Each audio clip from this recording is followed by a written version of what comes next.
Chapter 11:17. Countless years later, perhaps the Divine Comedy will spread to the multiverse. Dear readers, the Divine Comedy Lord of Hell that you are looking at now is a product of old Yimant's artistic processing of my dictation. After reading it, please remember to praise my name, Lord of the Seven Hells, Supreme Saint, second only to the seven gods, beautiful succubus Queen Circe, long live. Lord of Hell, Queen Circe, this shameless attitude, it is indeed my whore of a sister, ha ha ha ha. 3 years after old Yimant left, I heard a familiar laughter while I was being burnt to a crisp on a volcano. It was so familiar that I woke up abruptly. Little devil, I saw a skinny old monk smiling at me under the bleak rain and desolate mountain. Ah, you can see me? The little devil dressed as an old monk was shocked. I couldn't let the dwarf see my predicament. I split my thoughts and projected my soul into bat-winged fallen angel form. The powerful pressure of 3.5 soul ascension was fully unleashed. Little devil, why did you awaken the demon Lord of Hell? My voice was low as I tried my best to imitate the cold and monotonous tone of the black goddess. Semi-god? The dwarf under the banana tree was so frightened that he collapsed on the muddy waterway. Seeing this, I was extremely pleased and happy. I couldn't even feel the pain of being burned by the volcano anymore. Semi-god? Humph. I pretended to snort in disdain. Beneath the seven gods, I am number one. In hell I am, the demon, emperor of hell. I dragged my voice as if I was singing an opera. 7 hells, is what is written in the Divine Comedy true? Your soul ascended 3.5 times? The dwarf was dumbfounded. If it wasn't for Lalo's treacherous tricks, I might have already grown a second pair of wings, I said resentfully. Lalo. The dwarf couldn't accept the fact that I was once the number one true god and was in a daze. Why did you become a monk? I asked. If the dwarf was glossy and proud, I would be filled with hatred. Now that I saw him as a weather-beaten skinny old piece of cured meat, my inexplicable hatred for him decreased by quite a bit. I'm cultivating. Strangely enough, for the first time in our lives, we were able to communicate so calmly. At that moment, I forgot about the hatred he had for not giving me a single contribution point. Considering how well he took care of Messiah, even giving her his own Gene Island, my hatred for him was permanently reduced by half. Sai, what's the point of training?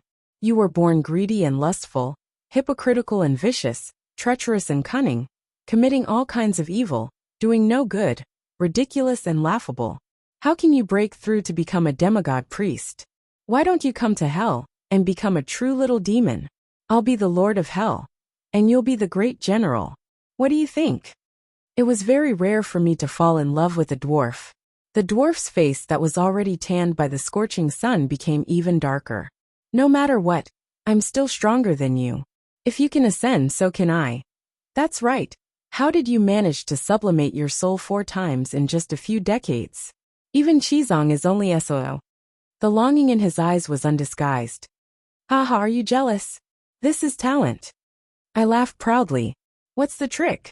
I'm only 1 step away from breaking through to become a demigod priest. The anticipation in the dwarf's eyes grew even stronger. As long as your faith is pious enough, it's easy to sublimate your soul. To be honest, I've always been studying the witchcraft of beauty and desire, but I've never purposely pursued the sublimation of my soul.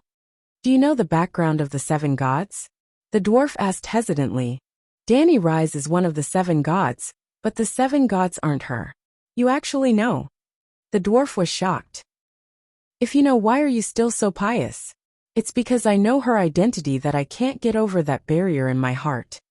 As long as I know that she's the strongest in the world, no matter what identity she has, what creed she preaches, I will believe in her sincerely. The stronger she is, the more pious I will be. It's that simple. The dwarf's expression twisted. So your faith is in strength, and not the 7 gods? If Lalo, that villain's strength, is the strongest in the world, I might believe in him. But it's impossible for me to sublimate my soul. I also acknowledge the creed of the 7 gods from the bottom of my heart. But have you ever practiced the creed of the 7 gods? What does it have to do with whether I follow the creed of the 7 gods or not? And I sincerely acknowledge the creed. Your way of thinking isn't rare. Almost all shallow believers are like you. They acknowledge the creed, but due to their desires and benefits, they are unable to fully practice the creed. But it's impossible for them to sublimate their souls. Maybe you really are a weirdo with a special talent. The dwarf sighed. In the next few years, Tyrion often chatted with me. He even used the Divine Comedy to project his consciousness into hell, and also briefly summon my consciousness into the real world. Know the enemy and know yourself, and you will never be defeated.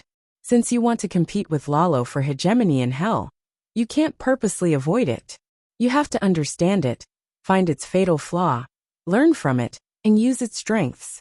Doesn't it have a lot of experience? You can curry favor with it, try to get information from it, and make up for your shortcomings in transcendence. The little devil gave me advice. And so, I entered the 7th layer of hell again to find the group of friends I had abandoned. Thanks to the dwarf's reminder, Lalo had indeed achieved great things in the few years I had been separated from him. First, he subdued all of the red-robed monk demons and formed a systematic leadership. Then, the red god demons ran around and helped him recruit troops in the 5th layer of hell, gathering tens of thousands of demons from the world of darkness. Finally, he compiled the great devil scripture as the scripture of hell demon Lord Lalo's creed, and spread it widely to every evil spirit, demon, ghost servant, and even living people in the mortal world.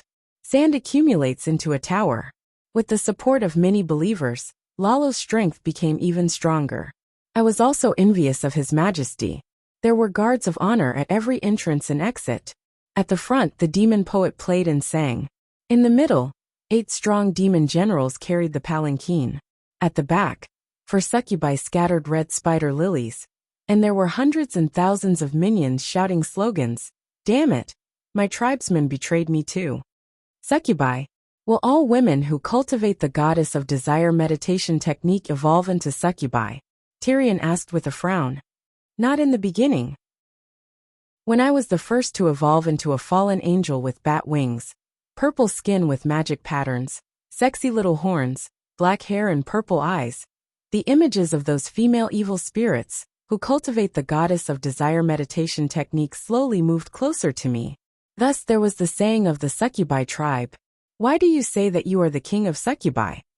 Tyrion asked again. As long as I release my aura, almost no succubi can straighten their backs in front of me, including that lowly servant Sheila Yangshin. Isn't that a king?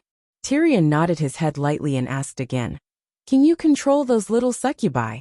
Of course not. Our main bodies are being tortured in hell, and we can't control them, let alone control others. Looks like Dragon Queen didn't completely release the authority of hell. The little demon pondered for a moment and asked again. Have you cultivated the Song of Laws? There is only divinity, there is no law. Mentioning this, I was also very troubled. I originally didn't have the talent for cultivation, and relied on the sublimation of my soul to increase the sensitivity of my spiritual power to the sea of laws, to become a succubi. Speaking of which, my talent shouldn't be considered top-notch. The law is the foundation, and it is much more useful than the titles of succubi queen and demon king of hell. I can't solve the problem of your cultivation, and we are not of the same faction. I have a good idea. The little demon thought for a moment and said, Tell me about it, I asked curiously. You marry Lalo, treat him as the king of hell, and you will be the queen. Impossible. I interrupted him angrily. That little person is ugly and evil, and he is even more annoying than Robert. But there is one thing that he is right about. He is a person who does great things, and he is theoretically the ruler of hell. Your main bodies are trapped, but he is free. If you don't join forces with him, he will continue to scheme against you in the dark. Think about it. He used more than 6,000 years to scheme against Dragon Queen. How terrifying is he? On the contrary, if you dispel his wariness, his wisdom will be used by you, and in the end, you will achieve endless glory. Don't doubt Lalo's strength may not be great, but his ability to nurture others is definitely top-notch. Balerion is his disciple, and he founded the Valeglia Empire for 6,000 years. Dragon Queen also used the Grand Wizard meditation technique as her foundation to achieve what she has today. His words seemed to make sense, But I still couldn't make up my mind. I thought of Jamie, and I had been looking forward to forming the Hell's twin lions with him. And maybe even giving birth to a real demon, Jamie?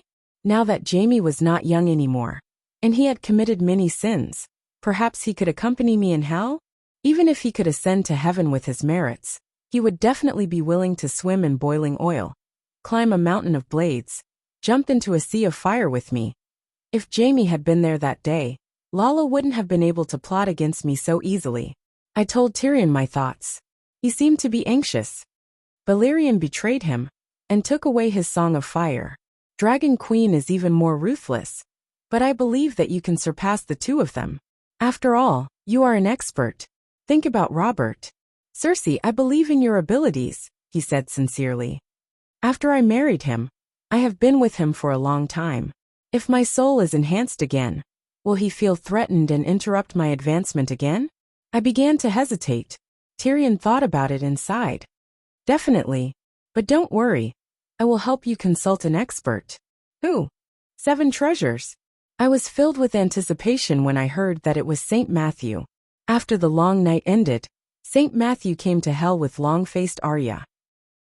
Arya was a soul reaper, and she was in charge of dealing with the evil spirits who couldn't go to hell after they died. St. Matthew didn't hold any position, but walked barefoot in the 7 levels of hell. He made a sacred vow that he would never ascend to heaven before he cleansed all the demons in hell. He was a ruthless person. Mountains of swords, seas of fire, pots of oil, glaciers. He had appeared in all the 18 punishment divisions. He had endured the same pain as the evil spirits. If I don't feel your pain, how can I persuade you to be kind and merciful? Those were his original words. When the evil spirits wailed on the execution ground, he would recite the 7 gods' scripture and use mercy to resolve the evil spirits' resentment and hatred. I had been recited by him a few times, and his merciful voice almost made my head explode. 7 Treasures didn't have any secret arts to enhance one's soul, but he had taught me a little trick. When a person is idle, their thoughts tend to wander. If you can keep your thoughts in check and recite the 7 gods' scripture in your subconscious mind, you can resist any form of soul attack. Although I couldn't do it now, I believed in 7 Treasures. The process of marriage was easier than I had imagined, but there were also unexpected difficulties. When he heard that I was willing to serve him as the king and be the queen, Lalo ignored Sharera Yangshin's dissuasion and happily agreed. I didn't know that Sharera had always been scheming to become the queen of the Shadow Demon Kings. Originally, I was still reluctant, but when I saw someone else fighting with me, especially a woman, I immediately became spirited, and my desire to compete increased. I chose you to be the queen because you have the mandate of heaven. When I wrapped around Lalo's muscular waist like a vine, he pushed me away. What was even more unbearable than forcing me to do it was rejecting my passion. I was already furious, and I was about to throw a tantrum out of habit. Suddenly, the word mandate of heaven reminded me of Tyrion's advice. Lalo's knowledge is second only to the Holy Mother, who controls fate. You have to listen more, ask more, and be less angry. You are the most foolish when you are angry. What mandate of heaven? You are the first evil spirit of hell. Back then, in order to settle you down, Dany Rise created a virtual hell, which is the prototype of the current 7 layers of hell. Really? I was a little flattered. As Dany Rise's lifelong enemy, I naturally had to pay attention to her every move. In fact, back then, I was even prepared to launch a sneak attack on her dimension of faith. The birth, separation, independence, and growth of heaven and hell were all witnessed by me. Why didn't you launch a sneak attack? I was waiting for her to move the dimension of faith out of the Westeros. Unfortunately, she didn't. Isn't heaven a worldwide place? Foreigners can also go to heaven and hell? I asked curiously. Lalo seemed to be looking at me with disdain. The dimension of faith doesn't belong to any of the 7 countries, but it is still within the range of the Westeros world will. Do you know the Green Prophet? With the 3-eyed crow around, I was unable to launch a sneak attack. If I didn't launch a sneak attack, I wouldn't be able to defeat Dany Rise, who had 5 dragons as her helpers. The 3-eyed crow might even try to pull me aside. My disdain for Lawler increased by another 3 points. Back then, Danny Rice hadn't become a god yet. He actually couldn't defeat her. At the same time, my respect for the Black Goddess increased by 30%. Suddenly, I felt as though my soul was floating in the air again. Is my soul going to ascend again? I quickly restrained myself. Lalo was still next to me. At the same time, I chanted the Bible of the 7 gods in my heart, trying my best to maintain the feeling of ascension. Lalo seemed to have sensed something, and his expression became vigilant. What's wrong with me? I asked in confusion. Previously, when my soul was ascending, it was as though I was drunk, and I had lost my consciousness. Thus, when he saw that my mind was clear, Lalo gradually dispelled his suspicions. How dangerous! You are the first evil spirit in hell, and also the first fallen angel in the world. All the first spiritual creatures in the world have the mandate of heaven. For example, I am the first ball of fire in the world. I have the mandate of heaven. But what does it have to do with us enjoying sex? I was happy and proud, but also confused. Lalo sighed and showed me the place where the snake's body and scorpion's tail intersected. After checking carefully for a while, I was stunned. You only have a steel door. But you don't have a penis, and you don't have a small stove? I am a natural-born god. How can there be a difference in gender? Lalo said seriously. Danny Rise is the king of gods. Doesn't she have a son and a grandson? I am a natural-born god. She was originally a lowly human. Lalo looked proud. You damn eunuch, you don't even have a penis. Why would I marry you? I felt that I had been deceived. I told you, because you have the mandate of heaven, I chose you to be my queen. I became angrier. But what about me? I am a succubus, the queen of succubi who cultivates the path of lust. How can I be a widow? Sigh, what you said makes sense. Lalo sighed helplessly. He patted his lower abdomen, and it bulged like mud. Is this for real? I was dumbfounded. Do you know anything about Megalosaurus? Megalosaurus don't have genitals. Their bodies are filled with fire, so they don't need to pee. The steel door is enough to expel the carbon residue from their food. When Megalosaurus reach adulthood, and have the thought of passing down their descendants, they will evolve ovaries and a uterus in a short time. That is how they differentiate the female dragons. Is that so? I was shocked. Do you know Valeglia? Lalo asked again. No. In Valeglia, prince and princess are the same word, because Valeglia is a civilization of dragons. Is that so? I was confused. Sigh, you should know about the Asha prophecy, right? The prince in the prophecy. My heart skipped a beat. Could it be Danny Rise? It's Jon Snow. Lalo shook his head first, then nodded. But why would people think that the child of the prophecy is Danny Rise, when she is clearly a female? The Asha prophecy is written in Valeglia. And those who understand Valeglia know that prince doesn't refer to a man. Could it be that Megalosaurus is also a natural god? Something like that. After Lalo grew out his second brother, I spent almost every day and night looking for him to practice the goddess of lust technique, and my realm improved by leaps and bounds. In less than 10 years, my goddess of lust increased by more than 3 times. Sometimes when I reached the peak of the mountain, I seemed to hear a strange song. After I told Lalo, his expression changed, and he kept saying that I was hallucinating. Hallucinating was hallucinating, as long as the happiness and realm were real. In contrast to my ferocious improvement, Lalo was basically walking on the same spot, and he was becoming more and more unwilling to cooperate with me. Today, after a lot of effort, I finally found Lalo in a remote flame cave in the 6th layer of hell, cultivating in seclusion. I'm here for you. I wrapped my collar around Lalo's neck, holding the reins with my left hand, and the whip with my right. I looked like a female general galloping on the battlefield. Let's rest for a while. My back is sore.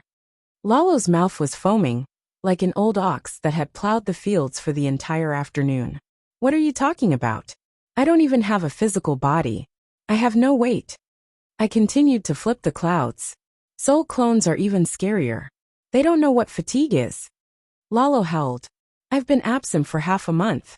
This time, I swear I won't stop until I fight for 3 days and 3 nights. I gritted my teeth. I was stunned. It felt like my chest had been stabbed by a sword, revealing the emotions and memories that had been buried deep in my heart. Jamie? I looked up blankly and saw a tall old man with white hair and a white beard. He was wearing a heptagram armor and a colorful cape, sitting in a dark and cramped stone room. Tears streamed down my face. Why are you so old? You, Jamie Sr.'s expression twisted. Me. I looked down and realized my situation. It was very awkward. What divine artifact are you holding? How can you communicate with hell and the mortal world? Lalo's surprised exclamation broke the silence between us. You, Jamie Sr.'s words were still stuck in his throat. You're Jamie Lannister, right? Hello.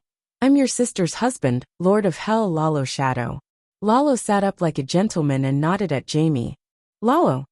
You, Jamie Sr. was shocked, but he still had difficulty speaking. I'll look for you in a few days. Jamie Sr. turned the page of Cersei's story. I sat there in a daze, not moving an inch. Lalo moved and asked, continue? You move. I'm not interested, I said blankly. Jamie Sr.'s artifact can communicate with the mortal world. Do you know what this means? Lalo asked excitedly. Jamie Sr.'s old face, miserable eyes, and white hair flashed in my mind. I had no interest in talking to Lalo. Do you want to show your divinity in the mortal world? Would you be happy if tens of thousands of people sang your name? You'll have believers, and your believers will build a church for you. The church will operate according to your will. You can even send down an oracle and interfere with the politics of the 7 kingdoms. My interest was piqued. Really? Do I have to lie to you? Lalo's eyes flashed. I hope you can trick Jamie Sr. into giving us the divine artifact. With it, we can dominate both hell and the mortal world. It's a volume of poetry. I hesitated, then told Lalo the secret of the Divine Comedy. I didn't fool around with Lalo for the next few days. I combed my hair, changed it, and chose clothes. I disguised myself as an innocent 13-year-old. I hoped Jamie could see my best side. Unfortunately, I couldn't hide my devil horns and the magic tattoos on my skin. I couldn't hide my identity as a devil. Jamie really came. We talked about many things. After knowing what he had been through in the past few decades, I suddenly felt heartbroken and guilty. Jamie, after a long time, I gathered my courage. We have no future. Jamie was stunned. At first, I was dreaming that I would kill Lalo like I did Robert. Then when you died, you would go to hell to accompany me. Now, I suddenly understood that the moment I died, the fate between the two of us ended. You should go to heaven, and I should go to hell. If you go to hell to accompany me, you won't be able to accept my behavior. But it's also impossible for me to change myself for you. Instead of torturing each other in the future, it's better to preserve the beauty of the past and give each other blessings. That doesn't sound like something you would say. Jamie wasn't in a hurry to argue. Instead, he seemed relieved, but his expression was a little strange. You're old and I've changed. Quite a lot. As I said that, I gave him a flirtatious look. Do you feel it? I can go over and accompany you. You can try.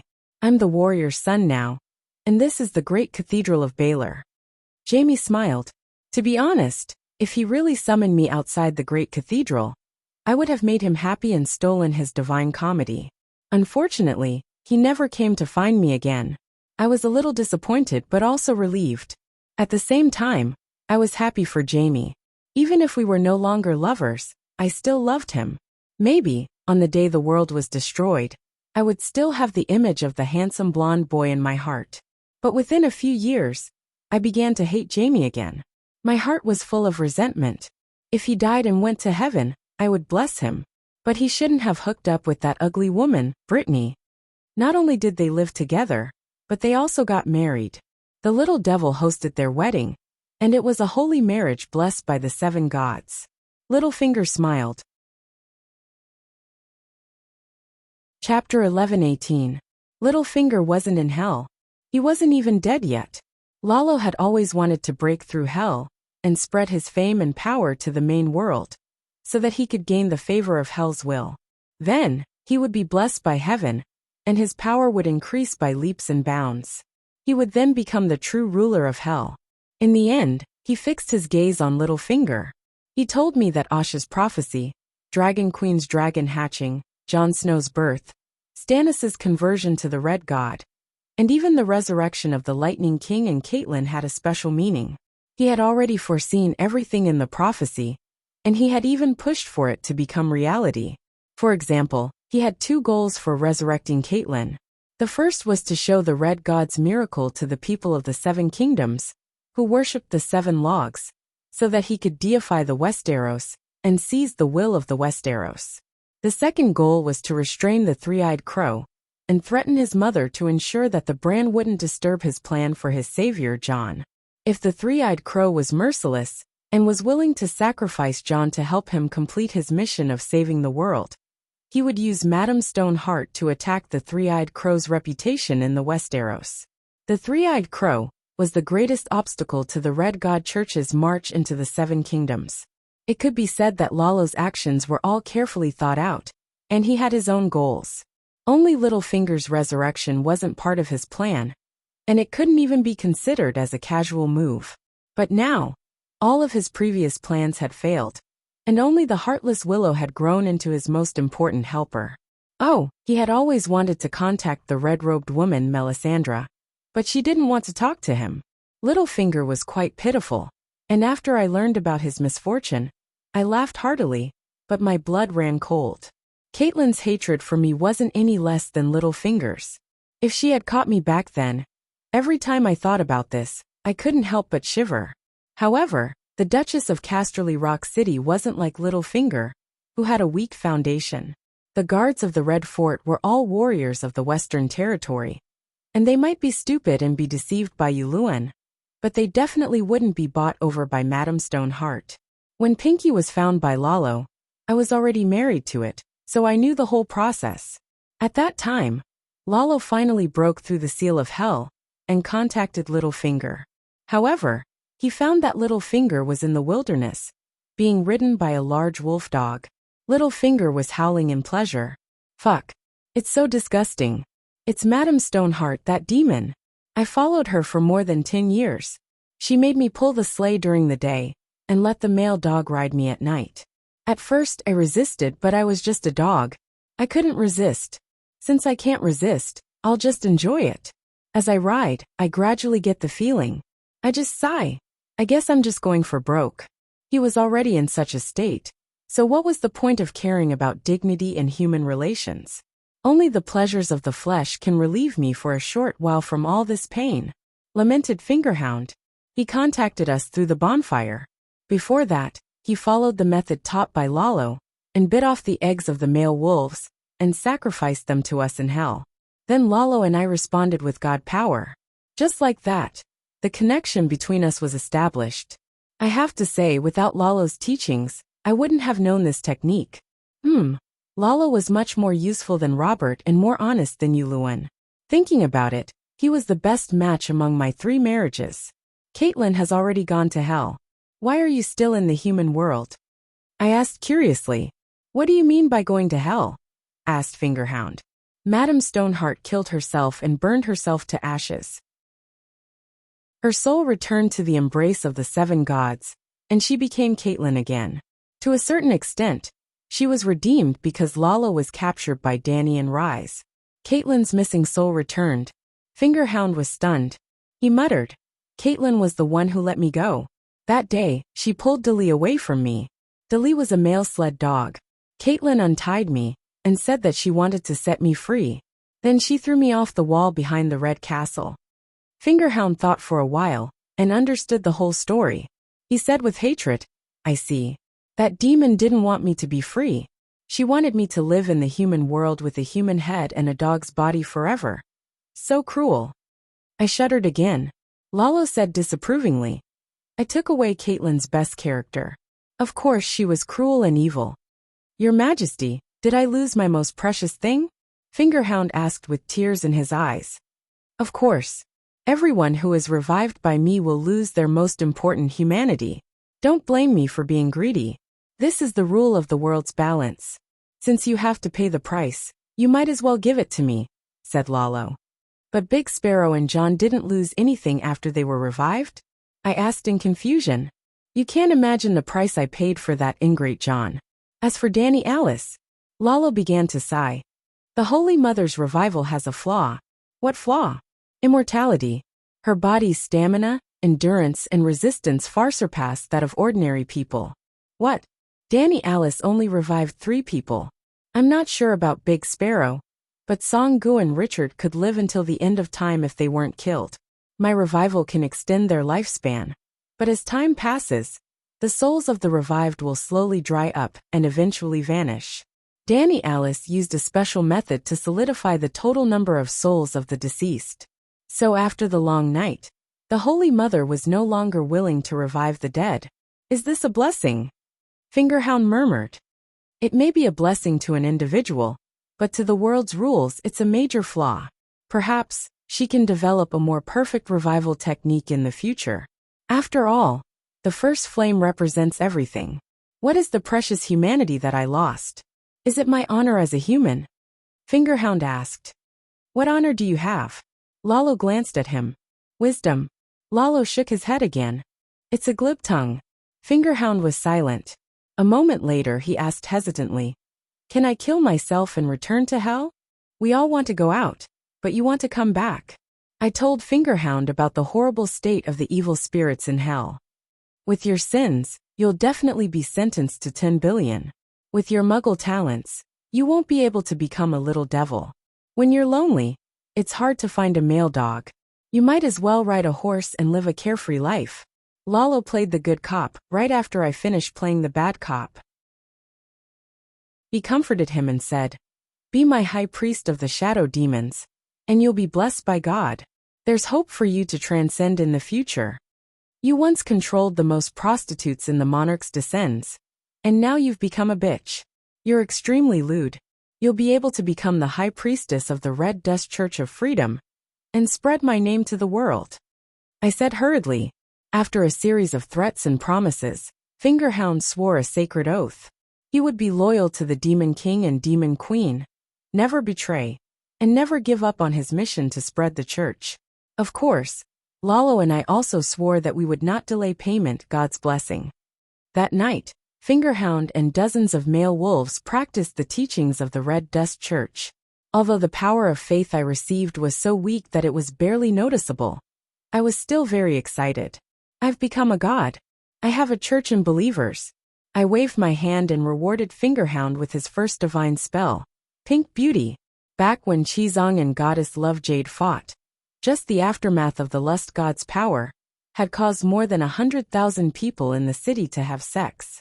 Of course, I couldn't compare to a goddess who had comprehended the laws, but I had no problem seducing ordinary people. As expected, with the divine spell I bestowed upon him, Fingerhound was like a tiger that had grown wings, a fish in water. As long as he was interested in a male, it was almost impossible for him to escape from his demonic clutches. When I discovered that humans could contribute more power of sacrifice, the men in the villages of the 7 kingdoms were in for a bad time. However, if you walk by the river often, how can your shoes not get wet? A veteran who had participated in the final battle returned to his village to work as a farmer with countless medals. His simple and unadorned appearance concealed his valiant will. Pink Beauty didn't manage to seduce him. Instead, it exposed Fingerhound to the world. Hujian County and the Royal Territory began a large-scale cleanup operation. Fortunately, it had only been a few years since the long night ended, and the population hadn't recovered to what it used to be. Large areas of the 7 kingdoms were deserted, and Fingerhound was able to escape all the way to the Great Wall. For the next 20 years, Fingerhound didn't have a good life. Lalo and I didn't obtain much divine power either, until Jamie appeared. Not only did he marry Brittany, he even had a son with blonde hair, blue eyes, and a strong body, just like Joffrey's reincarnation. Jamie, you bastard! I gritted my teeth and immediately agreed to Lalo's plan. Ambush Jamie's family of 3, and steal the original copy of Divine Comedy. Fingerhound had already gained Jamie and Brittany's pity by acting pitiful. More importantly, Jamie had also contributed to Fingerhound becoming what he was today. When he begged Jamie to set him free, Jamie didn't have his guard up, and even felt guilty. Thus, with the help of Lalo and I, Fingerhound kidnapped Arthur Tass, Jamie and Brittany's bastard son. At that time, I really wanted to possess Fingerhound's body and bite off that bastard's slender neck. Jamie and I were fated to die, and I also hoped that he could have a good future. However, my plan for Jamie's future wasn't to marry and have children, but to live happily in heaven with his love for me. Once he was in heaven, he would always reminisce about our beautiful past. But now he had ruined everything. The big picture is more important. The Divine Comedy is what we need. Lalo persuaded me. We forced Jamie and Brittany to swear 2 sacred oaths. First, to not harm Fingerhound in any way. Second, to never take back the Divine Comedy. If I didn't agree, would you really kill Arthur in front of me? Jamie's fragile and pained expression made my heart ache. To be honest, I really hesitated. Perhaps, but before I could hesitate, Brittany spoke. She knelt in front of me and cried, "Mercy, mercy. Jamie and I are truly in love." It wasn't easy. I didn't hear anything else, but the phrase "truly in love" was like a sharp blade in the hand of the sword god, digging out the best memories I had with Jamie. I coldly ordered Fingerhound to give the 10-year-old child the cruelest pink skull. He would explode if he didn't touch a woman. Jamie's heart was dead. He threw the Divine Comedy to Fingerhound and swore 2 sacred oaths with Brittany. I wasn't very happy that we had the original copy of the Divine Comedy. Alright, Lalo wasn't happy for long. After removing the lust voodoo from his son, Jamie chased after us. He didn't break his oath, nor did he touch the Divine Comedy. He only used his sword to crush it. In the end, he cut open the void with his sword and threw all the fragments into the Divine Comedy. Then, he looked coldly at Fingerhound, who was shaking and peeing, and left with a whoosh. Collect the fragments. The Divine Comedy isn't an ordinary parchment. It represents a kind of authority. Lalo was very excited. After touching the Divine Comedy with my own eyes, I realized that my previous guess was wrong. Danny Rise really did give free will to hell. Just like how a child would leave its mother one day, she understood this and watched her child leave. However, she didn't give the authority directly to hell. Instead, she turned it into a book, the parchment on which the Divine Comedy was written. Simply put, that parchment represents a part of hell's will. Even if it's just a fragment, it can change the fate of ordinary demons. If you can find your own life chapter, the barrier between the human world and hell will be completely broken. What happened in the next few decades verified Lalo's words. Hundreds of mortals accidentally obtained the original fragment of the Divine Comedy, and then communicated with the demons of hell. While obtaining the power of the demons, they also spread the name and doctrine of the demons. After learning the names and hobbies of the demons, even more extraordinary people modified the ancient sacrificial methods and used blood sacrifices to please the new demons of hell. As a result, the connection between the human world and hell became more frequent. Especially after the long night, the number of humans increased explosively. As the number of humans increased, the number of evil wizards also increased. Demons were summoned frequently, and the power of the demons and their influence in the human world increased day by day. After decades of development, Cersei Lannister also became known as the Great Demon of Hell. Let men obtain extreme pleasure, let old women regain their youth, and let ugly people become beautiful.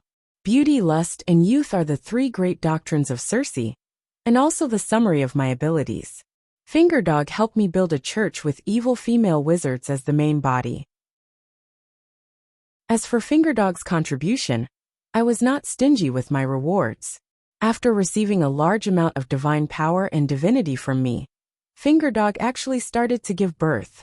The offspring of Fingerdog and a male dog were short, filthy, ignorant, and cruel. They had the head of a dog, and liked to live in caves and eat shit. They were called kobolds by the world. The offspring of Fingerdog and an adult male were tall and ferocious. They had excellent martial arts skills, and were like jackals and wolves that walked on their feet. They were as intelligent as humans, and were called gnolls or werewolves by humans. As the saying went, there were 3 cats and 4 dogs. Fingerdog, due to his identity as the leader of the Red Dust sect, was never idle. He gave birth to litters after litters. His litters came one after another, and the litters of his litters. Those litters were not like humans. Other than mud and wood, they ate almost everything. Fruits, rotting corpses, feces, and even the rotting mud in ponds. In just a few short decades, kobolds and gnolls could often be seen in the wilderness outside the pass. I like gnolls very much. They are smart and very devout. Unfortunately, intelligence is a double-edged sword. It can make them better fighters, but it also gives them an independent outlook on the world, life, and values. Some gnolls, after reaching adulthood, felt ashamed of their bloodline and went to the human holy church to shave their heads and become monks.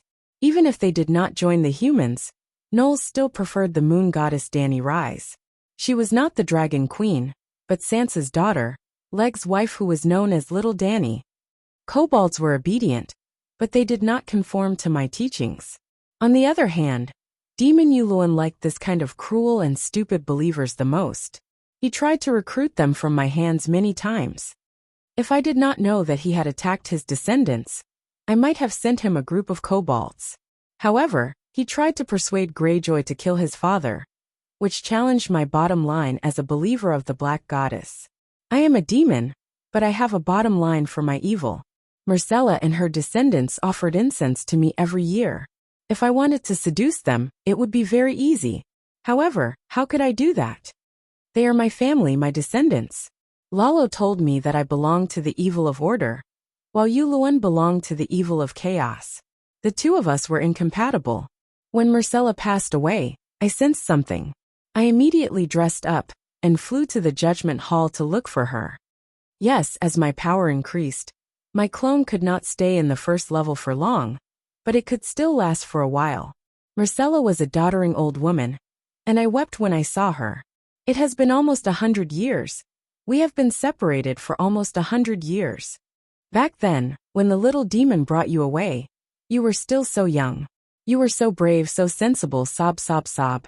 I threw myself into her embrace and cried. Her eyes were also filled with tears, but she had a smile on her face, like a kind grandmother hugging her granddaughter. Mother, I miss you so much.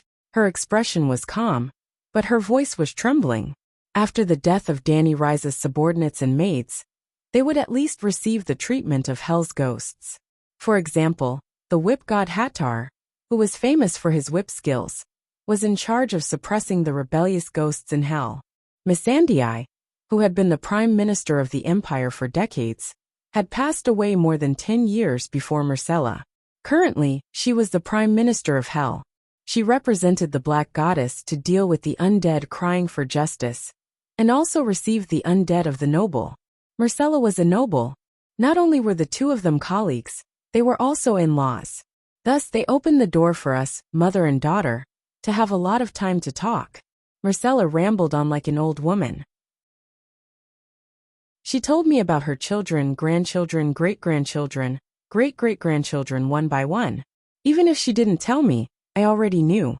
She would always tell me about them when she offered incense during festivals. Although I already knew everything she said, I still listened with great interest. Myrcella had 9 children with the Martell family's little brat. Even now, the number of grandchildren she had was not inferior to Dani Rise's. The Lannister of Jean Island was even more prosperous than Casterly Rock City in the past. They were all of my bloodline. In the ancestral hall, I was their first-generation ancestor. Thinking about that, I felt very happy. Myrcella had a very happy life. When she was alive, she was a devout believer of the 7 gods. She practically did not commit any sins. Instead, she served the Dragon Queen, and even became the Prime Minister of the Empire for 15 years. Her merit was boundless. When the results of the trial came out, I was wild with joy. I was also very proud. Myrcella became the island master of New Paradise Island. Mother, I still have 3,000 merit points. I'll give them all to you. Before leaving, she even pulled my hand and wanted to transfer her merit points to me. See, this is the difference between a daughter and a brother. Jaime and Tyrion, those 2 bastards, they never gave me any merit points. I was very touched, but I also rejected them. Mother has become the ruler of Hell. I don't need any merit points. You can stay in heaven and live a good life. Myrcella was unwilling, but still insisted on giving me her merit points. Before leaving, She even advised me to do more good deeds and less evil. Looking at her disappear in the sacred light and sacred music, I suddenly felt very grateful to the Black Goddess. Today was different from the past. I knew that Marcella's fate had changed. She should have died tragically in front of me like Joffrey and Tommen. Because of Dany Rise, her life was incomparably perfect. Buzz.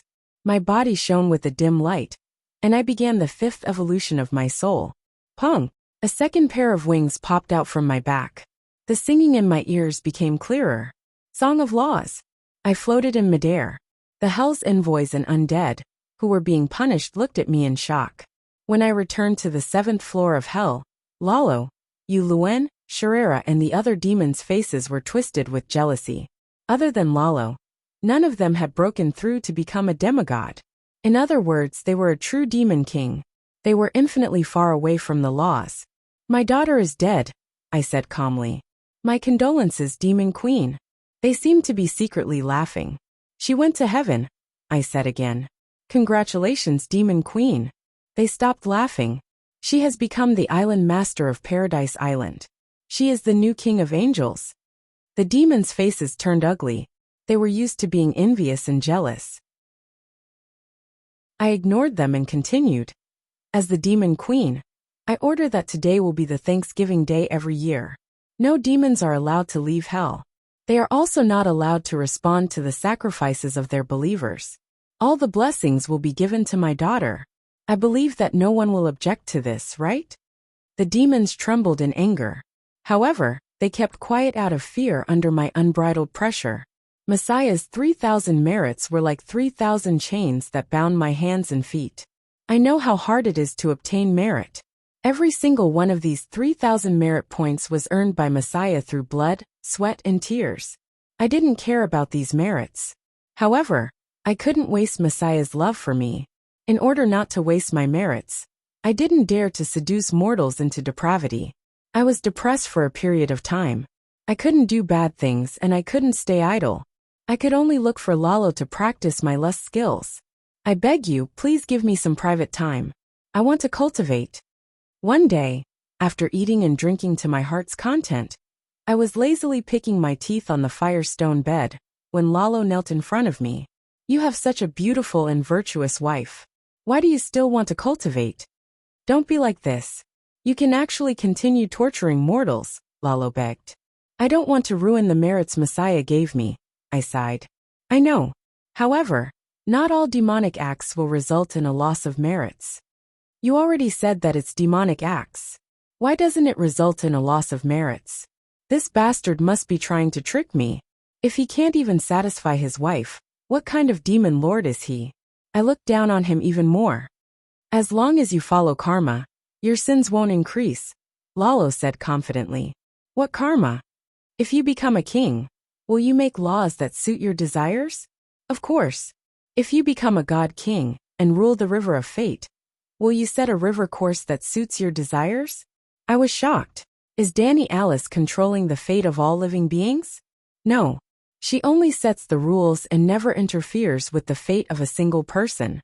In the new era, when the new river of fate was born, she stood at the source of the river and wrote 12 words. These 12 words are the rules of fate, Lalo said softly.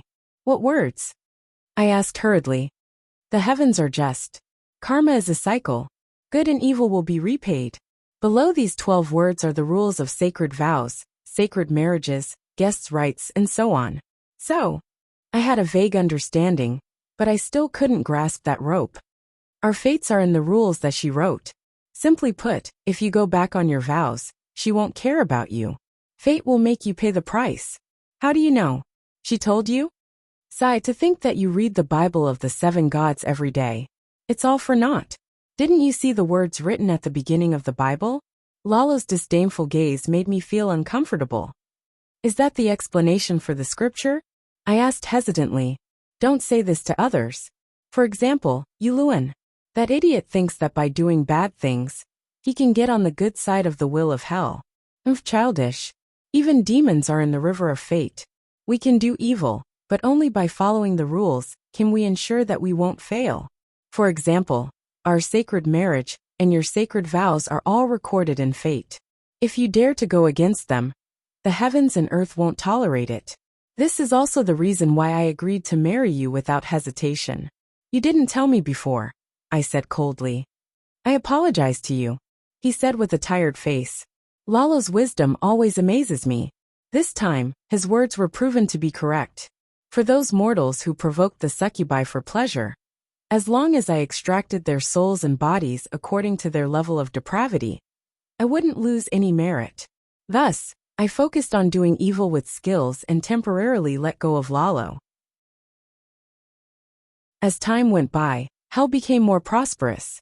Just when I thought that the peaceful times would continue, the sky suddenly changed. Boom! The entire 7 layers of hell shook. Starting from the 7th layer, the sky cracked open. Meteorites, lava, and waterfalls from the 9 heavens seeped out from the cracks. The ground snapped like biscuits. Even the continental plates folded in half. Icebergs collapsed and the Black Sea overturned. The substances and demons in the lower 6 layers were like dust passing through the cracks of a sieve, entering other hells. I wanted to say that the scene was like purgatory. But aren't we in hell? Hell within hell? Not long after, I received news from an acquaintance of mine. Our world collided with another world. The 7 layers of hell acted as the front of the car and dampened the impact. All the damage was borne by hell. After all, this is hell. Before I could get angry, Miss Andy found me and asked if I wanted to do a part-time job to earn merit. I knew that Messiah must have asked her to take care of me. Thus I agreed. She temporarily removed the seal on my main body. I'm so powerful now. This was the first time I could use all my strength. I was stunned by my own strength. I stretched my wings to my heart's content. The purplish-black aura was as heavy as lead clouds, covering a radius of several kilometers. As expected, you can sing the Song of Laws, Lalo said sourly. What about you? Soon, he muttered in embarrassment. My mission was simple. I used my beauty to test the otherworlders. Some otherworlder adventurers had just arrived in Lonroa town. They didn't even see me before they habitually killed and robbed. I didn't have to do anything. The townspeople disguised as ghost envoys brought their souls to hell. Even more otherworlders, after seeing me or gold, began to reveal the despicable nature of human nature. There were also otherworlders who calmed down and restrained themselves. In the end, they didn't do anything immoral. Other than humans, there were many evil beings who came to our world. For example, ghouls, gargoyles, and even vampires. There was a very powerful vampire called Dilav. My realm should be higher than his, but in terms of pure strength, I wasn't his match at all. My wings were torn apart in a few moves. He pressed me against the wall and sucked my blood. Fortunately, this was our home ground.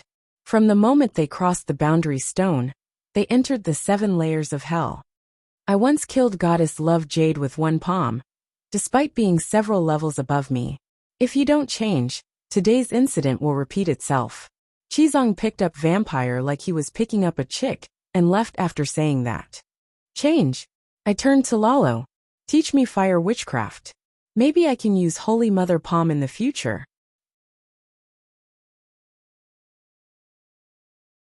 Chapter 11:19. Asha thought that she would be joining Brandon Targaryen's team, but she later found out that she was wrong. Even Brandon knew to travel to other worlds to increase his knowledge. How could other students and organizations of the 7 Kingdoms not know? The King's Landing branch of the Imperial University alone had formed more than 20 exploration teams in just a week. The headquarters of the Imperial University on the peninsula of Valeglia had invited world-renowned historians, philologists, crop breeding mages, animal breeding mages, and other masters of various fields to join the exploration of other worlds. The graduates of Old Town University's Bachelor's College announced that they would put away their necklaces, hang up their swords, and travel across the continent alone. Bravos also joined forces with the many trading cities of Ursos to form a huge trading caravan. The ship transporting merchants, students, and supplies was the newly built Titan. Asha and Danny joined Princess Sansa's team. The children of the 7 Kingdoms dukes were also with them. For example, the heir of Casterly Rock, Tall Joffrey, and the second young master of the Summer Palace in the north, fierce beast-eyed Stark. Brandon the Mad Prince had fallen into a coma 20 years ago, and his younger brother had become the new king. The king's wife was the eldest daughter of the Duke of Dragonstone and Dany's elder sister. According to the new rules set by the Dragon Queen, it was best for the Targaryen royal family to marry outstanding clansmen, but they had to ensure that the bloodline was more than 3 generations away. In a normal world without bloodline power, Dany would not encourage marriage within the clan, but reality was cruel. The power of bloodline was real. Because of her, the Targaryens had the strongest bloodline in the world. If there was an outstanding bloodline, but it was not digested internally, it would first cause the bloodline to flow out and other clans to rise. Secondly, marriage between the royal family and other clans would cause the true dragon bloodline of the royal family to become impure, and the royal family would gradually decline.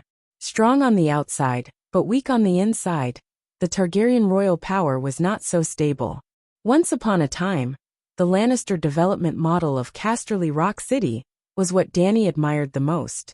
Before the long night, there was a saying in the western region, "Lannister Harbor is full of Lannister." This was the truth. When they arrived at Lannister Harbor, as far as the eye could see, they were all yellow-haired. They were all Lannister's collateral relatives. If a Lannister wanted to get married, he could totally find his other half in the clan. Not only would there be no genetic diseases brought about by marriage within 3 generations, but it could also ensure the purity of the bloodline, and even strengthen the cohesion of the Lannister clan. Of course, Lannister himself did not have a powerful transcendent bloodline. Such a family system limited the possibility of him absorbing excellent transcendent genes from outside. The Targaryens were different. They had powerful genes to begin with, and were only afraid of the outflow of excellent genes. They did not have to worry about losing the possibility of high-quality foreign genes flowing in. No matter how high quality it was, could it be better than the bloodline of the Celestial Emperor? We've arrived at Dairoy City. Get ready to get off. Seeing the scenery outside the window, Dany suddenly stood up. So fast. Let's finish this round first. Asha was playing tractor with Princess Sansa and the others. She just happened to have a good hand of cards, and was ready to go all out. The train will only stop at Dairoy City for 15 minutes. Princess Sansa, who was playing against Asha, put down the cards in her hand. This journey to the other world was not an ordinary one. Not only did the Imperial University students not bring servants, maids, and even guards along, they wore armor, carried great swords and staffs, and in the small rattan box, there were only undergarments for washing and life-saving potions. Why isn't there a direct train to Winterfell? Oh, it's the Summer Palace. Why isn't there a direct train to the Summer Palace? Asha complained while carrying her rucksack. From the Trident River to the Neck Marsh to the Summer Palace, it's thousands of kilometers. The road is too long. Besides, Asha, you haven't been to the Neck Marsh. You don't know that the terrain there has changed greatly. It's very troublesome to build a railway, the big-eyed Stark mumbled. Dorne also doesn't have a direct train to the King's Landing. The terrain at the border is too complicated. The second Prince of Dorne, Oberyn Martell, sighed. He wore light armor, and held a long spear in his hand. The ancestor once said that the construction of railroad tracks alone could become a specialized field of knowledge. The knowledge of railway engineers now can no longer meet the needs of complicated road conditions, Princess Sansa said. When they alighted, Asha and the others met Brandon and the others. The expedition team got off the train at Dairoy City. Hey Sansa, where are you going next? Do you want to take the airship with us? Brandon took the initiative to greet his niece, who was the same age. I'd has arranged for a team of unicorns to be outside Dairoy City.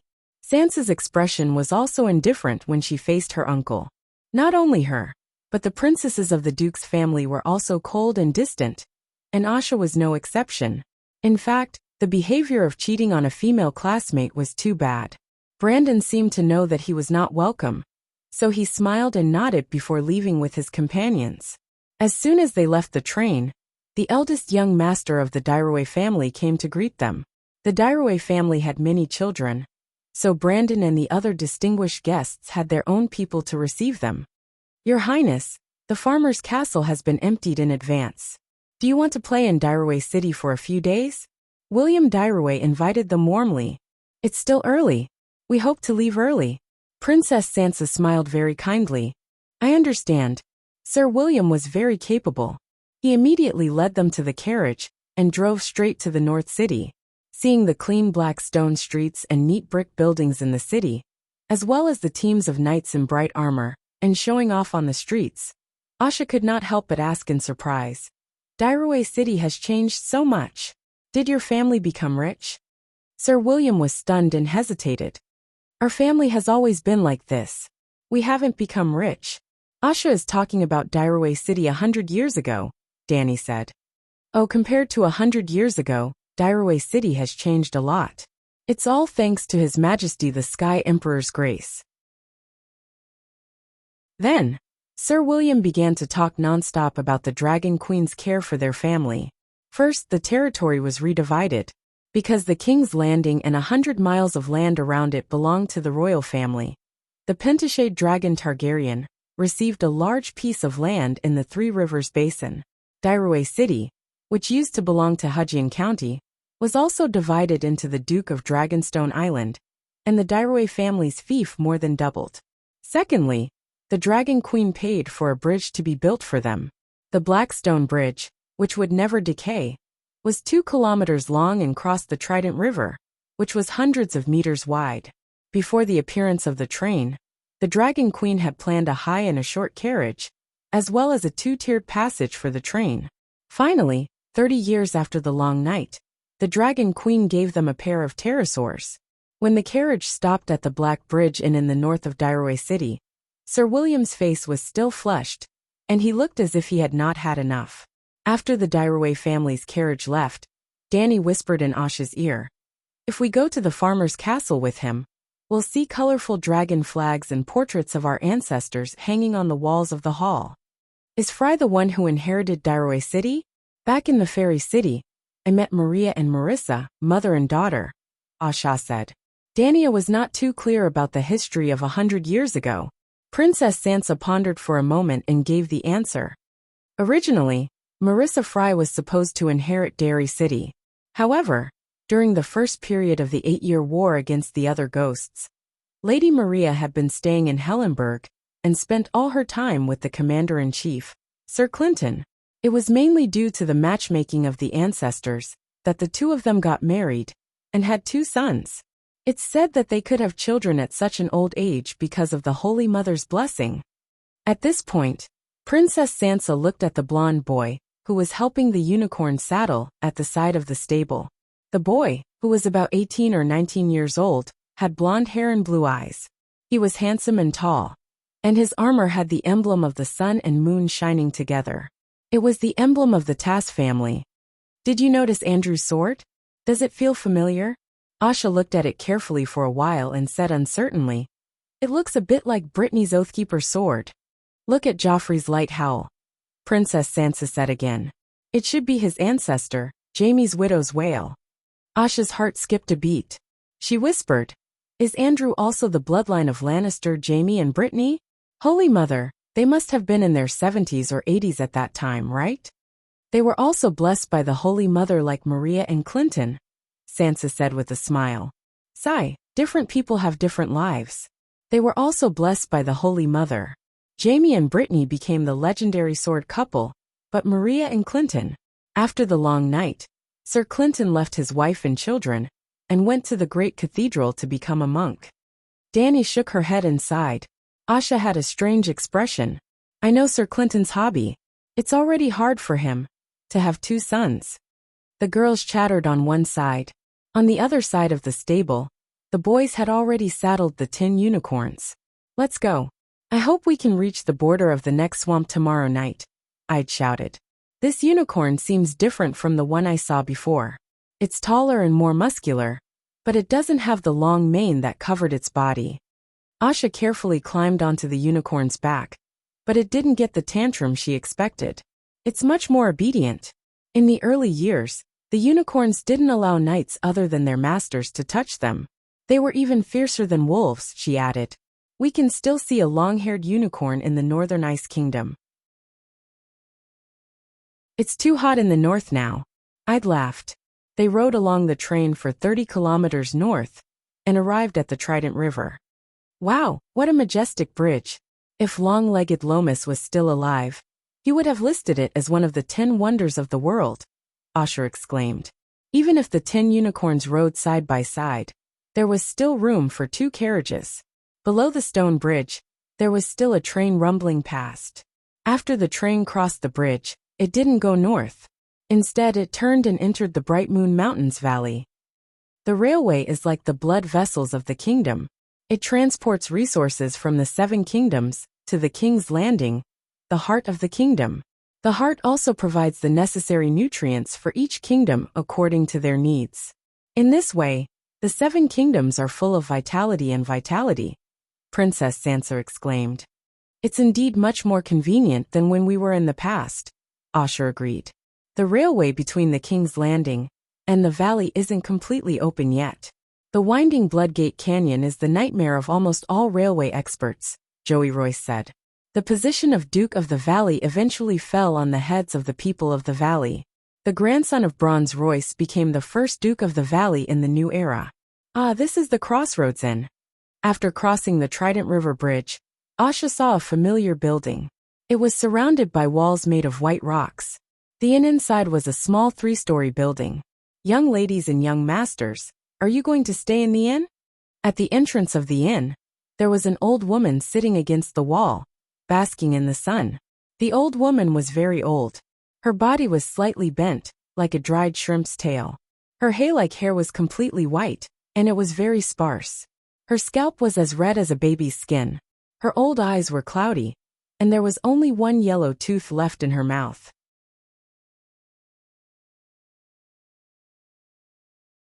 Chapter 11:20. The black-haired girl wearing Hellenberg University's uniform in the courtyard heard that there were guests, and immediately came out to welcome them. When she saw the emblem on the Unicorn Knight's armor and cape, she immediately exclaimed, "Ah, it's Targaryen!" "Who?" The old woman at the door stood up shakily and rubbed her eyes to look. "Grandmother! The Targaryen of the Red Dragon Black Sword is the kingdom's eldest princess."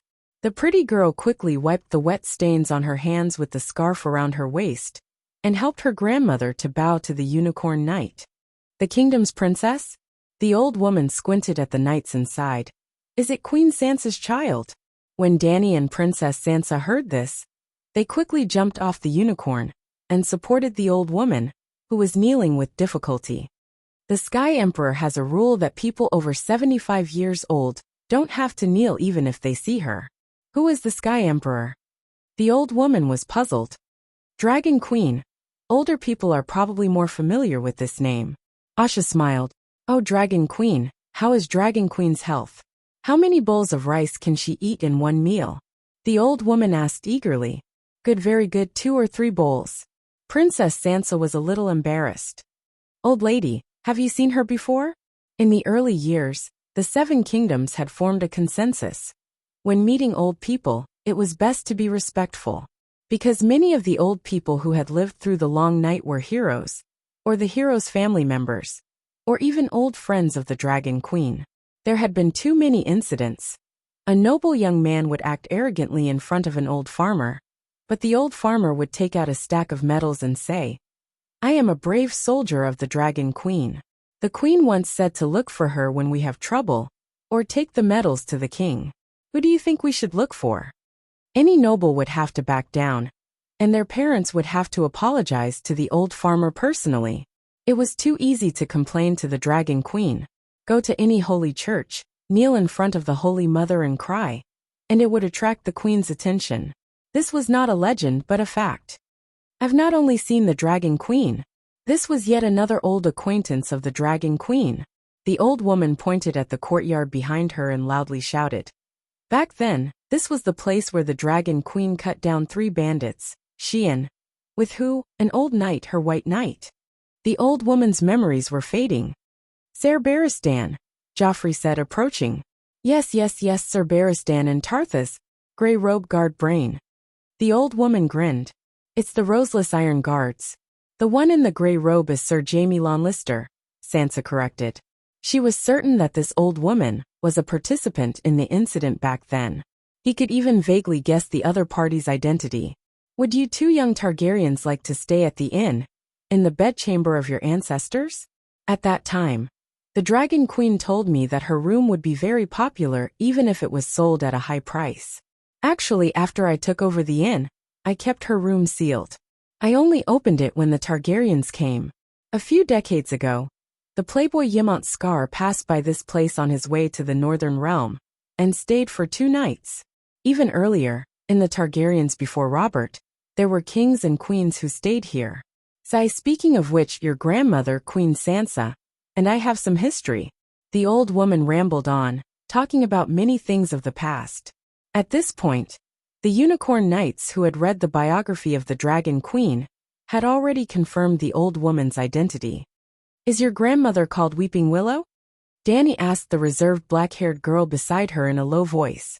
The girl lowered her head, tugging at the corner of her clothes as she answered softly. Your grandmother is so old, yet her mind is still so sharp. She even remembers things from 100 years ago, Asha said emotionally. Grandmother was critically ill a few times in her early years. Fortunately, Sage Master Meribad came in time to treat her every time, the girl said. Asha and the rest still did not stay in the inn. They only drank a few cups of tea in the courtyard, left the money for the tea and left. After leaving the densely populated main road, the knights could finally relax. The unicorns could run at full speed on the ancient King's Road. They were faster than taking a train. They did not stop even after the sun went down. Eldest Princess Sansa was in front, summoning a ball of holy light to illuminate the road in front of them. The 10 unicorns were like steam engines that did not know fatigue. White steam came out of their nostrils and mouths, but they did not slow down. My ancestor fused the genes of the dragon worms into the unicorn's bloodline. They are magical beasts with magic power. However, the fire magic power in the unicorn's hearts cannot be converted into dragon flames. It can only increase their stamina and magic resistance. Beast-Eyed explained to Asha. Actually, Asha was tired and wanted to stop and rest. She was only a level 3 knight, and had only opened up the energy storage point in her heart. Her body was not as strong as Dany and Sansa, who had true dragon blood.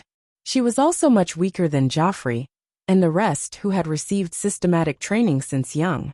In the early hours of the morning, she finally could not help it. My spine is about to break. Rest for a while, she begged. Eldest Princess Sansa slowed down the horse and said helplessly, Dany, help Asha recover. Joffrey, do you guys start a fire and cook? Andrew, Oberyn, you two patrol 100 meters away. The rest of you meditate and rest. Where are we now? Asha collapsed on the blanket, her face pale and her legs trembling.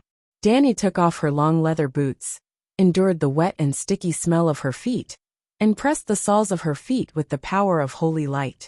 Jenny Tully, who was meditating, opened her eyes and looked up at the stars. She guessed, we should be close to the territory of River Delta City, Frey's territory. It's too scary. We ran for more than 500 kilometers. 7 gods above, I've never ridden so far in my life, Asha gasped. There's still a long way to go. It's 20 to 30,000 kilometers in a straight line, Dany said.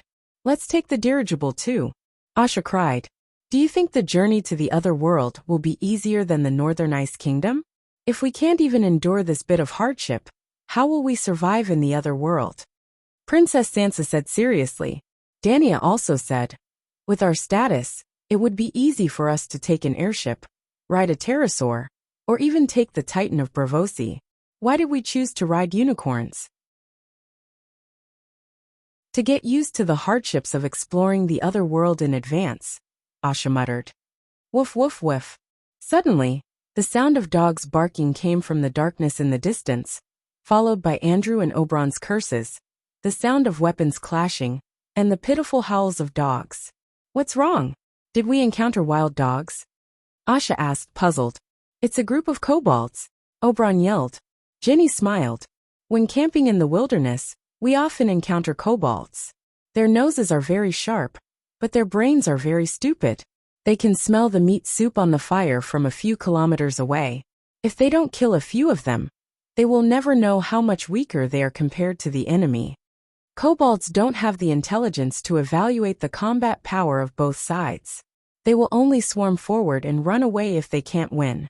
But this is the King's Road. There shouldn't be kobolds here, Caitlin Tully said with an unpleasant expression. On her breast leaping trout. She was the eldest daughter of the Tullis of Riverrun, a descendant of Rickon Stark. Rickon didn't change his surname, but after his sister became the Queen of the Seven Kingdoms, all his children took the surname Tully. He didn't have to change his surname, but the Northern Territory was connected to Hudgian, which occupied 60% of the land of the Seven Kingdoms. If they all had the surname Stark, it would be too scary.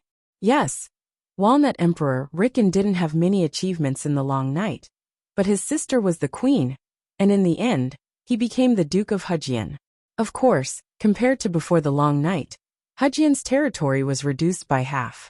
Eldest Princess Sansa glanced at Caitlin. Indeed, there are many villages near the King's Road. Kobolds shouldn't appear here. The lord of this place has failed in his duty.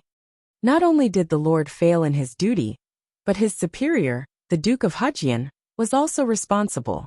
Caitlin was silent. Maybe the kobolds came from Neck Swamp. Dany tried to smooth things over. Has Rapid Flow City fallen to this extent? Asha frowned and muttered. She knew about the kobolds. She also knew that every spring, the king and the church would mobilize the vassals and Templar priests to clean up the kobolds in the territory. Normally, as long as the lord wasn't a good-for-nothing, this mission wouldn't be difficult. After all, kobolds were weak individually and didn't understand military formations. Humans, on the other hand, had military formations and the help of priests. Dany said, Rapid Flow City is only left with the Knight's territory and a stone bridge. In the recent 100 years, several kings used a huge amount of the national budget to build bridges and roads in the Seven Kingdoms. Just on the Green Fork River alone, there are 2 more black stone arch bridges. Although there's still a fee, the collected fees all go to the national treasury and also take away a large amount of traffic from Rapid Flow City. Moreover, the Fry family had a bad reputation before Wade Fry. They were just nouveau riche with a shallow foundation. Now they can't even be considered nouveau riche. They even have the bad reputation of violating the rights of guests. At this point, she laughed self-deprecatingly. We Greyjoy don't have the right to laugh at the Fry family. Even the Targaryen family has the Mad King and Rhaegar, who betrayed the holy marriage. Elder Princess Sansa glanced at her cousin and remained silent. Asha recalled the great trial in the fairy city. I remember that the gatekeeper Ariel Fry, was overjoyed after obtaining the right to inherit Rapid Flow City. She even talked nonsense to the Dragon Queen, saying that she would lead the family soldiers to fight the deviants and restore the glory of the Fry family. Did she do it? Princess Sansa shook her head and smiled. If we're talking about restoring the population of the Fry family, she's almost done it. She gave birth to 9 illegitimate children, whose fathers are unknown. As for glory, she didn't have any. In her later years, she was jealous of Derry City's wealth, and fought a few lawsuits with her half-brother. The noble parliament judged that she was Fry and her brother was Derry. They were from completely different families. She didn't give up and brought a group of illegitimate children to her brother's house to eat and drink. Today, because no noble is willing to marry them, Sir Fry can only marry a woman from a small merchant's family. That woman is also fickle. Her first child didn't even pass the Holy Church's bloodline test. The Fry family is getting worse. Actually, it's not that the Derry family didn't help them. Caitlin was the daughter of the Duke of Hudgian. She knew more about the vassals in her own territory.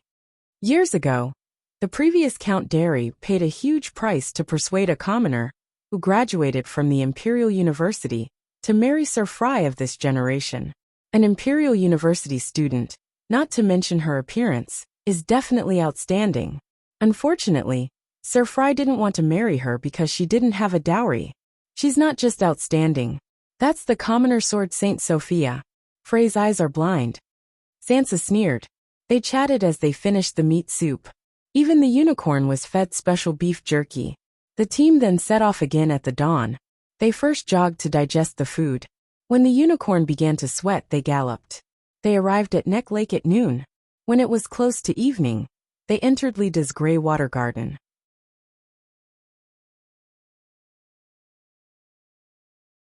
Chapter 11:21. The next swamp was even scarier than before the long night. The area was still covered by wetlands and swamps, and the temperature was even hotter. If you reached out and squeezed, you would be able to squeeze a puddle of water out of thin air. The sky was hot and humid, the air was humid, the leaves were wet, there was rainwater gathered in the flowers, and the trunks of the trees were black and wet from the frequent rain. People who entered the swamp would also feel wet, as if they were in a sauna wearing a cotton-padded jacket. The thick bushes were soaked in the rotten swamp for many years, and gray mycelium and dark green vines hung down from the trunks like a curtain. The forest was 40 to 50 meters high, almost forming two sealed walls on the narrow causeway. Huge flowers bloomed in the bubbling swamp, and the withered petals fell into the water, becoming part of the sweet smell in the bubbles. Asha felt dizzy at the first whiff of it, and threw up. Other than that, there were lizard lions the size of carriages and pythons thicker than waists. Lizard lions looked like alligators, but they had stronger bite force, camouflage ability, and hunting intelligence. Before they attacked, they were no different from black rottenwood floating on the water. Asha was almost dragged into the swamp by a lizard lion, and the others did not have time to save her. Fortunately, the unicorn was not weak, and its two hind hooves were like drums, kicking the lizard lion until its teeth were broken. Lizard lions and pythons were not the scariest things in the next swamp. Asha once saw two huge furry spiders the size of calves, leaning against each other to mate. Halfway, mosquitoes covered the sky and surrounded them, and then Elder Princess Sansa quickly chanted dragon magic, summoning a giant flame shield that covered a radius of 10 meters. She also saw rotting corpses peeping at them from behind the trees with vicious eyes. She saw gnolls besieging a 3-meter-tall giant gorilla. It was not until they arrived at the home of the swamp people, Grey Water Watch, that they slowly relaxed. Grey Water Watch was a wooden castle that kept moving in the swamp, and the short swamp people followed Grey Water Watch on rafts as they migrated in the next swamp. But now Grey Water Watch stopped, near the middle of the causeway, to protect the workers in the north who were building the railway. Now Asha understood why I'd said that the north could only be connected to King's Landing after at least 200 years. The road conditions were really terrible. How did Neck become like this? Asha hugged the coconut shell and stood on the wooden castle, overlooking the construction site not far away. The Northern Territory hasn't seen snow for 100 years. Winterfell has been renamed the Summer Palace. There's no reason for the Neck to remain the same, Earl Hollandlide said with a sigh. In fact, he was also a Stark. His ancestor was the youngest son of Bran and Mara, a pure Stark. After resting for half a day in Grey Water Valley, Asha and the others set off again. A day later, the team entered the northern region. It was completely different from the northern region Asha remembered. There were green plants and bright flowers everywhere. There were also vines with fruits hanging on the roadside. The people of the northern region were all wearing colorful shorts and miniskirts. It's changed. It's completely changed. Back then, the northern region was a desolate wilderness covered in snow. Now sugar cane, olives, and coconut trees are planted everywhere.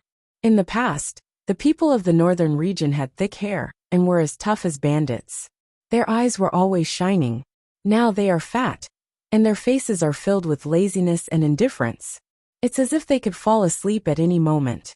Even if they fall asleep, tomorrow's dinner will fall from the sky. It's not as exaggerated as you say. The people of the northern region are very hardworking. Half of the daily necessities of the Northern Ice Kingdom come from the northern region, I'd said with an embarrassed smile. That's because the old and new lands still belong to the Night Watchers, Princess Sansa said calmly. When they arrived outside the Summer Palace, Asha sighed and said, "The current Winterfell reminds me of the High Court. It's a city of fresh flowers, knights, and white towers." Yes, the Summer Palace isn't something that we old folks are used to. Asha turned her head and saw a white-haired old woman leading a few young men and women from the direction of the White Blade River harbor. "You are." Asha was puzzled. She didn't recognize the roaring golden bear on the old woman's clothes. Ah, it's Granny Lyanna. Danny's eyes focused.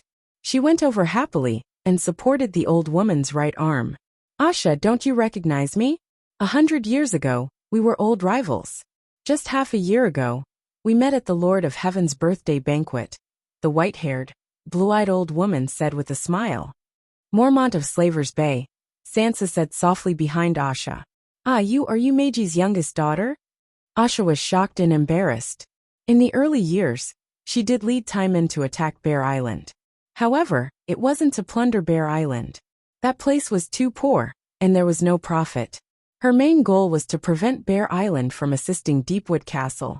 Recalling the female pirate's past made her very embarrassed. Half a year ago, she had been to Slave Bay. In theory, she had indeed seen old Lyanna. However, she had been sitting beside the Dragon Queen at that time. She had been so excited that she had forgotten about the other guests in the palace. This made her even more embarrassed. Fortunately, she didn't feel embarrassed for too long. Duke Stark, who received the news, led his family out of the city gate. Duke Brandon was like beast-eyed. He was tall and burly, more than 2-3 meters, like a small giant. Contrary to his ferocious appearance, his personality was very kind. After seeing old Lyanna, he insisted on kowtowing to her a few times. My mother is from Bear Island. It's my duty to kowtow to you. He laughed heartily. After the greetings, Asha and Lyanna, the two old people from the same generation, talked about the changes in the northern region. Sigh, there are now millions of people in the northern region.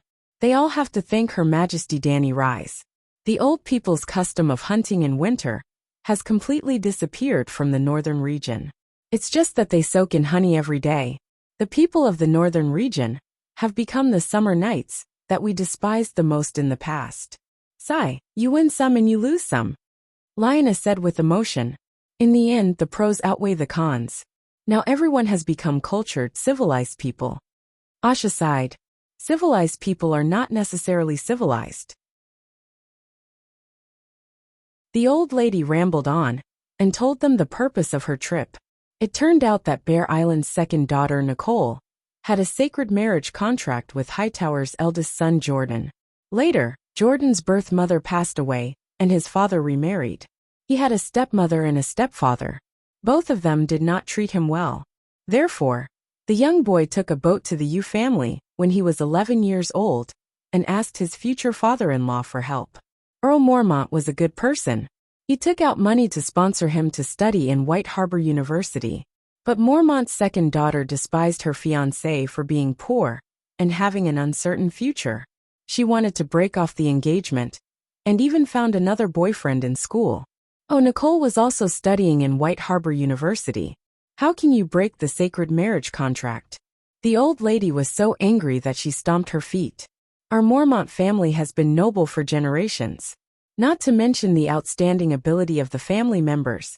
At least all of them are loyal and virtuous. Why did this thing pop out when I'm about to die? Modern people like to pursue free love. Asha comforted her. It's not just free love.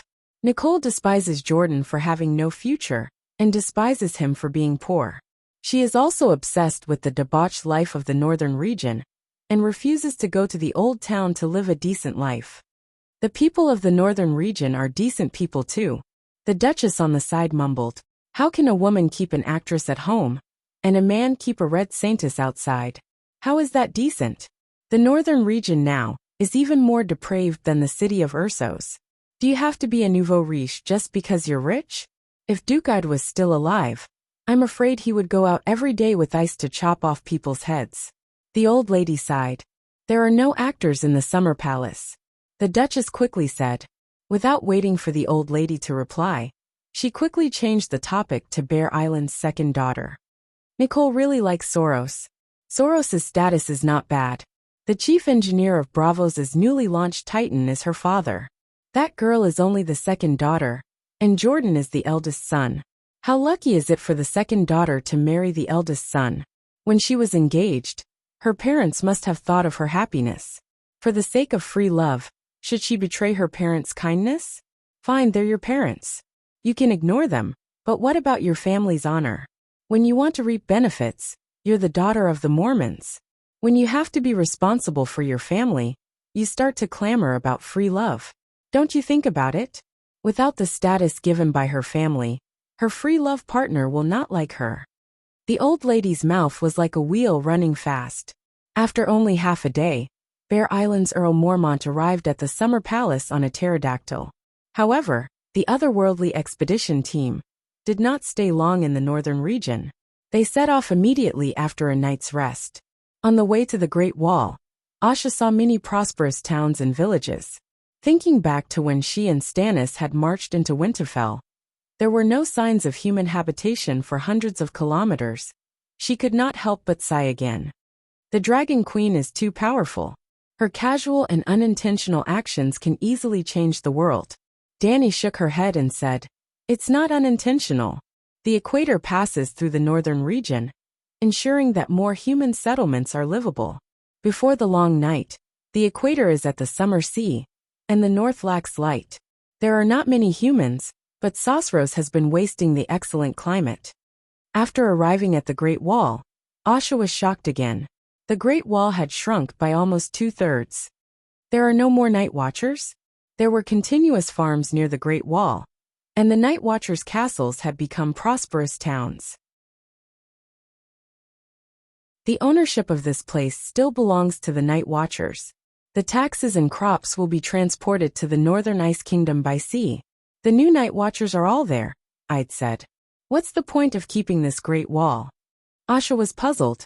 This is our world's last line of defense. The Great Wall is also the starting point of our journey. The real test begins now. Elder Princess Sansa sighed. She was not wrong. From leaving the Great Wall to reaching the Northern Ice Kingdom, the group of 10 had traveled for 3 months. There was not even a muddy path beyond the Great Wall. They had to find their own way with a map, or walk with their unicorns. Fortunately, the name of Targaryen was more useful than Asha had imagined. In any tribe, as long as Dany and Princess Sansa announced their identities, and let the clansmen know that they were the descendants of the Dragon Queen, they would be received with the highest standards. Every 10 years for the old ancestor's birthday, hundreds of clans would send representatives to Slaver's Bay to present gifts. Even when they return, they only acknowledge the old ancestor as their king. Sansa had a complicated expression. Only some of the barbarians have returned, right? I met the freedmen of Queen's Horn at King's Landing, Asha said. Yes. 30 years after the long night, the number of freedmen of Queen's Horn exploded. They could not live there anymore, so they followed the centaurs and moved beyond the Great Wall. We will soon meet the Dothraki. Remy Khaleesi is Sansa's and my second aunt. Of course, Khal Rhaemon is also a Targaryen, the Targaryen of the Pentashade Dragons, Dany said. To Asha's surprise, she thought that she would see a nomadic people living in yurts. Instead, she was surprised to see a city even larger than King's Landing under the snowy mountain. There were even huge steel mills and wildfire processing plants. The buildings in the city were not as tall as King's Landing, but they were much cleaner and more comfortable than King's Landing.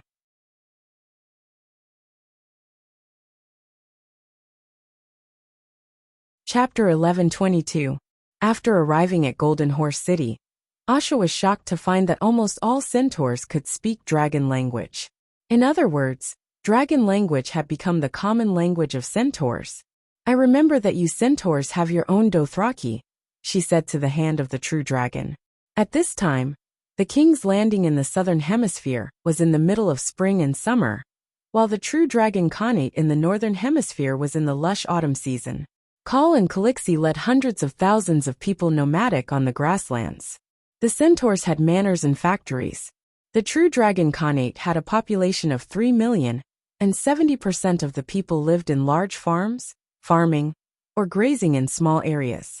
10% of the city residents were mainly workers, while the remaining 2 were elite roaring warriors and their families. After Khaleesi and Khal left the capital, the Prime Minister assisted the Crown Prince in supervising the country. At this moment, Crown Prince Long Eo was surrounding Princess Sansa and trying to please her. Instead, the Prime Minister was introducing Golden Horse City to the distinguished guest. The old Dothraki language hasn't been completely abandoned. It's mainly spoken in the countryside. As a language, it only had sounds and no words. Its expression was also too simple, and not very rigorous. At first, we planned to use Vuleglia, or the common language of the Seven Kingdoms, as the main language of the Khanate. Later, Crown Prince Leg found that for newborns, Dragon language was not more difficult than the common language, but for adults, Dragon language was 10 times more difficult. Since that was the case, it would be better to take advantage of the fact that the population of the true Dragon Khanate hadn't increased yet, and spend a generation of effort to gather all the children together and hand them over to a scholar who was proficient in the Dragon language to raise them. 80 years ago, the true Dragon Khanate only had 50,000 people and less than 8,000 newborns. At this point, the Prime Minister couldn't help but sigh with emotion. Now it seems that His Highness the Crown Prince is truly far-sighted. The world's mages and scholars are all learning Draconic, and in our true Dragon Khanate, Draconic is the most popular language, even surpassing Slave Bay. When it was almost evening, Asha found a group of small knights coming towards them. They were all students in their teens. They were carrying backpacks and bows, with short swords or wands hanging from their waists. They were dressed in barbarian-style riding and hunting robes. They were talking and laughing full of vigor. If it weren't for their almond-shaped eyes and tanned skin, she would have thought that she had returned to King's Landing. Well, in King's Landing, it was common to see students leaving school in the evening, but they took the city train instead of riding horses. "Greetings, Prime Minister." "Greetings, Your Highness." Seeing the old Prime Minister and Long Ao, the students pulled on the reins and dismounted from their horses, kneeling on one knee in salute. Whether it was the old Prime Minister or Long Ao, who was joking with Princess Sansa, they all nodded solemnly in return. It's hard to imagine that you are all centaurs. 100 years ago, centaurs were the synonym of savagery. The free city of Ursos even instituted a ban against centaurs. All armed roaring warriors were not allowed to enter the city. That's right. That's right. 100 years ago, centaurs were synonymous with savagery. No race is born barbaric. We were barbaric in the past because the Khal King hadn't appeared yet. When the prophecy of riding the steed of the world comes true, the centaurs will walk towards glory. The grizzled old centaur straightened his back and said proudly. Asha rolled her eyes and said with a smile, "Tell me, riding the steed of the world, are you referring to the Dragon Queen or Leg, or Pegasus Black Dragon?" As the Prime Minister of the Khanate, the old centaur even had a graduation certificate from the Imperial University. Of course, he would not be stumped by this question. "The king has a father too, right?" he said. "Yes, as long as one is human they have parents." Asha said, "Isn't that right?" The old centaur spread out his hands. "Everyone has parents. The same goes for riding the steed of the world. The king's father is still the king. The Sky Emperor is the first riding the steed of the world. Prince Leg is the son of the Khal King, the second generation." "All right, you've covered it up." The old centaur glared and said in a low voice, "This is the truth. The ancient prophecy has come true. During the long night, the Khal King led hundreds of thousands of centaurs to clear out the deviants of Ursos. In the last battle, although Prince Leg was not the commander, he followed the Khal King's blood riders and led hundreds of thousands of the most elite roaring warriors to wipe out the corpses and deviants. After staying in Pegasus City for 3 days, Asha and the others bid farewell to Prince Long Ao. Prince Long Ao was very reluctant and even wanted to join their team, but he was sternly rejected by Elder Princess Sansa. "Is he trying to court you?" Asha asked curiously. "Sansa likes the Duke of Vuleglia." Dany smiled. Princess Sansa blushed but did not refute. "The Duke of Vuleglia jollies?" Asha thought carefully and finally remembered. Half a year ago, when she attended the Dragon Queen's birthday party, he was a gloomy young man sitting on either side of her. Although he was very handsome and had the temperament of a poet, and even played the guqin well, Asha did not like him. "I think Prince Long Ao is more masculine, more like a man," she said honestly.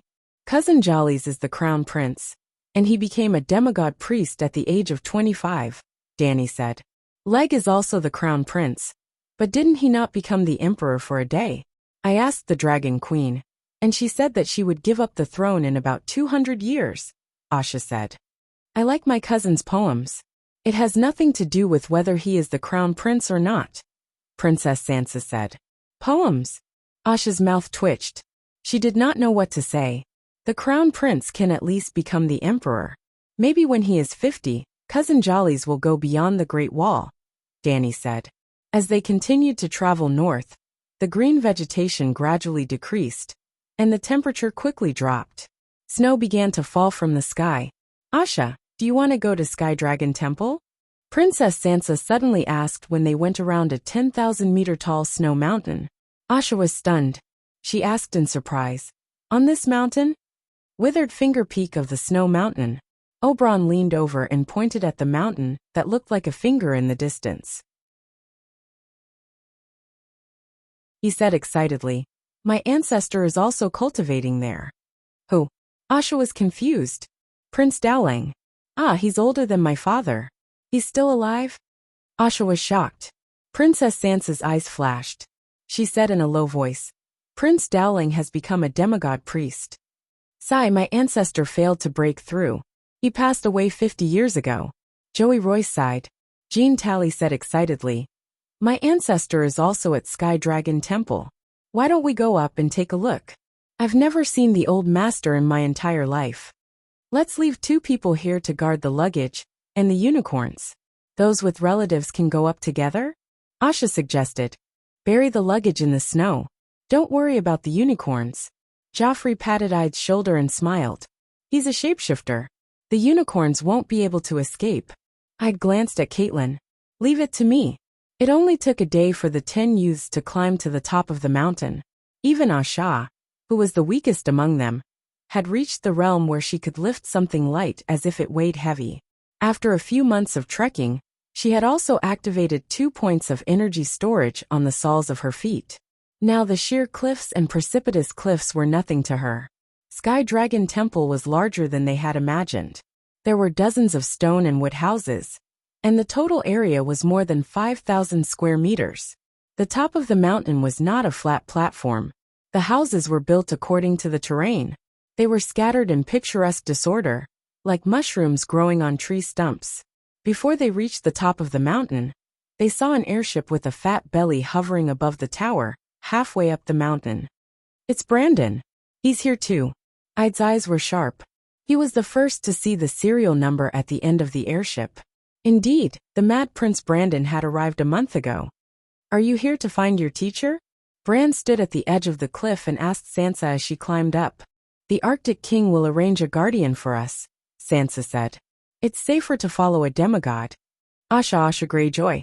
A cry came from the entrance of the temple. Brandon turned around and saw the person. Granduncle, you've finally come out. It was an old man who was about 3 feet tall. He was barefoot and wore linen clothes. His bald head was covered with dark brown age spots. His upper lip and lower jaw were like silver strands that hung down to his chest. His cheeks were like sun-dried oranges, shriveled and wrinkled. He was not tall, and his back was a little hunched. His arms and legs were as slender as sticks, but he had a pair of bony hands and a pair of wide, dark feet. 7 hells. You're not Tyrion, are you? Asha cried. That's me. The dwarf looked down at himself and laughed. I'm almost 150 years old. This is normal. You were as handsome as a real Targaryen back then, Asha complained. People don't care about their appearance when they're old. Granduncle. Granduncle. Dany and Princess Sansa bowed respectfully. Granduncle. Casterly Rock City's Joffrey, Tarth Island's Andrew, and Dorne's Oberyn all called him the same. Well, the dwarf never divorced Yllian. Later, Yllian's adopted nephew from her younger brother could also be considered his descendant. Greetings, Master Tyrion. I, Jenny, Catelyn, and Joey were not directly related to the dwarf. However, Tyrion was not the only one in Sky Dragon Temple. Soon, the demigod knight Randall Tarly, the demigod priest Dowling Martell, and the other old nobles of the 7 kingdoms, who were looking for a breakthrough also came out. Jenny Tarly, who had been full of anticipation, suddenly felt a little scared when she saw the old ancestor's serious and cold face. We also want to travel to another world to cultivate, but we won't go with you. You and I have different experiences, and we focus on different things, Randall Tarley said directly. We're different from Brandon. We're just passing by and came to take a look. Jenny said awkwardly. That's good. Randall's expression relaxed a little before he began to ask about the situation at home. I just came out of seclusion and don't have any new cultivation plans. I'll be your bodyguard. The dwarf smiled. That's great. Brandon said excitedly. I want to go with Sansa and Asha, not you. Tyrion rolled his eyes. Brandon was stunned and forced a smile. We can combine into a team. A team of 20 people isn't too big. Princess Sansa glanced at her granduncle. Seeing that he didn't object, she could only agree. After the old practitioners of the temple left, Asha approached Tyrion and asked curiously, What's so special about this place? Why are they all here?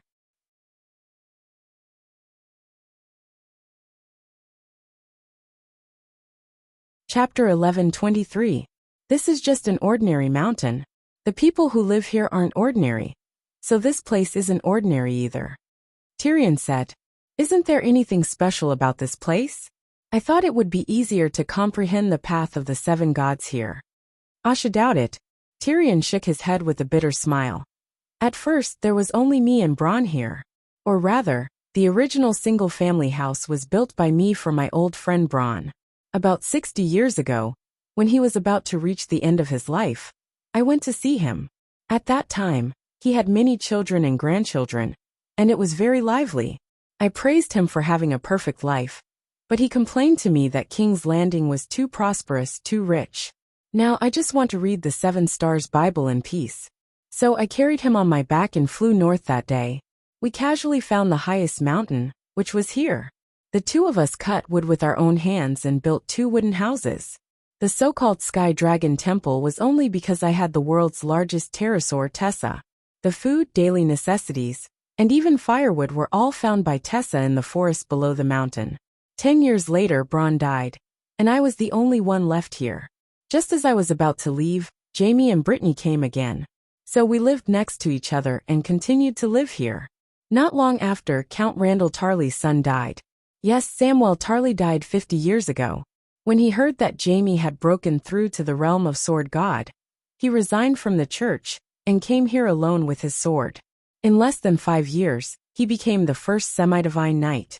When the news reached the great cathedral of Bel, Prince Dowling couldn't sit still and asked his grandson to send him over on a pterosaur.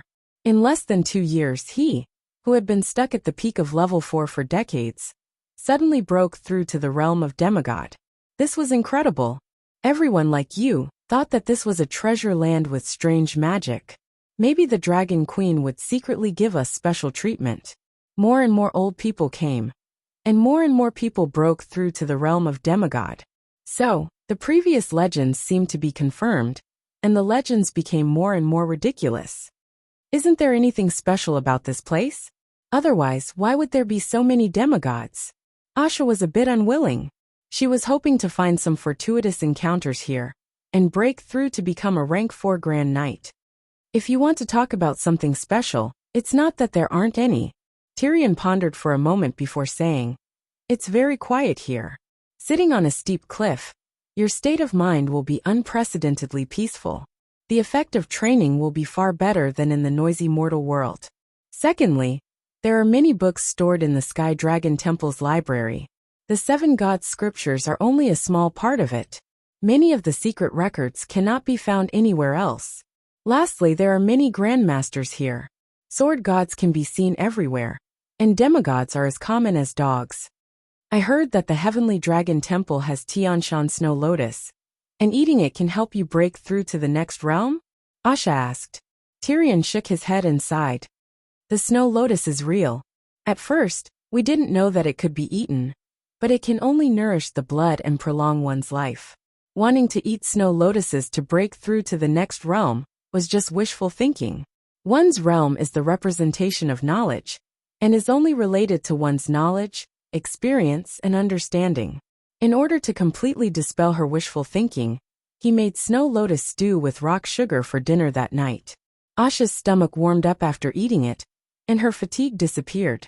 The point of accumulation in her heart was hot and numb, but her realm did not budge at all.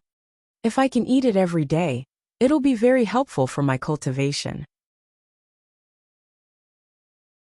Before leaving, she smacked her lips and hinted to Rando Tarly. Yes, the snow lotuses were picked by the temple's demigod old monk from the nearby mountains, and Rando Tarly was the manager of the vault. When you're 50 years old, you can come here to cultivate. By then, you'll be able to eat one every 3 days, Rando said calmly. 50 years old. Asha smiled awkwardly and left. After staying in the Heavenly Dragon Temple for 2 days, Brandon and his companions left on the airship, while Tyrion followed Asha and the rest down the snow mountain. Where's your Tessa? Seeing him walking with his big black feet, Asha was puzzled. Too ostentatious. It's not good to bring her to the other world. Ostentatious? Asha was puzzled. Tyrion smiled and waved his hand at the back of the mountain.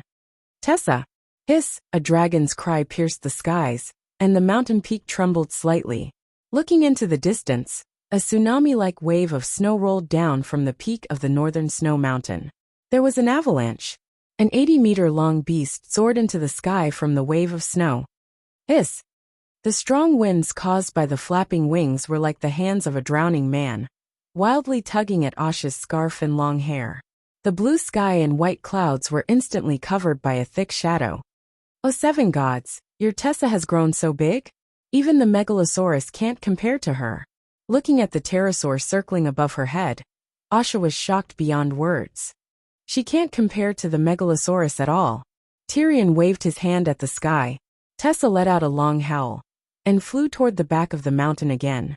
Where's the Dragon Queen's Megalosaurus? Has it given birth over the years? Asha asked. Blackie is at Slaver's Bay, but it hasn't laid any eggs. Perhaps it won't lay any eggs for the rest of its life. My sister hopes that all 5 dragons will become true gods. The newborn dragons will divide their destiny and greatly affect their training speed, Tyrion said. Asha frowned and said, the Megalosaurus has completely disappeared from the Targaryen family now? Tyrion glanced at the Targaryen family and said hesitantly, actually, over the past 100 years, she has collected hundreds of fossilized dragon eggs from all over the world. When she leaves the mortal world, she will distribute the stone eggs to the many Targaryen families. If you want a Megalosaurus, you have to hatch it yourself. Could it be that the old ancestor can't hatch dragons with the start of the new era? Princess Sansa asked in surprise. The destiny of the era's protagonist does indeed determine whether the Megalosaurus can be born, but she's different from Lalo. The destiny of the ruler of the world far surpasses that of the child of the era, Tyrion said. Then why doesn't she hatch it? Asha asked, puzzled. She feels that 5 children are enough. 1 more child means 1 more responsibility. The Megalosaurus can be distributed to her children and grandchildren, Asha said, puzzled. Sigh, you still don't understand? Tyrion sighed. That's her child. Other than herself, the Megalosaurus she hatches will not become anyone's mount, including her own son, Simba. Can others hatch a Megalosaurus? Dany asked. Either they're lucky and happen to awaken the same talent as her, the mother of dragons, or they're talented and hardworking enough to master part of the first flame's characteristics. It shouldn't be difficult to hatch a dragon. Tyrion's eyes flashed. I suspect that Simba can hatch a dragon now too. The 2 Targaryens were deep in thought. Once they reached the foot of the mountain, I'd whistled. The unicorns exhaled white steam and ran out of the forest in 2s and 3s. Tyrion, are you riding Tessa, or are you riding with us? Asha asked. See you in the Northern Ice Kingdom. Tyrion smiled. Under everyone's stunned gazes, his body melted like a candle, turning into a red and white puddle of steam. Then he quickly kneaded into an adult dragon whelp that was 3 meters long with red scales. Its body was small, but from the expression and gaze of the Megalosaurus, it was definitely an old dragon. How did you do it? Sansa asked in shock. My body originally fused with a part of the dragonworm's genes. After a long period of fusion with Tessa, I copied the pterosaur's genes from her body. The fusion of the dragonworm and the pterosaur is the megalosaurus. In order to cultivate this blood witchcraft, I even asked the dragon queen for some divine dragon's blood essence. With the true dragon's blood as a reference, the fusion of the genes went smoothly. Now I am the megalosaurus. The demonic dragon raised its head and roared.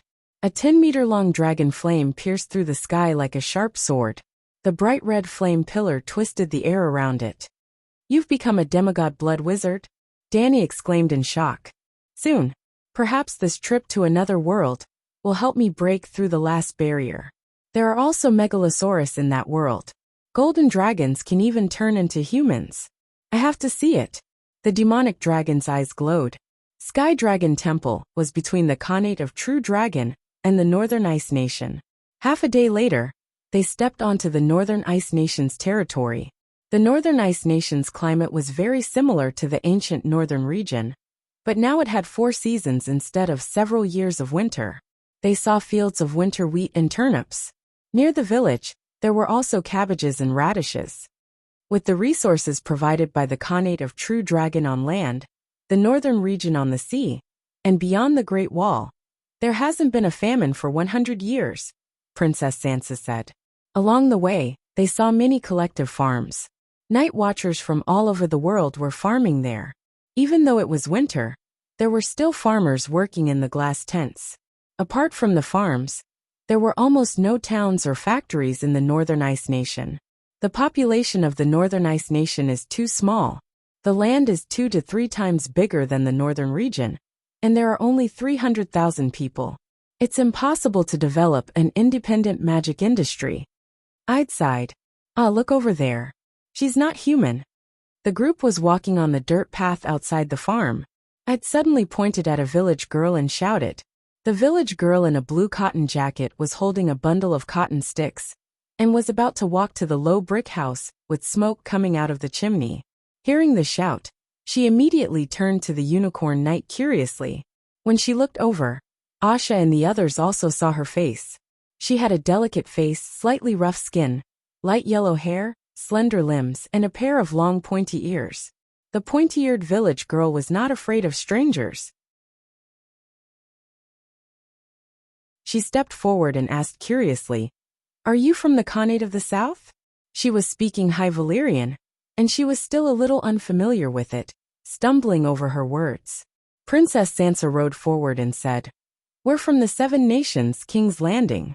Do you know?" "I'm not sure. I'm Aya, an elf. I just migrated here from another world." The elf village girl smiled.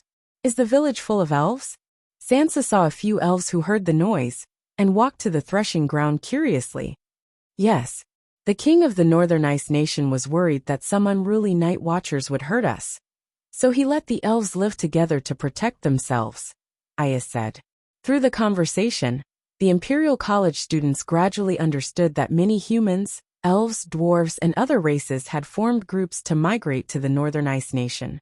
The Northern Ice Nation is bitter and cold, but life in the northern countries is even harder. In that world, humans are too unfriendly to elves. The elf elder in the village sighed.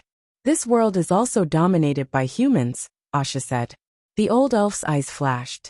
"At least you believe in the 7 gods, and the 7 gods are real. We only decided to migrate to this world after studying the 7 Stars Bible. The Maiden of Freedom of the 7 gods announced that all intelligent life is free.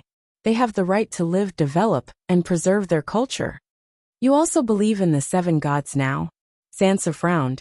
"Elves should have their own gods, right? We believe in Dynamida. Old woman, holy mother, and maiden are another name for Dynamida," the old elf said solemnly. "Are you sure?" The Imperial College students were doubtful. The old elf stretched out his right palm and shouted piously, "My lord Dynamida, please bless your believers."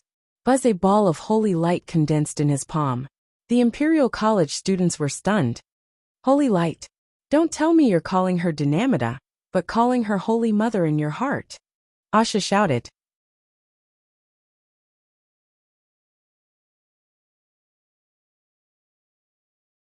Chapter 1124. Meritlay is the main religion of the Northern Kingdoms. This deity appears in 3 forms: a carefree young girl, a mature pregnant woman, and a hunchbacked old woman. In the Palace of Neverwinter, Queen Ygritte introduced the deity to the guests. As the only daughter of the powerful demigod who sang the Song of Ice, she was also considered a child of God. She became a demigod in her 70s, and then came to the Northern Ice Kingdom with Ymont to live in seclusion. Ymont was also a demigod. He was the eldest grandson of the Dragon Queen, and the eldest son of the sun god Leg, and the moon goddess Dany. His bloodline was stronger than Ygritte's, and he became a fire demigod at the age of 40. She really looks like the young girl, the Holy Mother, and the old woman of the 7 gods. Sansa exclaimed. Not only are the images similar, even the doctrines are similar. Meritlee's priest preaches love, peace, and kindness, and wantonly builds hospitals, shelters, and orphanages. Everything she says and does is in line with the teachings of the 7 gods. So, believers who come to our world only need to change their minds and think that Meritlee is the incarnation of the 7 gods, and it is easy to get the blessings of the 7 gods. Is Meritlee the same deity as Dynamita? Asha asked. Yes, the humans in the northern kingdoms call her Meritlee, the elves call her Dynamita, and the dwarves have a different name. After that, Queen Ygritte told the younger generation about the history of the demon hunter world. Compared to the history of their world, it was very short. It was said that the goblins and dwarves were the natives of the demon hunter world. About 2,000 years ago, the elves came to the new world during the convergence of the stars. Compared to the natives, the elves had a rich culture, mature art, and advanced science. Their attainments in magic were unparalleled. The elves, with their more advanced civilization, naturally dominated the world. However, the elves also had 2 fatal flaws.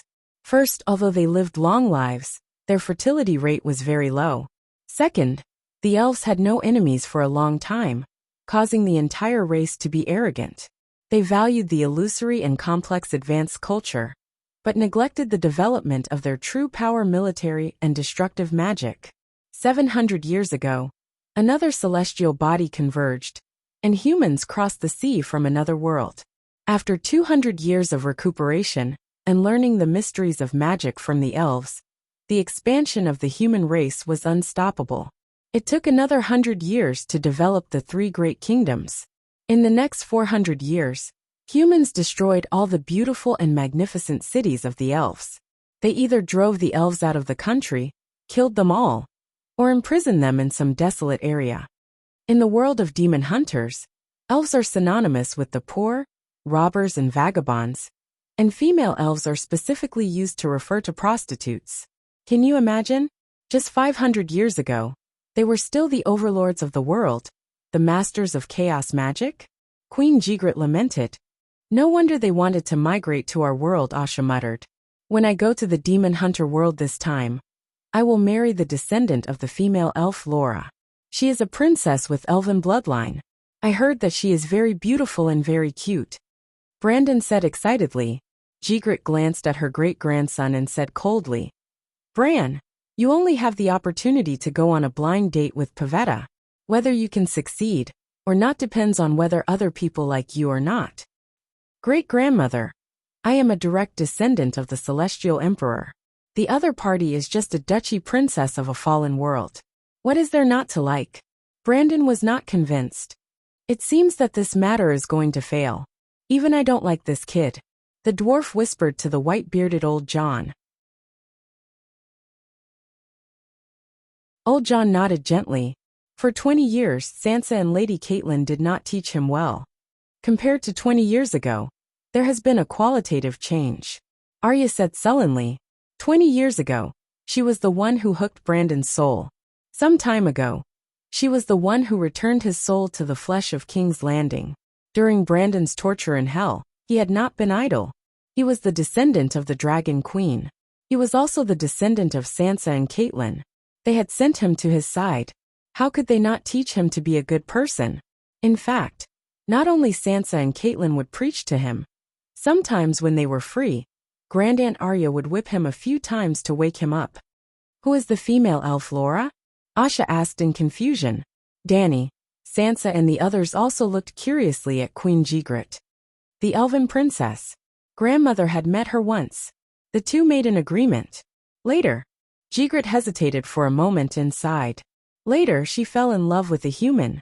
But the humans and elves were in a cruel race war. The two's union was seen as a betrayal to their own race by both elves. Her husband was killed first, then she was hunted down by the humans and elves. Before she died, she left behind a daughter. The current queen and princess of the Sindra kingdom are both Laura's descendants. The next day, Princess Sansa met the teacher that the Northern Ice Kingdom had chosen to lead them, the commoner sword Saint Sophia. She was a tall swordswoman with long brown hair and an oval face. She carried a two-handed sword on her back. She wore a black woolen sweater and a black cloak that represented the Night Watchers. She looked valiant and charming. She was born in an ordinary farmer's family by the Trident River. At the age of 5, she was the same as the other children in the village. The old priest in the small church activated the power storage point, and she followed the instructor of the poor to practice basic swordsmanship. Because her talent was visible to the naked eye, she was recommended to the great church in her territory at the age of 7. Derry City had stronger priests and swordsmanship instructors. Little Sophia's martial arts began to improve by leaps and bounds. At the age of 11, she became a level 4 Grand Knight and successfully received an offer from the Imperial University. Even Count Derry was shocked. Because she was born in Derry City and received financial support from the Derry family since young, half of the budget of the church in each territory came from the local nobles. Sophia reluctantly agreed to Count Derry's request to date his cousin Fry. At that time, she had not graduated from university and had not reached the realm of a sword saint. Fry despised her for being a commoner. Sophia, who was rejected, heaved a sigh of relief.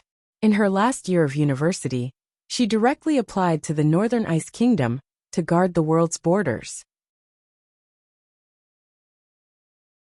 She stayed for more than 10 years and did not return to the 7 kingdoms. Well, a level 4 Grand Knight had mastered extraordinary swordsmanship skills. Only at level 9 could one be considered a demigod in pure swordsmanship. Level 5, 6, 7, and 8 were all sword saints. Sword saints did not have an essential improvement in their skills. In other words, extraordinary swordsmanship was already the peak of mortal swordsmanship. Sword saints comprehended more extraordinary skills of controlling the sword with their mind and wielding the sword with their willpower. For example, a normal shield could block the full strength of a level 4 Grand Knight's sword. But in the face of a sword saint, the fine steel round shield would also be split open by the iron sword strengthened with willpower.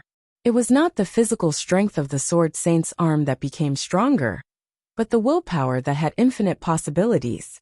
Another example was that in the face of a magic attack, a normal knight could only dodge, but a sword saint could annihilate the spiritual power of the opponent's magic elements.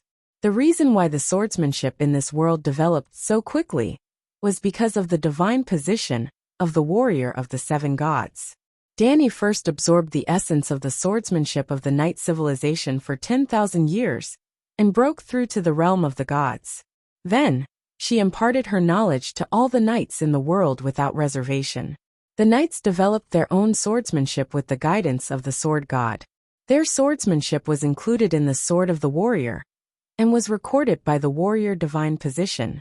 Dany's swordsmanship sword. For example, after Jaime and Brittany became sword gods, their experience, insights, and even the will of the sword god would all be absorbed by Dany through the warrior divine position. After the promotion, Dany the warrior taught the world more perfect swordsmanship, forming a virtuous cycle. Almost every few years, the Celestial Emperor would open the swordsmanship experience and new body techniques to all the swordsmen and knights in the world for free. PowerPoints and sword manipulation with will were developed in this way. After 100 years of snowballing development, the martial arts of the Song of Ice and Fire world had today's achievements.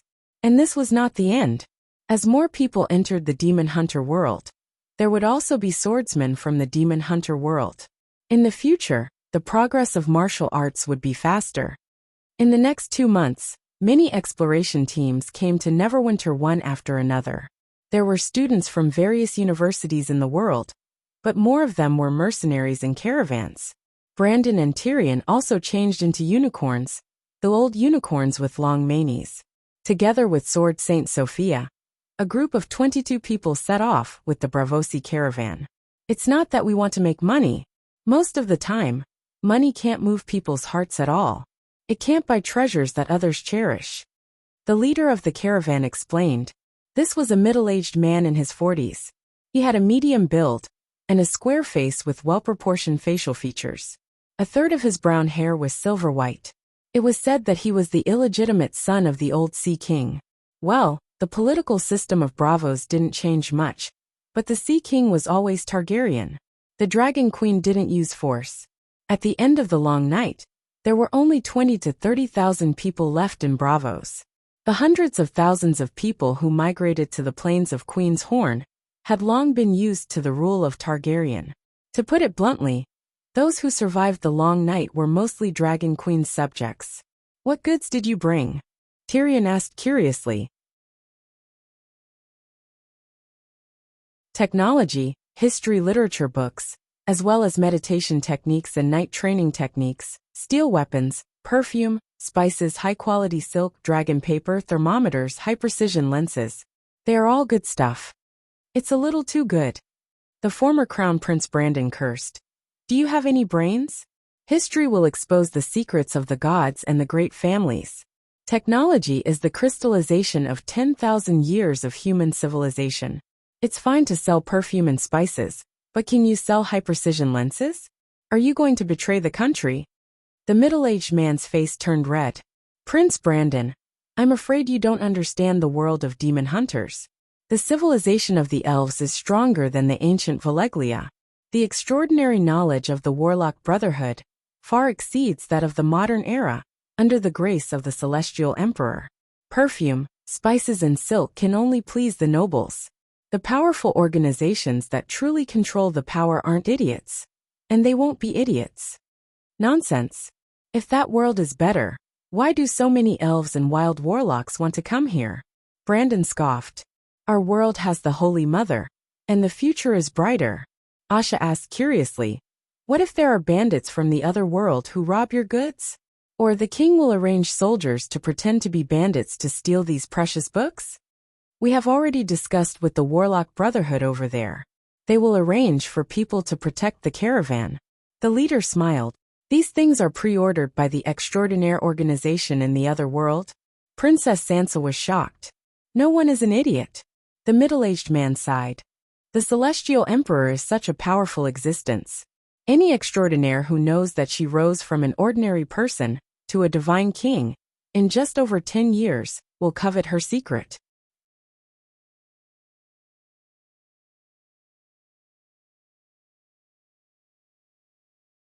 Chapter 1125. The Seven Hells. Is this the Seven Hells? When Asha learned that they were passing through the Seven Hells, she asked curiously, what does hell look like? No one knew what Tyrion did, but there were no longer lead gray clouds above their heads. Instead, the scene of black smoke and dark red flames appeared in front of them, right above their heads. There was a giant sea of oil with a radius of more than 10 kilometers. The boiling oil bubbled and thick smoke billowed. Hundreds of thousands of undead wailed inside. There was also a millstone that was even larger than the monarch's descent. Countless undead wailed as they ran. And behind them, there was a stone roller that was even thicker than the Great Wall. It rumbled as it chased after them, crushing them like wheat into red juice. There was also a mountain taller than the Snow Mountain where the Sky Dragon Temple was located. It was made up of shining sharp blades. The undead climbed up from the foot of the mountain like ants. With each step, they would cut off dozens of pieces of flesh. Finally, there was only a white skeleton stuck with blood halfway up the mountain. This is the 18 Punishment Division of the Seven Hells. The land of eternal winter we are in now is the gap between the second layer of the ice purgatory and the material world. The second layer is below the first, so we can see the projection of the first layer of hell when we look up, Tyrion said. It's too scary, Asha said with a pale face. Tyrion glanced at the students and said meaningfully, so when you are alive, you must restrain yourself and return to etiquette. Don't do bad things. We will remember Master's teachings. The students bowed solemnly to Master Tyrion. Asha had a strange expression and muttered, "It's so awkward to hear this from you." When they crossed an ice river, they accidentally met a team of female warlocks from another world. "7 gods above, she's so beautiful. That's an elf, right?" There were many women in the team. Even the red-robed Melisandre was among them. They were all stunning beauties, but the eyes of the Imperial University students fell on the dark golden-haired female elf in the lead. She was a perfect woman without any flaws in terms of facial features, skin, figure, and temperament. Targaryen's appearance was also very delicate, but in comparison, it was too invasive. He did not have the tranquil temperament of a female elf that was harmonious with the world. Even Master Tyrion, whose mortal heart had long withered, could not help but thump. "Lady Yennefer, Lady Melisandre." Sophia first stepped forward and bowed to the two women beside the female elf. Then, she faced the female elf in a more solemn manner. "Madam Frances, you haven't left the Northern Ice Kingdom yet? I'm admiring your 7 hells. The Celestial Emperor's attainments in spatial magic are truly breathtaking." The female elf smiled. After that, Sophia appeared and introduced both sides to each other. Yennefer had wanted to practice in this world, but she was not the only one from the Warlock Brotherhood who had arrived at Everwinter alive. It could only be said that she was lucky. She was the first female warlock to pass the trial of the 7 layers of hell, and the only opportunity to communicate with the King God Cauldron was hers. After the other warlocks learned about this world's extraordinary upper limit, they were very excited and immediately sent the news to the Warlock Academy. Very soon, the Transcendents of the Demon Hunter world formed an envoy group and went to Slave Bay to visit the mortal god king. The female elf Frances was the leader of the envoy group. The Warlock Envoy group arrived at the Northern Ice Kingdom a year and a half ago. They left the Northern Ice Kingdom half a year ago and were ready to return to their own world. However, they did not expect that they had been trying to crack the spatial structure of hell for half a year and had not yet left the range of hell. "Have you seen Her Majesty Dany Lissa? There seems to be no news of the envoy group from the outside world." Princess Sansa said in surprise. "We have been to Slave Bay, but did not stay there for long." Frances said, "Why are you looking for the Dragon Queen?" Tyrion asked. "To ask about the mysteries of magic, and also to find a place for the elves to settle down." Her Majesty Dany Lissa was very kind and carefully answered all our questions. She also agreed to let the elves build their own home in the barren wilderness. The elven warlock said with emotion. The female human warlock beside her said excitedly, "Your world is too magical. It's like a bottle, you can only enter and exit through the Arctic Circle." And such a magical world was actually artificially shaped. The rumors are not exaggerated. Dany Lissa is a god, a real god. "Will you warlocks migrate to our world?" Asha asked curiously. Frances glanced at Yennefer, who had been silent, and shook her head.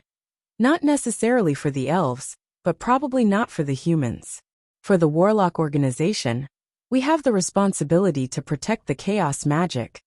For the individual warlocks, they come from the northern countries and have to use their knowledge to serve their country." Since they had met Tyrion and the others, the female warlocks did not take their time to analyze the structure of hell. Half a month later, they came to the Megalosaurus Mountains of the Demon Hunter world. Yennefer said goodbye to the female warlocks at the intersection of the worlds. "That's it. I have to go back to the world of 7 gods to understand the law. Next I will go to Slave Bay. Being beside the Dragon Queen, the sea of law will be clearer." "You are so lucky." Frances had a complicated expression, and the other female warlocks could not hide their envy. "I have gone back and forth to the northern countries several times. This time, I plan to go to Nilfgaard in the south to have a look. Their national religion, the Sun religion. It is very interesting." Melisandre was also about to leave the group. "You are a mage. Is it safe?" Asha could not help but ask. Aunt May thought for a moment and said, "If you meet a demon hunter called Jennett, tell me. I need him. Ask him to come to me." The black-haired female warlock who was already walking back stopped and turned around to look at the red-robed woman with an unfriendly expression. "You, Jennett is a strong and reliable man." The red-robed woman smiled faintly. Yennefer pursed her lips and did not say anything. She turned around and left. The red-robed woman shrugged and nodded to Francis and Tyrion. She rolled up her sleeves and walked towards the south. She did not even bring her luggage. Asha murmured. She is also a deity. She does not drink, eat, sleep or rest. She bathes in flames and is untainted, Francis said enviously. In our world, it is not difficult to grasp great power. It is almost impossible to comprehend the law and become a deity. Let's go. Don't worry about that woman. Even if we all die, she will not lose a single hair. Tyrion shouted. Why? The school teacher once said that demigods can also be exhausted and magic power exhausted. Then, they will be surrounded and killed by mortals. Jenny Tully was puzzled. That woman has a special technique to avoid danger. In front of outsiders, Tyrion did not reveal the red-robed woman's trump card. Francis was very enthusiastic and tried her best to persuade everyone to visit the Elven Kingdom. Other than Brandon, who was anxious that his fiancée was about to reach adulthood, the others came here with the intention of traveling to another world. Naturally, they would not refuse the invitation of the most beautiful female warlock in the world. When they arrived at the so-called Elven Kingdom, Tyrion and the rest finally realized how bad the situation of the elves was. The Elven Kingdom was just a valley full of flowers. It was called 100 Flowers Valley. The total population was less than 4,000. It was even less than a human town. And this small valley was the only legal settlement of the elves in the world. However, although 100 Flowers Valley was small, it concentrated some of the characteristics of the elven civilization and the way the elves lived and produced. The beautiful palaces and unique culture of the elves amazed the students of Imperial College. Are the humans of this world crazy? Even hiring elves as gardeners is better than driving them to the wilderness to be bandits. Stark especially liked the elven cities. Even though they are all humans, the personalities and customs of the humans of this world are different from ours. Princess Sansa sighed. The students of Imperial College stayed in the small 100 Flowers Valley for a month, mainly to read books written by the elven sage. Before leaving, Tyrion thought of the mission of this trip and found Francis. He asked, "Do you know Laura Dorn from 100 years ago? She was also an elf." The female elf nodded. She was an elf princess from another world. She was engaged long ago, but in the end, she fell in love with a human from our world. Laura and Cranion's union was to prove to the two warring races that elves and humans could live in peace. But in the end, everyone was depressed. She was wrong. At this point, the elven sorcerer suddenly hesitated. Laura and her descendants seemed to be covered in a layer of curse. Laura clearly had such great power, but she died so miserably, she whispered. Wasn't she hunted down and then had a difficult birth? Tyrion was puzzled. No, she was captured by the humans and locked in a cage. They even used an iron sword to cut off her hands, so that she could no longer cast spells. It was the middle of winter. In the woods of a desolate hill, Laura gave birth to her child. In order to protect her daughter, she injected all the magic in her body into the half-elf. At that moment, it was as if the sun floated out of her body. The biting cold wind and the dark night were all dispelled by the light and heat. Outside the valley, a blizzard raged, but the valley where Laura and her daughter were was suddenly as warm as spring. There were even flowers blooming in the ice and snow. "Ah, that's," Tyrion exclaimed, but immediately changed his words. "Amazing! That was the Dragon Queen's fire of creation." The female elf looked deeply at the dwarf and nodded. "It is indeed amazing." Seeing such a scene, the human soldiers did not dare to harm Laura's daughter. In the end, the Queen of Redania, Sero, adopted the child. What happened to the child after that? Tyrion asked. The same fate as her mother. She had great talent, but died an unnatural death. She married a human king, but because of the power struggle in the kingdom, she was imprisoned by her adoptive mother's daughter, who was also her sister. She died after giving birth to a pair of twins. Laura's grandson also did not live long. Because he had an affair with the countess, he was murdered by the countess. He was only 18 years old when he died. Laura's granddaughter married the king of Sintra, but also did not live long. At present, it seems that the lioness of Sintra, Calanthe, has lived the longest. Perhaps she can prove that the so-called curse is just my imagination. 3 months later, Tyrion led a group of Imperial College students to the southernmost pearl of the North Sintra. After returning from the palace, Tyrion patted Brandon's shoulder. Queen Calanthe agreed to the marriage, but her desire was not strong. She hoped that her daughter would marry a noble of her country. In a week, Queen Calanthe will gather all the noble talents in the country to hold a marriage selection banquet for her daughter. Whether or not you can marry Princess Pavetta will depend on your performance. After a pause, he said seriously, Bran, I will tell you the truth. If you can bring Princess Pavetta back to our world, it will save your ancestors a lot of trouble. Brandon was very excited. I am the direct descendant of the God King. I received the best education since I was young. Regardless of appearance or talent, I will not lose to the small nobles of the small Sintra Duchy.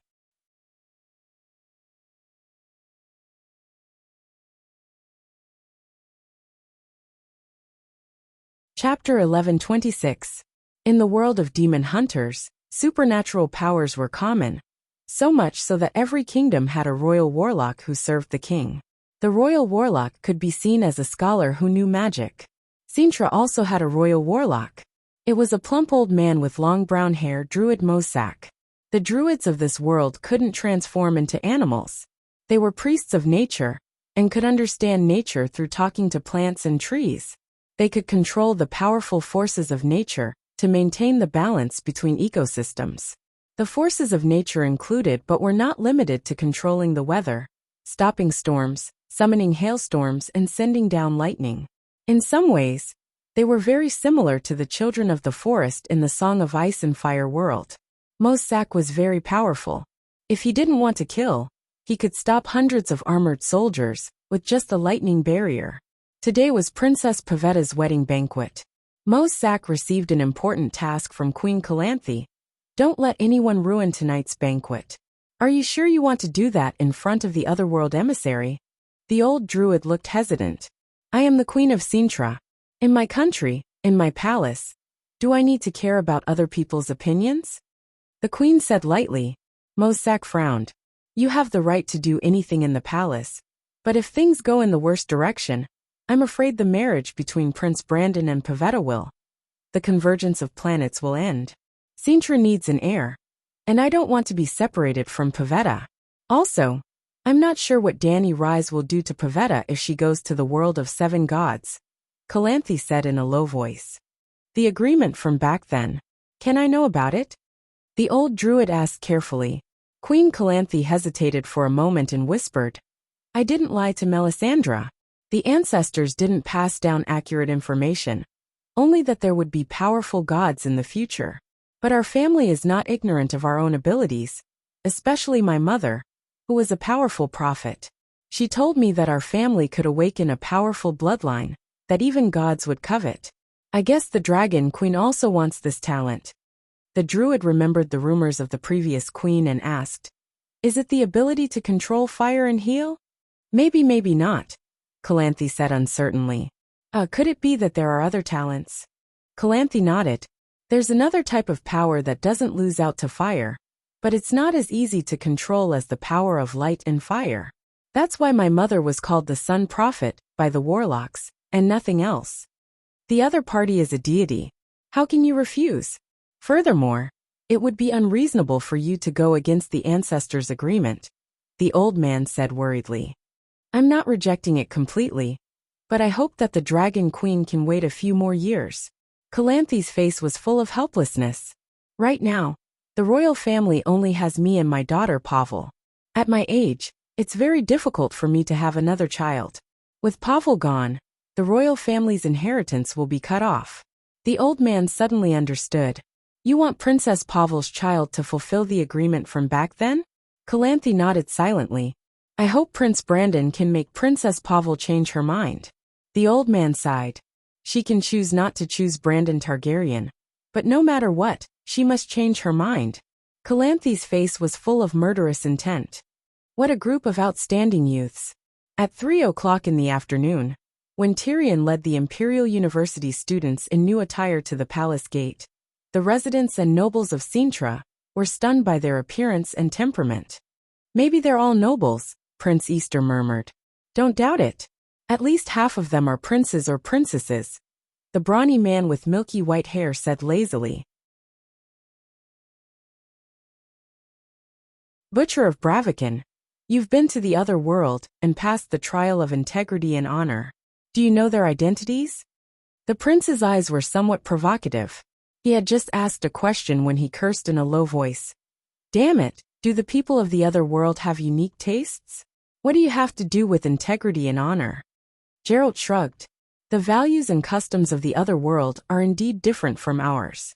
Unexpectedly, when the group of princes and princesses bowed to Queen Calanthe, they only reported their names and didn't mention their titles and identities. "Oh, the same identity, students of the Imperial University. Is the Imperial University a sorcerer's college?" Prince Easter asked curiously. The black and white marble floor of the palace, with a complex four-pointed star pattern, was polished until it was shiny. There was a large empty space in the center of the hall, and on both sides near the white stone pillars, there were rows of long tables and chairs. The tables were filled with roasted lamb chops, ham, bread, beef, apples, grapes, and other food. Dozens of chandeliers hung from the ceiling, each with 30 candles. The noble guests sat on both sides. The queen and prince's seats were on the stone steps above the center of the hall, which was also a long table. In the middle was Queen Calanthe's throne. The queen's rumored lover, Prince Easter, and Geralt sat on the queen's right. The first seat on the queen's left was empty, and the second, fourth, and third seats were occupied by Princess Pavetta and Mage Mosak. At this time, Tyrion, still barefooted and dressed in linen clothes, led 21 Imperial University students to the center of the hall and bowed to Queen Calanthe. Hearing Prince Easter's question, Tyrion smiled and said, "In our place, the university doesn't only teach magic. Warriors, blacksmiths, merchants, scribes, architects, and even farmers can learn the knowledge of their respective professions in the university." The prince was stunned. "Won't the warlocks feel insulted, learning with the farmers?" The court mage asked. "Unless the warlocks don't eat," Tyrion said. "Master Tyrion, please sit here." Queen Calanthe pointed to the seat next to her and invited him. Brandon was just about to speak when Tyrion gave him a timely look to calm down. "Sansa, look after him," he whispered and walked up the stone steps with a smile on his face. "Master Tyrion, why aren't you wearing shoes? Is it for cultivation?" A count at the same table asked curiously. Before the dwarf could answer, Queen Calanthe smiled and popularized the concept of the 7 gods ascetic. "I'd rather die tomorrow than live like that. Without wine and women, living is torture," Prince Easter grumbled. "I had the same idea as you back then. After seeing the prosperity of the world, I realized that wine and women are all clouds and smoke." The dwarf sighed. "Master, aren't you exaggerating?" Easter felt that the little old man was bragging. Hee, Prince, you're still too young." Tyrion smiled indulgently. Easter knew that Tyrion was the illegitimate brother of the Dragon Queen and had lived for more than 100 years. So he turned his gaze to the demon hunter beside him. "Geralt of Livia, you've also lived for more than 100 years. Tell me, do you hate women and wine now? Even if I throw away the sword in my hand one day, I won't let go of the wine bottle in my hand." After saying that, the demon hunter gulped down a large cup of wine. After drinking, he let out a long sigh of satisfaction. Easter smiled and looked at Tyrion. The dwarf glanced sideways at the demon hunter and called out, "Geralt, Melisandre wants you to find her." "Melisandre? Where did she go?" Geralt was stunned. "Nilfgaard in the south." The dwarf sighed. "To be honest, I admire you. Although I've seen countless women, I don't dare to touch a witch, especially a shadow-binding knight. I've seen Madame Melisandre. She's very beautiful and sexy," Easter said. "She's also very charming and gentle, but I'm also a little afraid of her. She always likes to draw my blood, to do some strange witchcraft experiments when I'm asleep." The demon hunter sighed. "Did she draw your magic power and soul essence by doing that?" Tyrion's expression was very wretched. "Everyone, today is my daughter's wedding banquet," Queen Calanthe said. "Sorry, meeting a former kindred spirit. I couldn't help but have some feelings." The dwarf immediately straightened his face, solemn like a holy monk. After a few glasses of wine, almost all the guests had arrived. With a look from Queen Calanthe, the blue-robed palace honor guard who had been standing at the bottom of the stairs stepped forward, bowed to the queen and the guests on the stairs, then turned to face the palace gate and announced, "Princess Pavetta's wedding banquet has officially begun. Please welcome the first suitor, His Highness Peregrine of Nilfgaard." A young man of medium build led 2 attendants out of his seat and came to the center of the hall. Just as he was about to speak after bowing, the laughter of the Cintrans came from both sides of the banquet. They cheered in a joking tone, "Go His Highness Peregrine," while knocking on the table or playing strange music with the bagpipes. After coming to this world for more than half a year, Tyrion also knew about the conflict between the northern countries and the southern country of Nilfgaard. Queen Calanthe coldly scolded the nobleman youth who was making the most noise, and the hall returned to silence.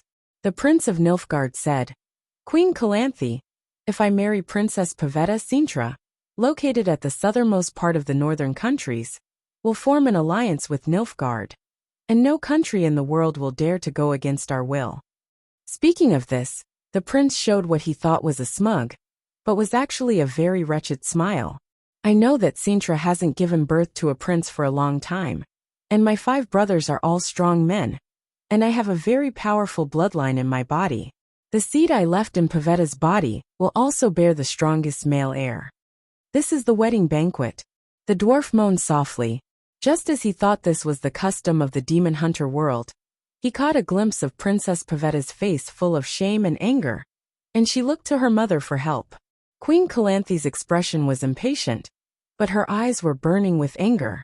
Tyrion was sure that this was not a tradition, but a strange thing in every world. Cintra is indeed the pearl of the northern countries, but what is Nilfgaard? A pile of dog shit. The lioness of Cintra was very rude, and sneered in front of all the guests. The prince and his 2 attendants were shocked, but the surrounding Cintrans laughed loudly and applauded the queen. "Boy, tell me, is it true that the barbaric Nilfgaardians drink urine, eat their own children, and mate with ewes?" The dwarf was stunned. The Prince of Nilfgaard recovered from the shock, and his face was full of disbelief and shame. The nobles of Cintra in the palace cheered even more excitedly, as if their queen had swept away thousands of troops on the battlefield with Nilfgaard. "Queen Calanthe, are you humiliating me? You are insulting Nilfgaard." The prince's face was red as he stammered, "Come on, who doesn't know that your father is just a usurper? The king of Nilfgaard can't stay for long. How long can your family stay on the throne? A year, a month? Boy, get out of here early and suffer less humiliation." Queen Calanthe said sarcastically, and glanced at her daughter with a smile in her eyes.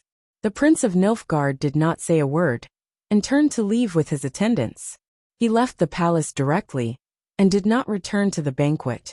The Cintrans cheered thunderously, then the second suitor, the third. Gradually, Tyrion and the other students of the Imperial College understood the right way to propose. "Prince Brandon Targaryen of the world of the 7 gods." As the ceremonial officer sang, the silver-haired, purple-eyed Bran walked to the center of the hall with the encouragement of his classmates.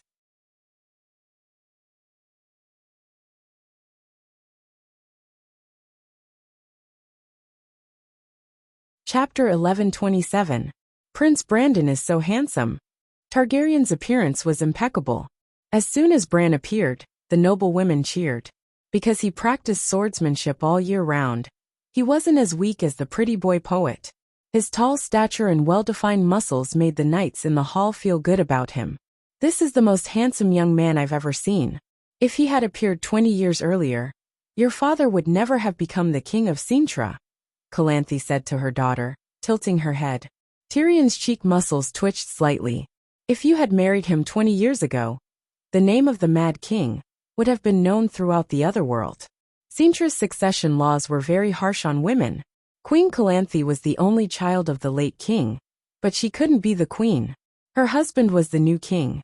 If the new king had legal reasons to divorce her, the throne would still belong to the divorced husband, and his new wife would become the queen. After Calanthe gave birth to Pavetta, she had 2 miscarriages. Her body was damaged and she couldn't get pregnant again. So the king thought that she couldn't give him a son, and prepared to marry a new queen. Before the plan could be put into action, he fell ill and died.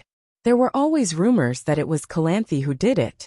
If Bran and Calanthe had married 20 years ago, and Bran wanted to be the Mad King, Calanthe might not have been able to stop him.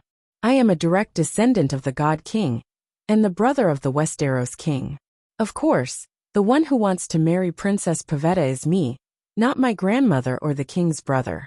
I say this only to prove to you and everyone here that my bloodline is absolutely worthy of Her Highness. As he spoke, he gracefully turned around and bowed to the nobles on both sides of the hall. What is the God King? What about the Westeros King?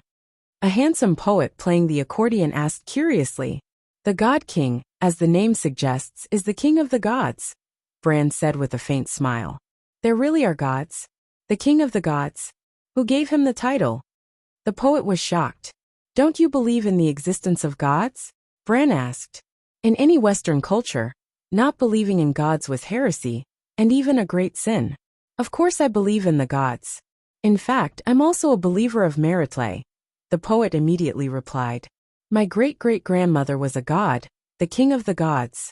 My great-grandfather was the sun god, and my great-grandmother was the moon goddess. This is not a secret.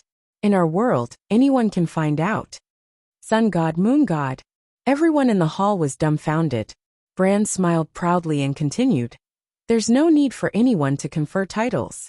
The evil gods and demons that oppose the deity king have all been wiped out 100 years ago. On the other hand, my great-grandfather's sun god position was conferred by his mother. She created a sun for him and placed it in the sun god chariot. My great-grandfather was in charge of it. When I was 6 years old, my grandfather carried me to the Moon Palace to visit my great-grandmother. If I have the honor of marrying Pavetta, I think it won't be difficult to bring her to see the sun god chariot. A living legend had appeared beside her. Even the strong-willed Queen of Sintra was shocked speechless. She had long known that the Dragon Queen, who had an agreement with her ancestors, was a god, but this was not a god, but a god. And it was the sun god and the moon god, which sounded very high and mighty. The dwarf sighed and broke the silence. Kid, don't brag. You don't have the right to get close to the sun god chariot. The sun will burn you to ashes in an instant. But his words not only did not expose Bran's bragging, but also indirectly proved that the deity king, the sun god, and the sun god chariot were all true. Everyone couldn't help but exclaim and whisper. In an instant, Prince Bran seemed to have an additional bright halo around him. Bran smiled awkwardly at his granduncle and Queen Calanthe, then turned to the indifferent Princess Pavetta and said sincerely, Sintra is the pearl of the northern countries, and you, Princess Pavetta, are Sintra's star. No matter what identity I have, no matter how noble my family is, it only gives me a little more confidence. The confidence to mention love and marriage in front of you. Haha, this little guy really knows how to talk, Queen Calanthe said to Tyrion with a smile. The dwarf stroked his beard and nodded silently. But in his heart he thought, this kid has some of my style back then.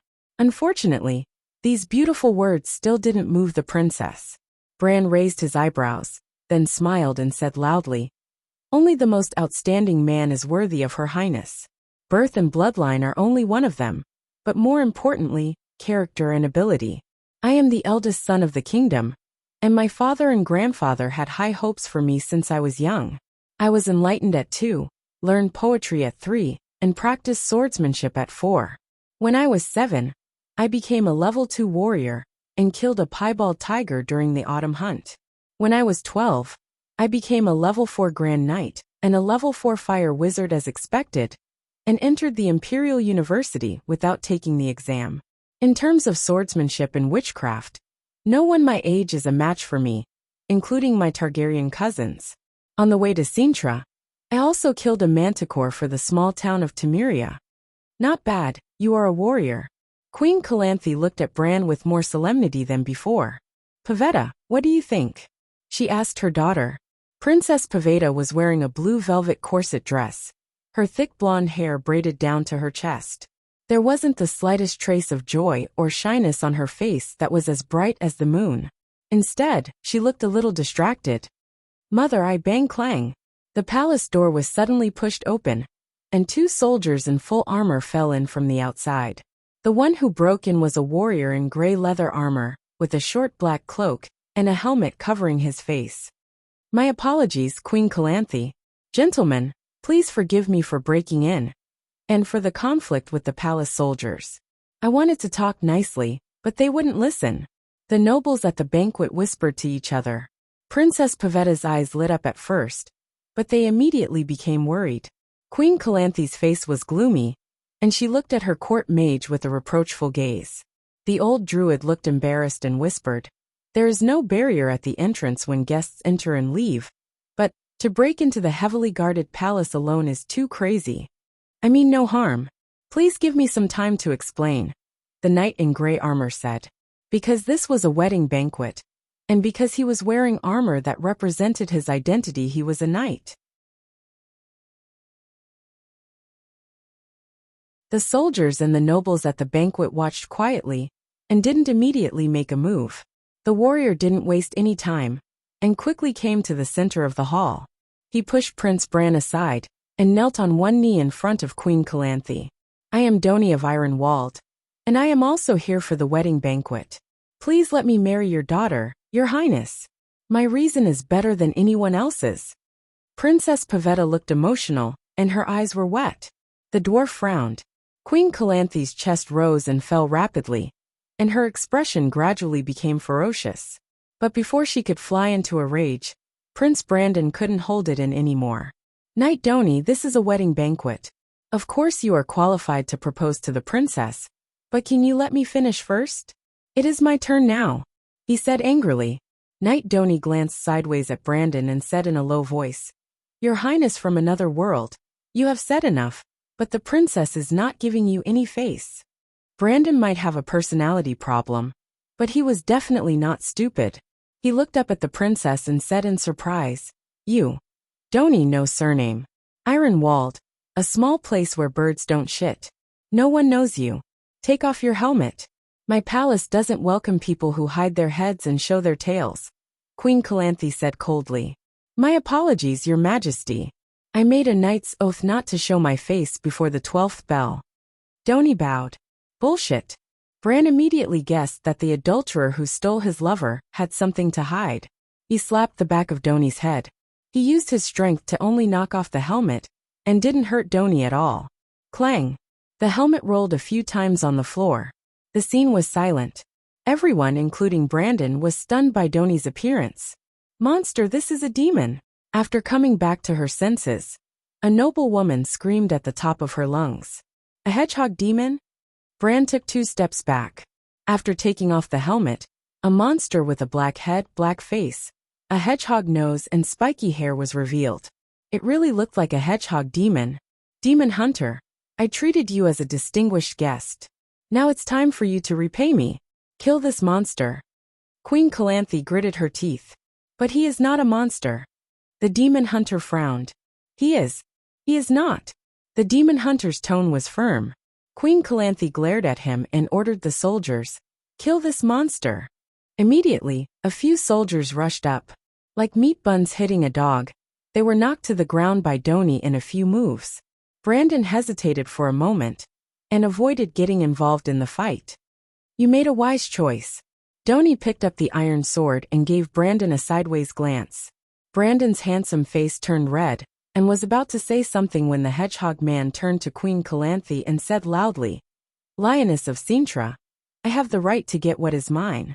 Princess Pavetta is a requirement of the law of accidents." As soon as he said that, the hall was dead silent again. The nobles were stunned and didn't know what to do. Queen Calanthe's breathing was rapid, and her words were even more hurried. "Prince Brandon, will you help me take down this madman?" The dwarf raised his hand, and was about to say something when Brandon's face lit up. He immediately bowed and said, "With pleasure." Brandon's steps were exquisite and fast. Everyone in the hall only saw a blur, and the Prince of Otherworld was already behind Doni the Hedgehog. With a flick of his finger, he hit the aorta on the side of Doni's neck. His movements were elegant and light, so slow that everyone could see what he did. But Doni didn't resist and fell to the ground with a grunt. So strong. The guards who rushed in from outside the palace were stunned. Not only the guards, but Queen Calanthe and her noble knights were also shocked. This kid wasn't lying. He wasn't an embroidered pillow. Prince Bran has touched the threshold of Sword Saint, Sophia said seriously at the banquet. Kid, you made an unwise choice, Brandon said proudly. Law of surprise. Tony the Hedgehog felt as if someone had hit him in the head with a stick. He stopped breathing and struggled on the floor. I saved King Ragnar, and in return, I will use the law of surprise. Pavetta is mine. Bran ignored him. Your Majesty, what should we do with this beast? Kill him and Pavetta will be your wife, Queen Calanthe said coldly. The dwarf wanted to say something but stopped. Bran was overjoyed. In order to please the ancestor, he didn't mind taking over. After all, he had already made countless men take over.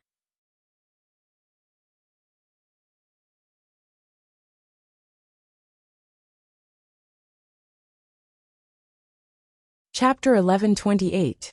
Wait! Prince Easter left his seat and looked around the hall frowning. The law of surprise must be obeyed. No honorable person can sit by and watch the law of surprise be violated. Geralt nodded and said solemnly, Your Highness is right, and Tony is not a monster.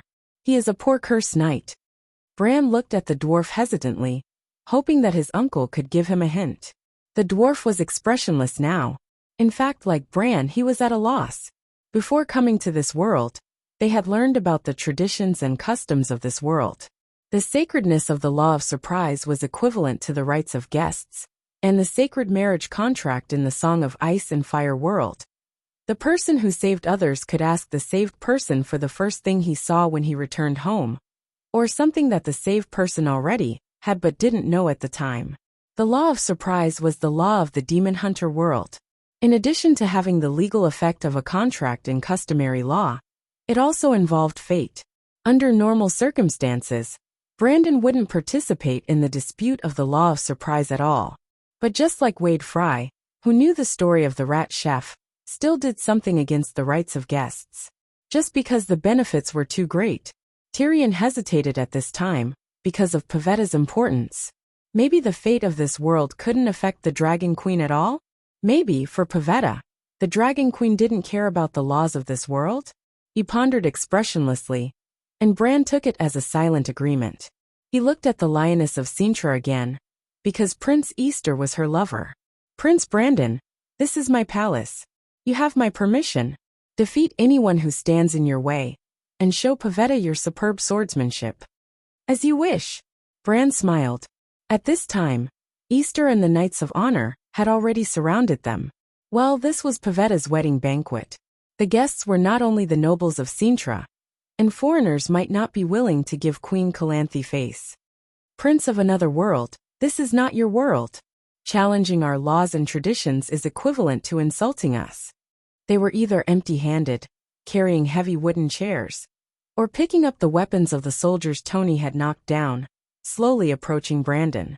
I'm sorry, but this is Queen Calanthe's order. Bran used his right leg to hook Tony's sword into the air, and stabbed out with his right hand.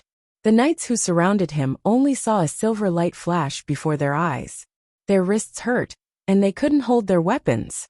Damn it, how can this kid be so strong? In just a moment, 7 or 8 people were holding their dominant hand and wailing. The rest of the unarmed men rushed forward. Bran did not dare to kill anyone, so it was inevitable that he would lose sight of the others. Some of the fists did not dodge and landed on his body. However, even though he was only wearing formal attire, when he was hit, there was the sound of a wooden stake being hammered. Damn it! He's not that big. So why is his body so hard and his strength so strong? Could it be that there's a bull in his body? No, it's magic. There's a golden glow around his body. Seeing that Brandon did not use any killing moves, The knights gave up on defending and opened their arms to pounce on him while howling. Some of them were kicked 7 or 8 meters away, while others were pulled away like children by an iron hoop and thrown far away, knocking down 4 or 5 people. 3 or 4 strong men hugged Brandon's arms, waist, and thighs. He roared, and the strange golden runes could be faintly seen through his formal attire. "Princess Pavetta, Queen Calanthe, please forgive my rudeness." He even had the time to shout at the queen on the steps. Then, like a Chubawang surrounded by a group of weaklings, Bran picked up the knights who were hugging him and hammering his head with their fists, and threw them away like trash. In just a moment, the hall of the palace was a mess and wailing could be heard everywhere. Brandon stood proudly on the spot. Only his hair and clothes were a little messy, and even his breathing was not heavy. The floor beside him was full of moaning knights. Prince Easter was also bruised and swollen, and was one of them. "I didn't expect the prince's Vajra body tempering art to have such achievements," Sophia exclaimed.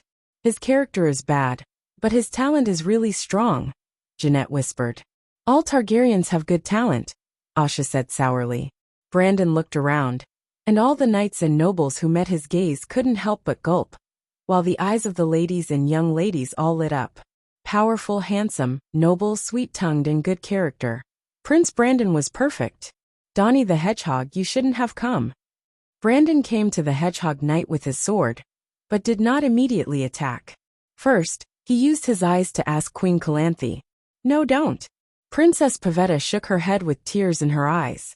Queen Calanthe, who had hesitated, immediately shouted angrily, "Kill him, kill this monster." Brandon raised his sword to stab. "Stop!" Along with the shout came a silver glow.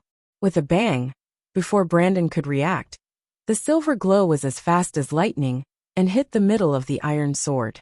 Golden sparks flickered. Ah! Bran's hand was sore, and the iron sword fell to the ground with a clang. Looking at the iron sword bouncing on the floor, he was stunned for a moment. The blade was twisted, and there was a bean-sized gap where it had hit. Beside the iron sword, there was a silver spoon that was intact. The soft silver spoon smashed a hole in the hard steel blade. Bran suddenly turned his head and looked at the demon hunter who was slowly walking over. He said in shock, "You're a sword saint." "Prince Bran, you can step down. I'm a demon hunter, and I only know how to kill. My attacks are either crippling or injuring," Geralt said calmly. Bran first looked at his uncle, but Tyrion slowly shook his head. "You're a demon hunter, why are you involved in this matter?" Bran said unwillingly, "I can't watch an innocent person get killed." Bran's expression changed a few times. In the end, he unbuttoned his suit at his throat, took a few steps back, and got into a fighting stance. He said in a deep voice, "I'm a descendant of the King of Gods, and I won't back down without a fight." Geralt stared at him for a while, and his eyebrows gradually relaxed. He nodded and said, "I understand, I'll try my best to control my strength." "You're humiliating me." Bran was furious. "Today, I'll let you know that a sword saint isn't invincible." Dragon King's roar of fury. It was standard Chinese. As the last syllable fell, Bran's mouth seemed to have spat out an explosive missile. The flames rolled up a circle of milky white airwaves and covered the demon hunter's head. Roar.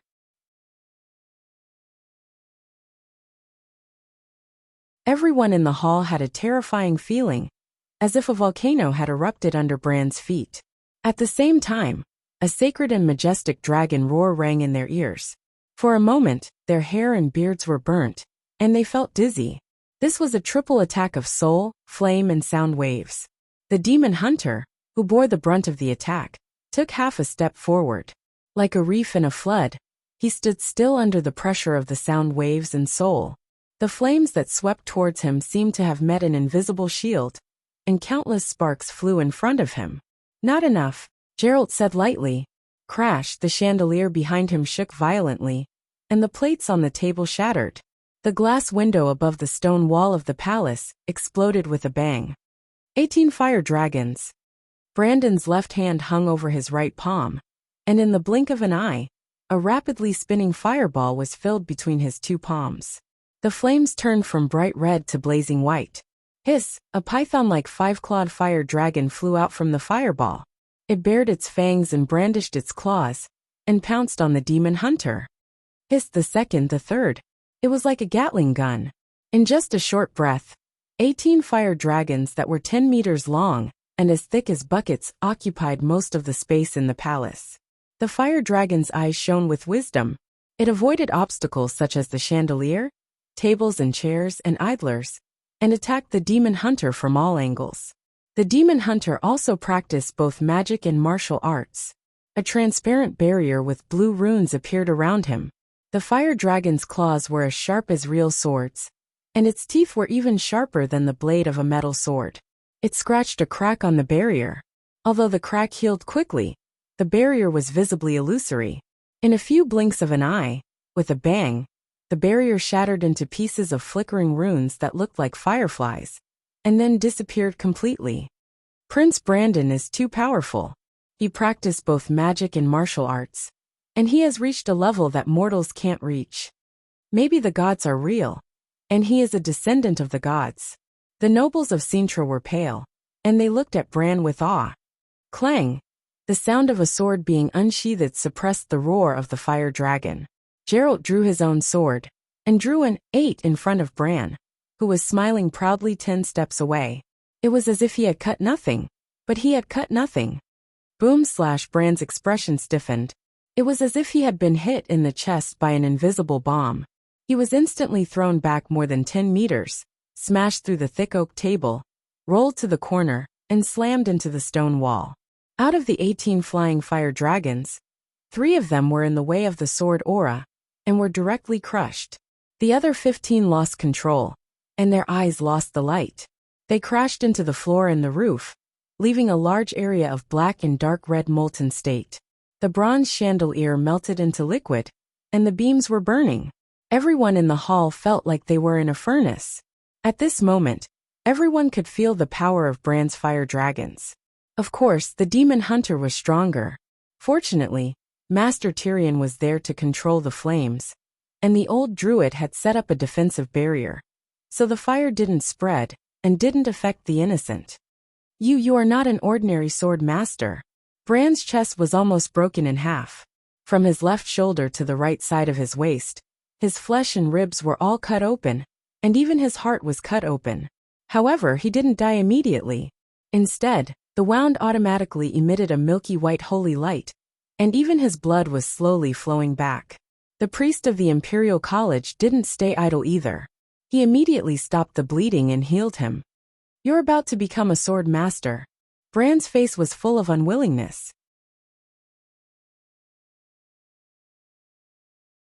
Sorry, I'm a demon hunter. I'm used to using my full strength when facing demons. Geralt sighed and walked to Tony the Hedgehog to help him up. He said to the gloomy Queen Calanthe, "Your Majesty, Tony saved your husband's life, and he must pay back what he owes. This is the law of accidents, the law that everyone abides by, and also the wish of fate. Are you sure you want to go against fate? Rules are set by you men, and I don't follow them. Even if I'm facing fate, I won't back down." Calanthe's face was ashen as she shouted, "Fine. You don't fear fate, but you have to keep your promises, right? Even ordinary people have to keep their promises. As a queen, you should keep your promises," the demon hunter said. "That bastard Ragnar is dead. I didn't ask anyone to save him. His promise has nothing to do with me." The demon hunter was speechless. Ragnar was Calanthe's ex-husband who died of illness. Before Pavetta was born, Tony saved her and made a promise to her by the law of accidents. "Mother, I love Tony." Princess Pavetta finally broke free from her fear of her mother. She ran down the stairs and hugged Tony passionately. Her face was full of happiness. "I love him. When I'm with him, I feel freedom and happiness that I've never felt before. This is my wedding banquet. I can choose my own husband. I want to marry Tony. This princess's taste is a bit." Asha whispered into Dany's ear. "Even if Brandon has thousands of flaws, at least he's human. He's not bad looking. How can a hedgehog eat him?" "It must be true love," Dany said. "Maybe. No, I always feel that they." Princess Sansa frowned, as if she had encountered a big problem. The princess's behavior is not normal. The hedgehog knight is old enough to be her father. According to the law of accidents, Tony should take her as his adopted daughter.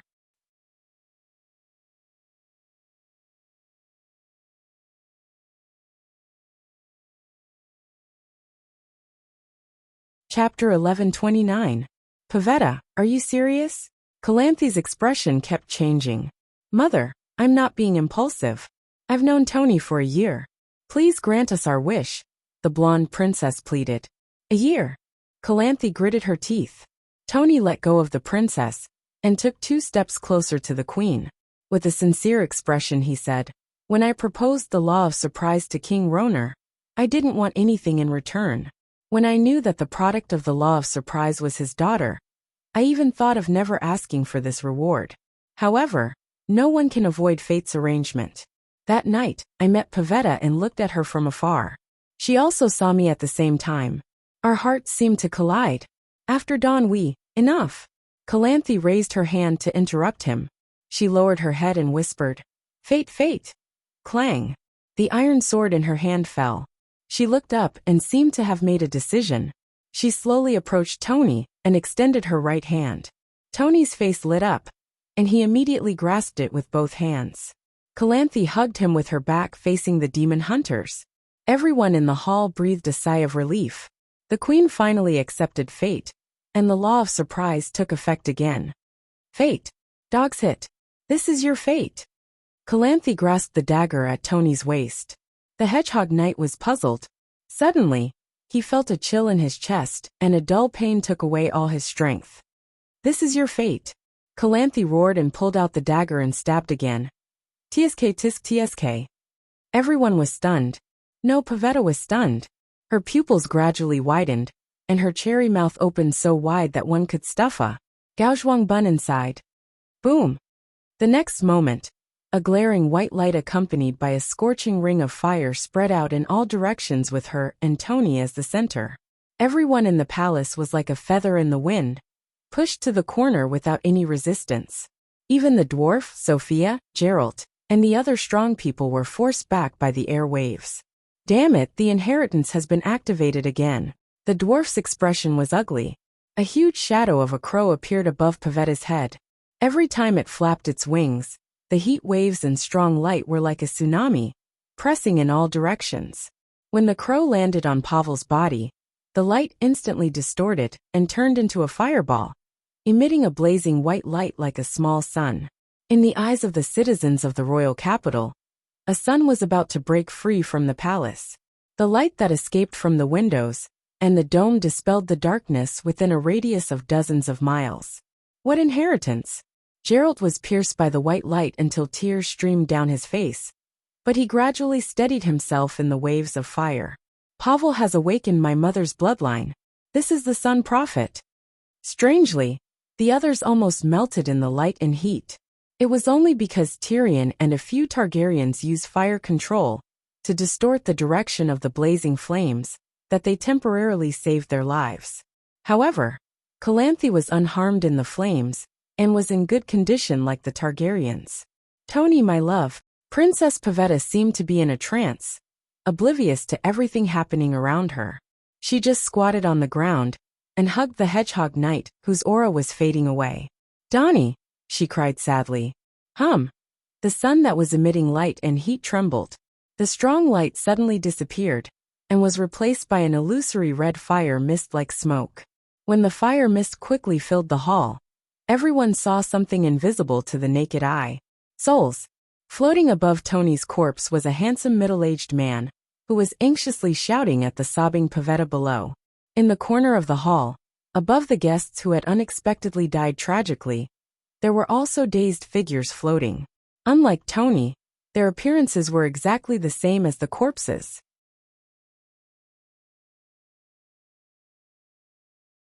This. Tyrion's face was filled with disbelief. My sister really put in a lot of effort. What did she see in them? Tony. When Pavetta kissed the hedgehog knight's black lips, the soul that was about to enter the world of death was pushed back into the original body by the fire mist. The wound healed visibly, and the dead person gradually breathed, and then opened his eyes, The other injured people were injured by the fall, burned, cut by the broken glass. All the injured people moaned comfortably in the fire mist. I can feel my left leg. I can stand up. A cripple shouted in surprise. Everyone in the hall was in better condition than ever before. It was as if they had been reborn in the fire mist. Even their past illnesses had disappeared. The wooden table is sprouting, a guest exclaimed. Not only did the dead come back to life, but the injuries also healed. The wooden table and chairs also grew green onion spores. Miracle, this is a miracle. Maritlay has shown up. A woman with tears on her face knelt on the ground and prayed with her hands clasped together. This is the first flame, the flame of life with the characteristics of the first flame. Princess Sansa murmured. Pavetta. Tony the Hedgehog caressed the princess's face affectionately. Tony, are you okay? Tony, your curse has been lifted. Pavetta was stunned and then hugged him excitedly. That's great. Tony touched his face. It was no longer the round nose of a hedgehog, and his hair was no longer the spikes of a hedgehog. Pavetta's emotions stabilized. The fire mist and the illusory sun disappeared as if everything before was an illusion. That kind of power-level holy light, no curse can stop it. Tyrion sighed softly. What's going on? Prince Easter was confused. Don't panic. The princess has awakened her ancestral bloodline. This is the normal energy reaction of a warlock's awakening. The old druid comforted loudly. Normal my ass, the demon hunter said softly. It is indeed a normal bloodline awakening. The Empress Dowager also used her flame of life to heal us, an elderly Sintra noble said.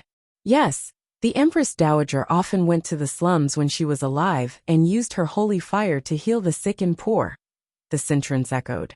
I've also heard the story of the Sun Prophet, but isn't resurrecting the dead a bit too exaggerated? And a rottenwood sprouting, a guest from another kingdom said in disbelief. The dwarf glanced at him and sighed.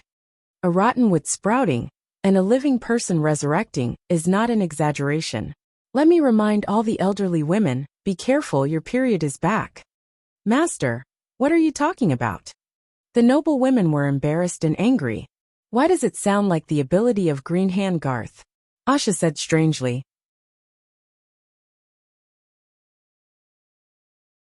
Seeing the puzzled expressions of the Imperial University students, Tyrion said in the common language that the otherworlders could not understand. Garth is the angel of Mother Earth, and for 100 years, every 10 years, Dragon Queen has comprehended a song of law. 40 years ago, even the song of Mother Earth appeared after singing, and she was the new Mother Earth. In fact, all the life mastery in the laws were comprehended, and then merged into the fire of creation. Otherwise, how could you be resurrected from the concept, Asha? In the fire of the smoke sea, even your life mark was burned away. Dragon Queen sang a lot of songs of law. Asha was stunned. Sophia's face was full of reverence. I'm 32 years old this year, and I've seen the song of law resound throughout the world twice. The first time was the song of death, and the whole world fell into darkness. There seemed to be endless wailing of the dead in my ears. It was very scary. I was only 4 years old at that time, and I was so scared that I cried. The priest of the small church even stood at the entrance of the village with a tin trumpet and shouted, saying that it was a happy occasion, and that we should not be afraid. The second time was the Song of Autumn. I was 22 years old, and was studying in King's Landing University. The world was covered by a thin layer of yellow light, and there seemed to be. It was hard to describe, but I felt very happy. The most direct manifestation was that the whole country had a great harvest that year. I haven't heard of the Song of Law yet. Asha was fascinated. There will definitely be a chance. Since the Song of Autumn has appeared, the songs of 4 seasons will definitely be gathered. The more varied the songs of law, the more prosperous the world will be. Sophia smiled. As they talked, Queen Calanthe had already shakily walked to her daughter's side, and the mother and daughter hugged each other. Princess Sansa glanced at them and asked doubtfully, the fire spirit and the ancestor have been separated for more than 100 years, separated by a world. Can she still grow with them? As long as she can sense Little Fog can also evolve. Little Fog is the first fire spirit, the king of the fire spirits. Tyrion said. What are you mumbling about? Prince Easter looked at the guests from another world warily. We are discussing the princess's bloodline. It involves secrets that are not suitable for others to hear, Tyrion said. What does the secret of the Sintra royal family's bloodline have to do with you? The dwarf sighed. Let's talk about it in another place and another time. Calanthe held her daughters in Tony's hands. Facing the guests, she announced loudly. Fate has spoken, and I have heard it. The law of surprise must be obeyed. Pavetta will marry the hedgehog knight Tony. Granduncle. Bran's face was pale, and he looked at Tyrion for help. Tyrion ignored Bran, met the queen's gaze, and said in a deep voice, although we are from another world, we also respect and revere your law of surprise. Calanthe's gaze fell on all the guests, and they nodded gently, indicating that they would not oppose the marriage. The Lioness of Sintra was swift and decisive. She immediately called the servants, cleaned up the palace, and began the wedding ceremony for Tony and Pavetta. Have you noticed that the hedgehog knight looks? I'd hesitated for a moment and whispered. He doesn't look like an ordinary person. Even a small noble family can't raise someone with such temperament. Indeed, his identity should be very unusual, Oberyn said thoughtfully. Would a warlock cast a curse of that level on an ordinary person? Joey Royce sneered. No matter what his identity is, it has nothing to do with us now, Princess Sansa said lightly. The students glanced at Brandon, who was sitting in the corner dejectedly, and were silent. 2 weddings were held that night.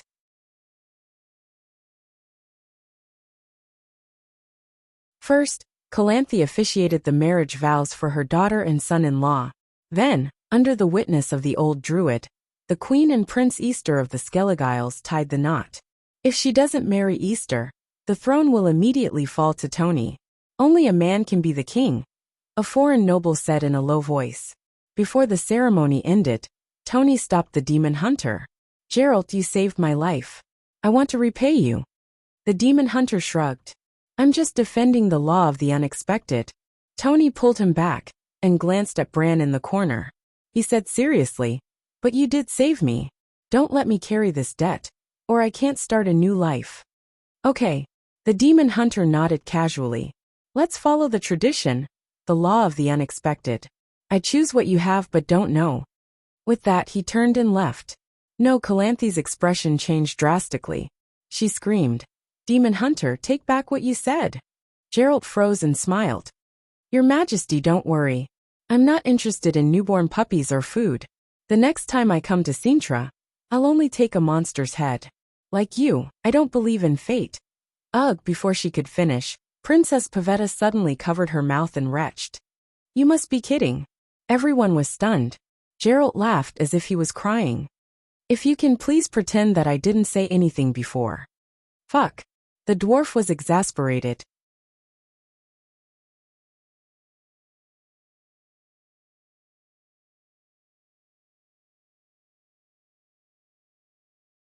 Chapter 1130.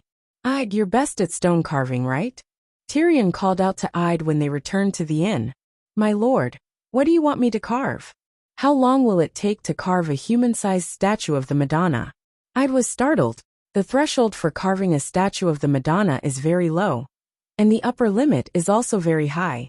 I can carve a statue like the one in the small sanctuary of a normal village in half a day. But if you want it to be as exquisite as the one in the great sanctuary of King's Landing, I won't be able to do it in 10 years. One day. Don't worry about divinity. Just an ordinary one will be enough, Tyrion said. What do you want a statue of the Madonna for? Are you planning to recruit followers of the 7 gods in Sintra? Asha asked curiously. I have to contact the Dragon Queen and set up a base of faith. In the next few days, everyone should come to the small sanctuary to pray when they have time, Tyrion said. Why are you looking for the Dragon Queen? We didn't marry Pavetta, and her firstborn went to Geralt. Our mission failed. We have to ask the Dragon Queen what we should do next, the dwarf said helplessly. Must it be the firstborn? Princess Sansa asked. Only a fire elf. Dany said. Leave a priest in Sintra to ensure that Pavetta doesn't have any problems during her childbirth. After she gives birth to a few more children, it shouldn't be difficult to have Targaryen marry the firstborn. No, it's not difficult, it's almost impossible. If we don't do anything, if the Dragon Queen doesn't interfere, it's almost impossible for us to take Pavetta's child away from this world. Tyrion said solemnly. Why? Fate, the dwarf said bitterly. What's with fate? Asha was puzzled. Every world has its own will. The world's will do what's good for the world, and stop what's bad for the world. Usually, the world's will send down a child of destiny to help it achieve its goal. The Demon Hunter world also has its own will. It doesn't want Laura's bloodline and the first flame to leave this world. It will interfere with fate and stop us from completing the task. Just like how the owner of a casino would use tricks to prevent customers who have won a lot of money from leaving. It's too mystical, Asha muttered. 3 days later, Tyrion thoughtfully left the newly built small sanctuary. He then found the demon hunters who were preparing to leave the small hotel. Geralt, are you going to look for Melisandre? Tyrion asked with a smile. The demon hunter's poet friend said, We're going to the world of the 7 gods. Master, can you write a letter of introduction for us? Yaskell the bard, right? The bearded young man with a wooden guitar hanging from his waist was pleasantly surprised. You know me? You're my idol. Tyrion stood on his tiptoes and patted him on the shoulder. He sighed and said, More than 90% of the nobles in Sintra want to kill you. You've accomplished something that I didn't even dare to dream of. The bearded man blushed and hurriedly explained, It's all a rumor. I'm just one person, and I've only been in Sintra for a few days. How could I hook up with so many noble ladies? Besides, not all of them fit my taste. I've never been a picky eater. Good boy, I admire you more and more. Tyrion patted him again. He rolled his eyes and suggested, You don't have to write a letter of introduction. Why don't you be my godson? With this identity, you can do whatever you want in the world of the 7 gods. Godson? The bearded man stammered and stepped back. I have a father. Geralt put down his horn wine glass and helped his friend out. Master Tyrion, why are you looking for me? You're not looking for Melisandre. I received a letter from Yennefer half a month ago. She's looking for me urgently. It's good to be young. Tyrion sighed. I'm not much younger than you, the demon hunter said.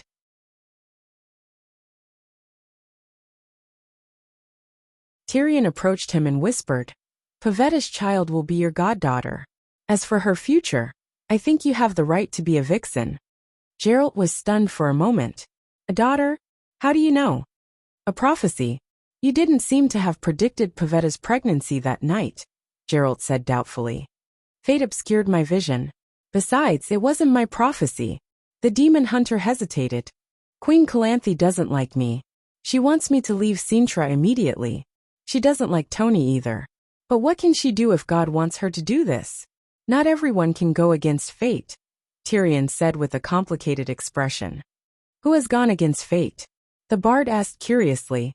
Danny Lees? Geralt said. Tyrion nodded slightly. I've said it before. Leave Sintra in 3 days and never come back. Sure enough, when she saw Geralt again, Queen Calanthe's face looked as if she had eaten shit. Mother, we can't escape from fate, Tony advised. You're also blind. You were stabbed to death by me. The one who saved you was Pavetta. Calanthe scolded. Mother, 2 life-threatening situations happen one after another. It doesn't mean that the first life-saving grace is worthless, Princess Pavetta said. Listen to what he has to say. King Easter held his wife's hand. Geralt signaled Tyrion to speak with his eyes. Your Highness, what do you think about the agreement between my sister and your ancestor? We plan to merge the bloodlines of the 2 families through marriage. But now, even the little princess in Princess Pavetta's belly belongs to Lord Geralt. Little princess? She's pregnant with a daughter? Calanthe was stunned. Then she waved at Geralt like an angry lion and shouted, My granddaughter doesn't belong to you. Believe me, I don't want to take on any responsibilities other than killing monsters. The demon hunter smiled bitterly. Fate can't be defied. Tyrion said in a deep voice. What exactly is the agreement? Easter frowned. Tyrion stretched out his right hand, and a faint red flame slowly gathered. The soft light made people who saw it feel warm in their hearts. Everyone looked at Pavetta.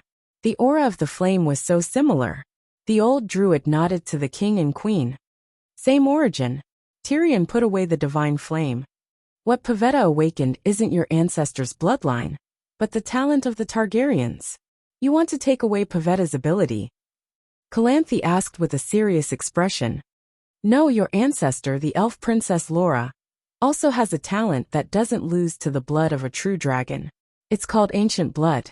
It's like two swordsmen with different styles meeting and exchanging their swordsmanship experiences. Both of their realms will increase. Tony looked thoughtful. You Targaryens are using your own bloodline talent to exchange for Laura's ancient blood? Yes. Master Tyrion, how much do you know about my ancestor?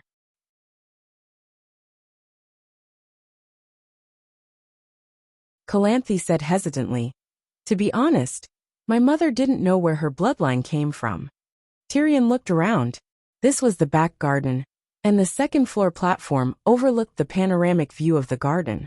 He found a stone, squatted in front of Queen Calanthe, and drew a tree-shaped genealogy on the slate. As he wrote, he introduced, We call your world the Demon Hunter world. The elves of this world are called Ancienti. In the other world, the home of your ancestor Laura, we call it the Elven world. The elves there are called Ancienti.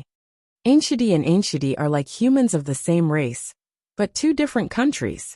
Laura was the princess of the Elven world. She was supposed to marry the prophet of her race, but while traveling in the Demon Hunter world, she fell in love with a human man. They gave birth to a daughter, Leonluin. Leonluin gave birth to a pair of twins. The daughter married the king of Sintra, who was also Queen Calanthe's great-grandfather. Unfortunately, the one who inherited the bloodline was the eldest of the twins. Therefore, before your mother married, the Sintra royal family did not awaken the talent of the elves and the Targaryen. Is my mother the child of the eldest of the twins? Calanthe asked in surprise. Tyrion nodded. Fate is so magical. Your parents are actually cousins. After understanding all the reasons, Calanthe raised a new question. Why didn't Dany Liz take away my ancestor Laura's talent? Since it was a transaction, shouldn't it be done on the spot? Princess Laura is only an elven princess. She wasn't sure if her father and people were willing to exchange. Dany Liz and Laura weren't bartering merchants, but good friends at first sight. She trusted Laura and handed over the reward first. If the elves agreed, the two sides would automatically reach a sacred oath. After 100 years, when the planets converged, the elves would give the ancient blood to my sister. This is the agreement between our families. Calanthe was silent. That's just your family's word, Easter said hesitantly. Isn't the power in Pavetta's body conclusive evidence? Tyrion said lightly. We're not involved.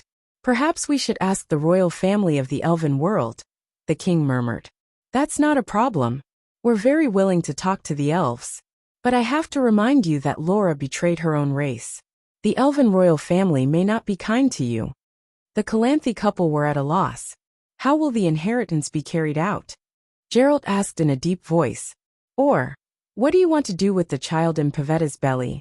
To some extent, the elves have already broken their oath. My sister gave Laura a fire elf. Well, you can think of it as a teddy spirit. A teddy spirit was an air elf unique to this world. It had the ability to make wishes similar to Aladdin's genie. Its body was full of magic and elemental essence. A mage could draw on its energy to cast spells. If you don't believe me, I can prove it, Tyrion said. How? You've never truly displayed the power of a fire elf. I can undo a part of the seal set by the elves. Seeing the worry and hesitation on Calanthe's face, he said seriously, I swear that I will never harm the princess.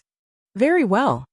In front of the court mages and demon hunters, Tyrion pressed his thumb between Pavetta's eyebrows and recited a long spell to undo the seal. The moment the spell ended, a red light shone from where his thumb touched her forehead. Wisps of flame escaped from the top of Pavetta's head and formed the appearance of a 3-foot-tall dragonfly-winged elf. It was Little Mist, but at this time, Little Mist's eyes were closed, as if she had fallen into a deep sleep. Is this a fire elf? Such powerful power. The pressure emitted from Little Mist's body made the hearts of the mortals heavy, and they almost couldn't breathe. She is the king of fire elves. 100 years ago, she was a demigod.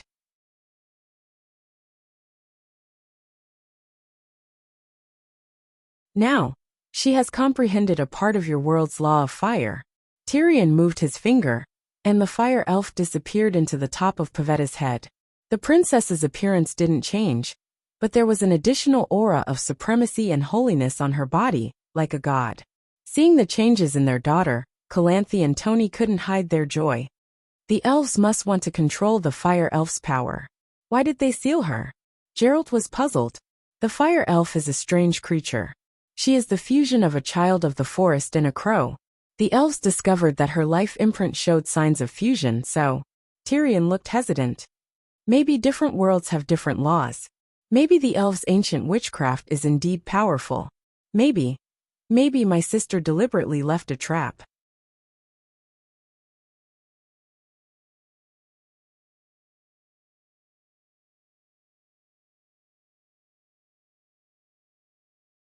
Chapter 1131. In short, Laura's soul was fused with the fire spirit. Thus, the fire spirit's talent, power, divinity, and even more importantly, the characteristics of fire creation could be used by Laura. But Laura wasn't a good princess in the traditional sense. From the fact that she ran away from marriage and married a human, it could be seen that she was a passionate, lively, energetic girl who yearned for freedom and advocated equality. Master Tyrion touched his nose and spoke against his heart. He truly felt that Laura was foolish. But Laura's greatest responsibility in the elven race, or perhaps the meaning of her existence, was to give birth to the child of the ancient blood with the elven prophet. Do you understand? The elven royal family only hoped that she could pass on the fire creation and ancient blood to the future generations, not to create a god strong enough to break free from the shackles of the royal family. Without a doubt, if she could completely control the fire spirit's power and ancient blood, Laura would be a god. Thus, from the beginning, the elves used the power of their entire race to leave a seal on Laura's soul. It sealed the fire spirit, Little Mist, and greatly suppressed Laura's power. This was the first time everyone had heard such a secret and was shocked. After a long silence, Calanthe faintly said, "I didn't expect my ancestor to have such a past. Since it had already fused with Laura's soul, why is it now in Pavetta's body?" Geralt frowned. From the beginning, the elves hoped that Laura would pass on her bloodline to the future generations. Thus, before she died, she easily passed on her divinity and magic power to her daughter. At that time, the fire spirit was still fused with her soul. Until she completely died, the remnant soul of the fire spirit attached itself to her daughter. In the process of passing on, the soul would constantly improve the genes. In other words, the genes would evolve. The essence of the fire spirit's soul left the life imprint of fire creation in the bloodline of Laura's descendants. Generation after generation, generation after generation, the elven royal family's goal was achieved to let their own race obtain my sister's talent. How do you know so much? The elves' plan should be absolutely secret, right? Tony doubted. Tyrion looked at him deeply and shook his head. I didn't know. In the past few days, we built a small sanctuary in the Crouching Lion Hotel. The stars converged, and the glory of the seven gods shone into this world. In the river of time, there are no secrets. Tony's pupils constricted. I don't quite understand. Tyrion shrugged and said with a smile. To put it simply, my sister Dany Lissy is a deity king. She has always kept her own things in her eyes. She told me, so I knew. Calanthe doesn't seem to have awakened the power in her bloodline. Easter glanced at his wife and said slowly, "That's normal. When I came here, I met a bastard son of the Targaryen family. He's just the manager of a merchant group. Illegitimate child." Calanthe's expression changed. I don't mean anything else. I'm just illustrating the randomness of bloodline awakening. How do you plan to fulfill the agreement now? Calanthe asked in a deep voice. After Pavetta gives birth to the child, you should fulfill your promise according to the law of surprise. You should be able to trust Geralt's character and integrity, right? He was the one who brought the little princess to our world and raised her. Her Highness Pavetta is young and healthy. It won't be difficult for her to give birth to a second child. No. Pavetta and Calanthe refused in unison. What kind of character and integrity does the Butcher of Braviken have? I don't trust him. I won't give my granddaughter to him. And I won't allow you to take her away from Sintra. Queen Calanthe said with an ashen face. Geralt sighed softly and didn't say anything.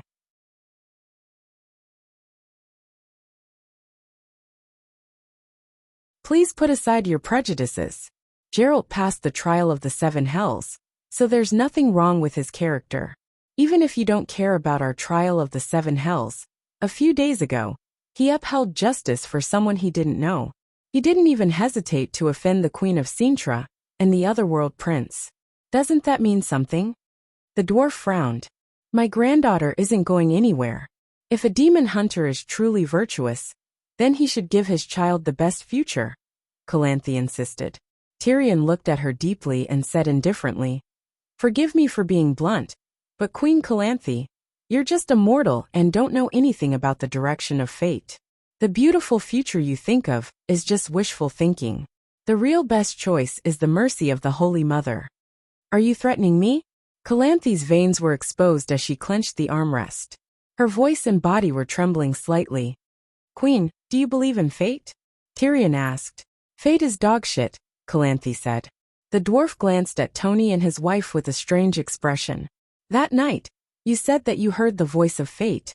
Forget it, you're right. Fate is dogshit. Many times we think that we can easily step over that pile of dogshit.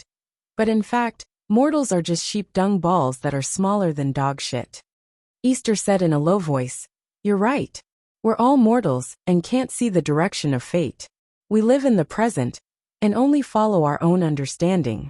We hope that our families can have the best and most practical belonging. Your theory of fate can't convince us. Tyrion spread out his hands. I've already given you what I think is the best choice for you. Since you don't agree, then how do you think the agreement should be fulfilled? Easter looked at his wife, and Calanthe looked down in silence. Tony probed. If we want to cancel the agreement, what price do we have to pay? The demon hunters narrowed their eyes and looked at the hedgehog knight in surprise. I'll tell you the truth, don't be angry. Tyrion's gaze swept across the faces of the 4 royal families. They all seemed to have the same idea as Tony. Speak. You're not qualified to talk about canceling the agreement. Even the elven royal family isn't qualified. The moment Laura made the sacred oath, the wheel of fate had already been activated. You can't even see fate, let alone change its direction? Unlike you who know nothing about fate, the God King is the master of fate. She can ensure that the river of fate doesn't go astray. Calanthe and Easter's expressions were ugly, and the atmosphere was very awkward. Tony pursed his lips and said, Any condition can be negotiated. What price can you pay? Treasures, gold, or territory? Forget it, this matter ends here. Tyrion stood up and prepared to leave. What ends here? The demon hunter asked nervously. Unlike Calanthe, he didn't have a direct impression of the God King. Tyrion looked straight into Calanthe's eyes.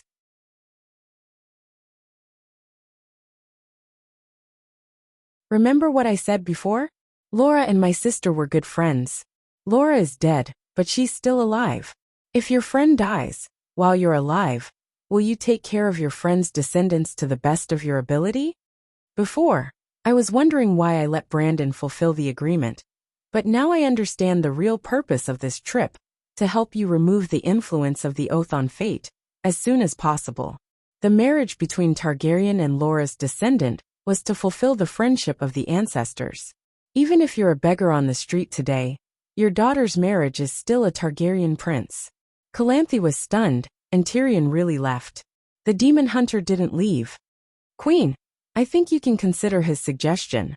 If you don't trust me, you can let the princess and Tony take the child to the world of the 7 gods, he said. Are you sure Targaryen has no evil intentions? Easter asked. You don't have to believe me, but you can write to the Brotherhood of Warlocks. They've also been to the world of the 7 gods. Ask them what the sacred oath represents in that world, and what Dany Rise represents. The convergence of the stars won't last long. The gods and laws of the other world have nothing to do with us. Calanthe held her daughter's cold hand and said with a firm expression, I will protect my family.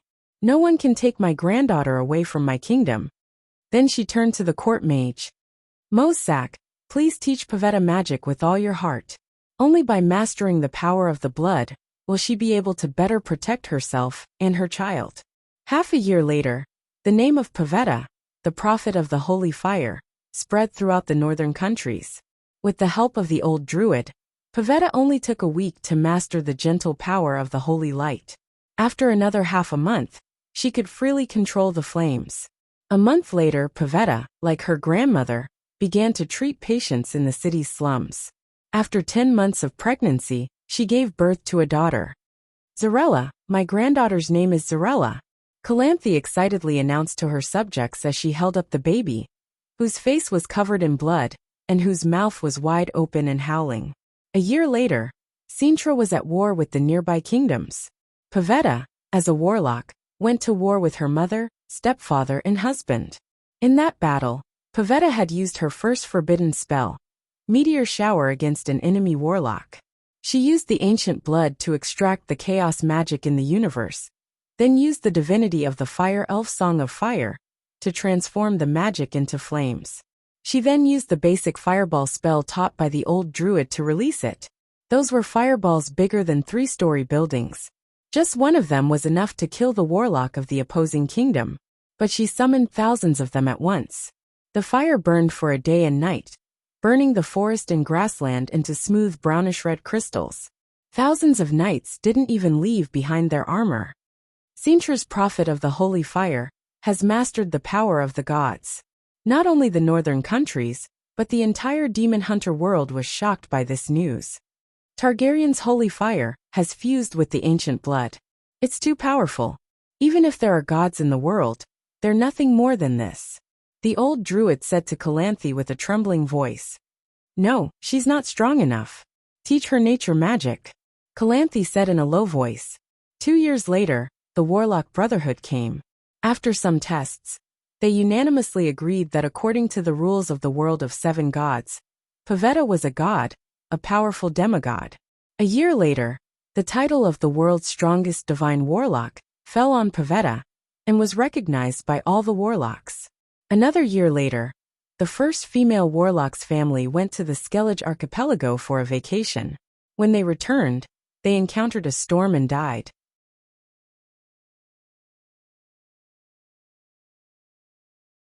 Well, King Easter was the prince of the Skellige archipelago and the uncle of the current lord.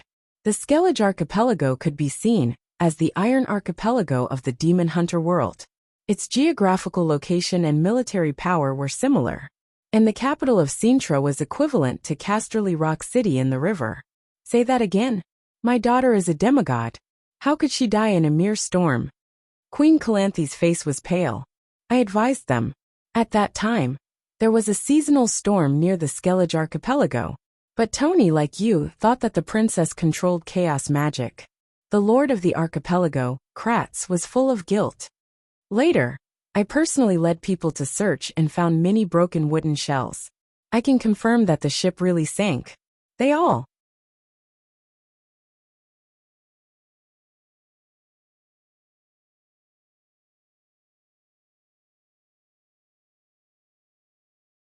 Chapter 1132. 7 Gods Above. How did you become like this? Geralt exclaimed in disbelief when he saw Tyrion again and Aiden. What happened to me? The dwarf had indeed changed a lot.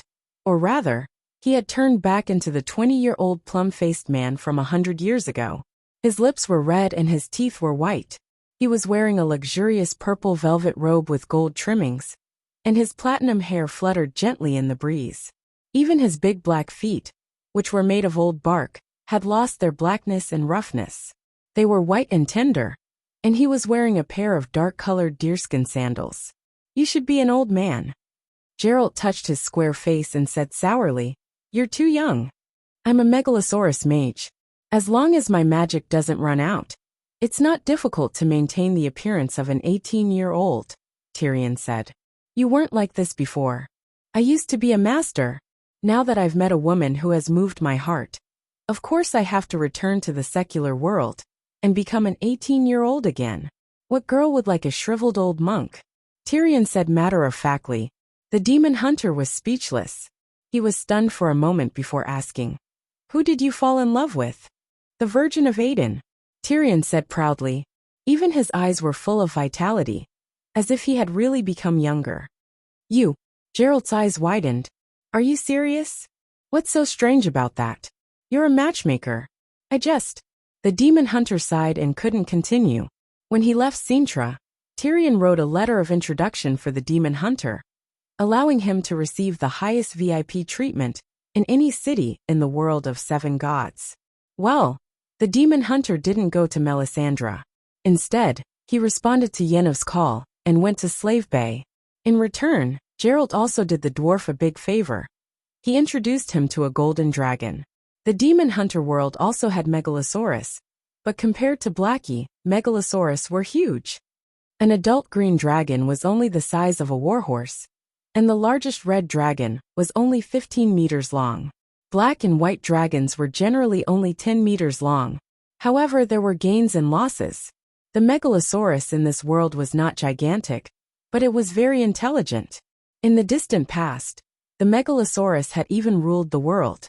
The prosperity of the Megalosaurus lasted until the appearance of humans. Human sorcerers used magic to create demon hunters who specialized in dealing with monsters, and almost slaughtered the Megalosaurus. Among the small Megalosaurus, the most mysterious and the rarest was the golden dragon. The golden dragon had the highest intelligence and the ability to take human form. Tyrion's main purpose of this trip was not to teach students, nor was it to help Dragon Queen go to Sintra. Instead, it was to find the golden dragon so that he could advance further and become a demigod Megalosaurus blood wizard. Yes, this class was his own creation. If he succeeded, there would be more Targaryens with impure blood following him in the future. I didn't expect the 3 Jackdaws Borga to be willing to meet you. Gerald sighed. There were only 2 or 3 golden dragons in this world. With his own ability, Tyrion could hardly find one. Coincidentally, Gerald had a friend who was a golden dragon. When Tyrion asked him, he did not hide anything. However, the demon hunter only sent a letter to the golden dragon Borga, and did not really bring Tyrion to the Megalosaurus lair. Why don't you want to see me? You were able to gain old Borga's appreciation, because you once said that humans should not hunt innocent Megalosaurus. And Tyrion pointed at his chest. I am a Megalosaurus Tyrion, the brother of the mother of dragons. Even the Megalosaurus from another world could not refuse the intimacy of a Targaryen. But you are still a human. Sakia is a real Megalosaurus. Gerald still could not accept it.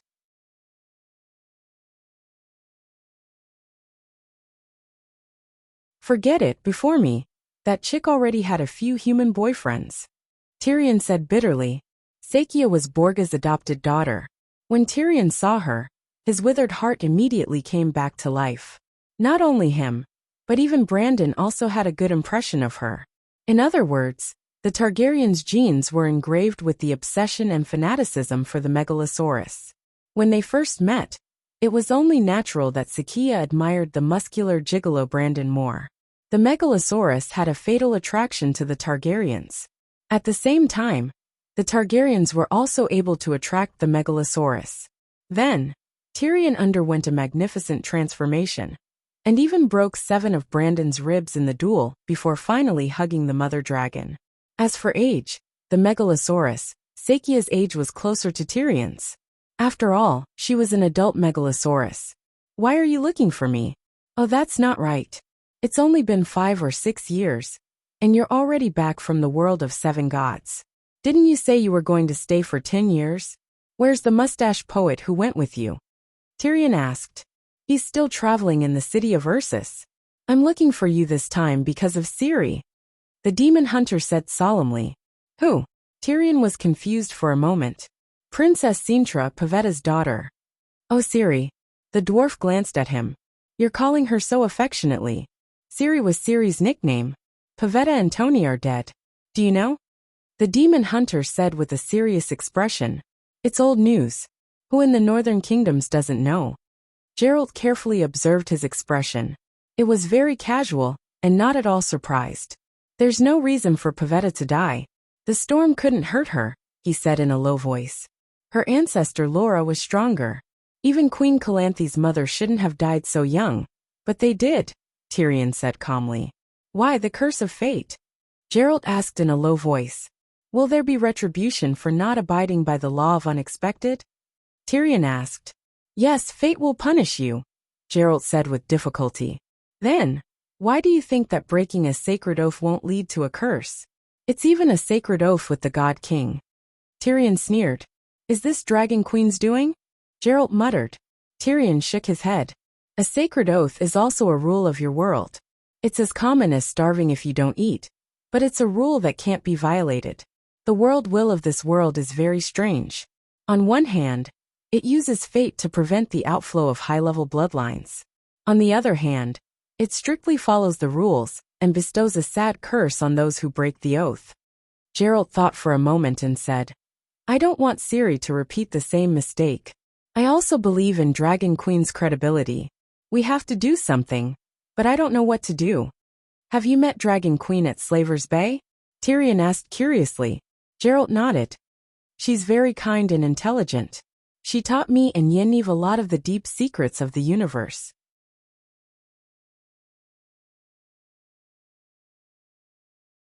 It was also the first time we learned that fate has its own rules. Did she teach you how to deal with this? Tyrion asked again. She told me to come find you, but she didn't send me a message. Tyrion frowned. She had already fulfilled her promise with Laura in the timeline. The result won't change, only the process will change. The process will be decided by us. That's good. Let's sit and wait for the result. Tyrion laughed. But I don't care about the result. I only care about Ciri's fate. Her fate is the process. If we do nothing, decades or centuries later, the Dragon Queen will still be able to get what she wants. But Ciri will end up like her mother, cursed by fate.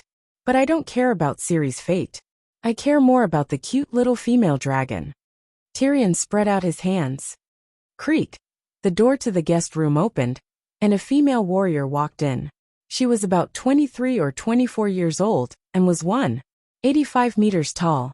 She wore armor and iron boots. Her shoulders were broad and her back was thick.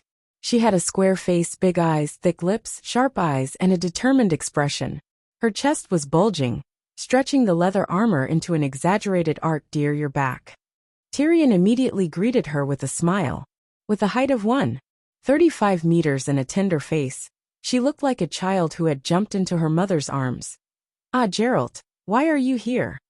The tall female knight pushed away the little radish head, lover, and hugged the demon hunter happily. You thinking of Geralt's reputation? The dwarf's face turned pale. You know me? Geralt was a little confused. I have part of my mother's memories, Sakia said. The demon hunter was enlightened. Back then, Sakia's mother was about to lay her eggs. He and Yennev worked together to defeat the mercenaries who were about to slay the dragon. It was also that time that he became good friends with Gold Dragon Borga. Oh, Borga was not Sakia's biological father. When the Gold Dragon heard that someone wanted to slay the dragon, he turned into a human and hid in the dragon-slaying team, waiting for an opportunity to kill his teammates. Geralt told her why he was here. The female dragon Sakia immediately said, Tyrion, Geralt saved my life. Help him this time. But we are about to start an uprising. Tyrion hesitated. Sakia was also a weirdo. She was a female dragon, but she advocated freedom and equality. She turned into a human and led the peasants to rebel against the nobles. Now, she had become the leader of the peasant rebellion. The dwarf was even weirder. Not only did he not dissuade her, but he also accepted the idea of freedom and equality. After he turned younger, he changed his name and became the military advisor of the rebel army. The recent autumn harvest had ended, and the dwarf was planning to lead the peasants to seize the granary of a wealthy count. It's okay. I can borrow a few elf sorcerers from the Squirrel Gang to replace you, the female dragon said. The Squirrel Gang was a rebel organization formed by the refugees of the demi-humans to rebel against the humans. Oh, this world was very lively. Be careful. The dwarf took 2 days to make new arrangements before he turned into a barefoot old monk again and followed Geralt to leave Aden. You are a noble. Why are you joining the rebel army? On the way, Geralt complained. Do you really believe in Sakia's equality and freedom? Sigh. As long as there are privileges in the world, equality will always be an extravagant hope. But my profession now is not a noble but a cultivator, experiencing a different life and gaining new insights. And being with Sakia, I seem to have become more noble, purer, and free from vulgar interests. Living every day is very exciting, very fulfilling. The dwarf smacked his lips and reminisced. Geralt smiled bitterly. The rebel army's actions may seem righteous, but it has greatly damaged Aiden's national strength.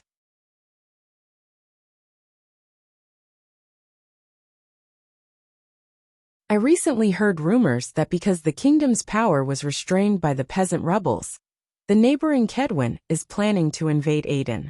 Hee, it's not a rumor, it's the truth. The dwarf smiled proudly. This is my idea. The nobles are still too powerful, and we need external help. Anyone who can be used can be sent as reinforcements.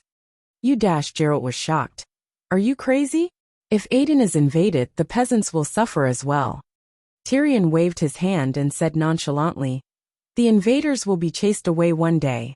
No matter when, the peasants will not die, but the nobles will be wiped out. Also, if the country is lost, those in power will bear the responsibility. The king will be finished, and we will be able to step onto the stage. A lot of people will die. No, it will be much less than letting the blood out slowly. With the rebel army in the country, new nobles will still be formed. Geralt sighed. We have the theory of freedom and equality. We will build a new world without nobles and discrimination. Tyrion's eyes shone. It is very likely that it will eventually prove to be unrealistic. To be honest, I really want to use reality to prove whether it can become a reality or not. Tyrion said. If it fails, the people who died will have died in vain, and the turmoil in the kingdom will be worthless. I am a person from another world, and you are telling me this. Tyrion rolled his eyes. I thought you were an honest monk. Geralt sighed. Tyrion and honesty can be linked together? You even stayed in the world of 7 gods for a few years.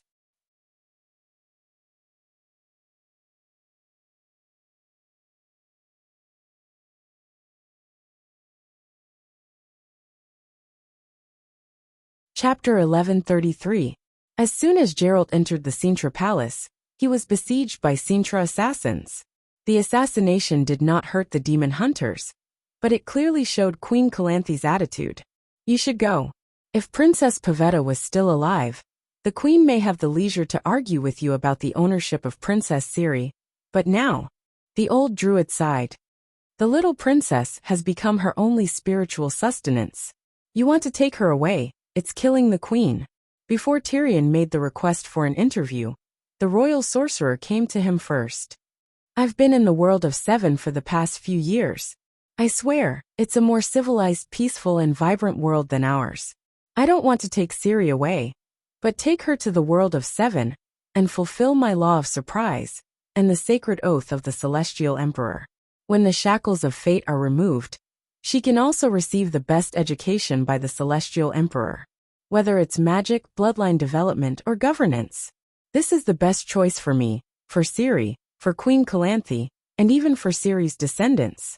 I'm not Tony, and I won't marry Ciri. She's just my adopted daughter. With the connection of fate created by the law of surprise, she should be convinced of my goodwill. Geralt said earnestly and sincerely. The old druid sighed. Your plan is good, but Queen Calanthe seems to be possessed. He glanced at the solemn old monk Tyrion. After Pavetta's accident, she asked the Sorcerer Brotherhood about the sacred oath and the curse. The Sorcerer Brotherhood confirmed the meaning of the sacred oath in the world of 7, and also felt that with Pavetta's strength, she wouldn't have died in a storm at sea. There must be a reason for the impossible to happen. Perhaps fate really did put a curse on Laura's bloodline. If that's the case, Queen Calanthe has no reason to refuse us? Tyrion was puzzled. Everyone has a different understanding of the curse. Queen Calanthe thinks that as long as Ciri doesn't see you for the rest of her life, the curse won't happen. This idea is not a problem for ordinary women, but she's the lioness of Sintra. How can she escape reality? Tyrion was speechless. The old druid said helplessly, she's a lion, a pitiful mother who lost her daughter in old age, and the grandmother of a 5-year-old orphan. Geralt continued. If she doesn't want to let Ciri leave, She can come with me to the world of the 7 gods. With the valor of Queen Calanthe, it is possible that she will win for herself the crown of love and beauty. Tyrion turned to look at him. Have you played it before? In the past 4 years, I've participated in 8 tournaments. It's very interesting. Geralt nodded. How many rounds did you win? Tyrion asked curiously. There's only one match, the autumn tournament at Slaver's Bay. Yennefer wants the crown of love and beauty. After receiving her blessing, my body seems to be filled with magic. I'll win every battle. The demon hunter smiled sweetly. Aren't you a peak 8th level sword saint? Why did you only win 1 match? Druid was puzzled. I've broken through to sword god. The demon hunter smiled proudly at first, then shook his head and sighed. The martial arts tournament is a common tradition of all the families and races in the world of 7 gods. The use of divine power is not allowed. It's purely physical strength and skill. The nobles of the world of 7 gods have body tempering techniques. The physique of an excellent knight is only slightly inferior to that of a demon hunter. In terms of spear skills, they are superior. It's a world where martial arts flourishes. If there aren't 2 or 3 sword saint contestants in every tournament, the organizers will feel ashamed. However, there are no restrictions on weapons in the group tournament. I've never lost. I've participated in 5 times and won 5 times. I'm still not used to using a spear.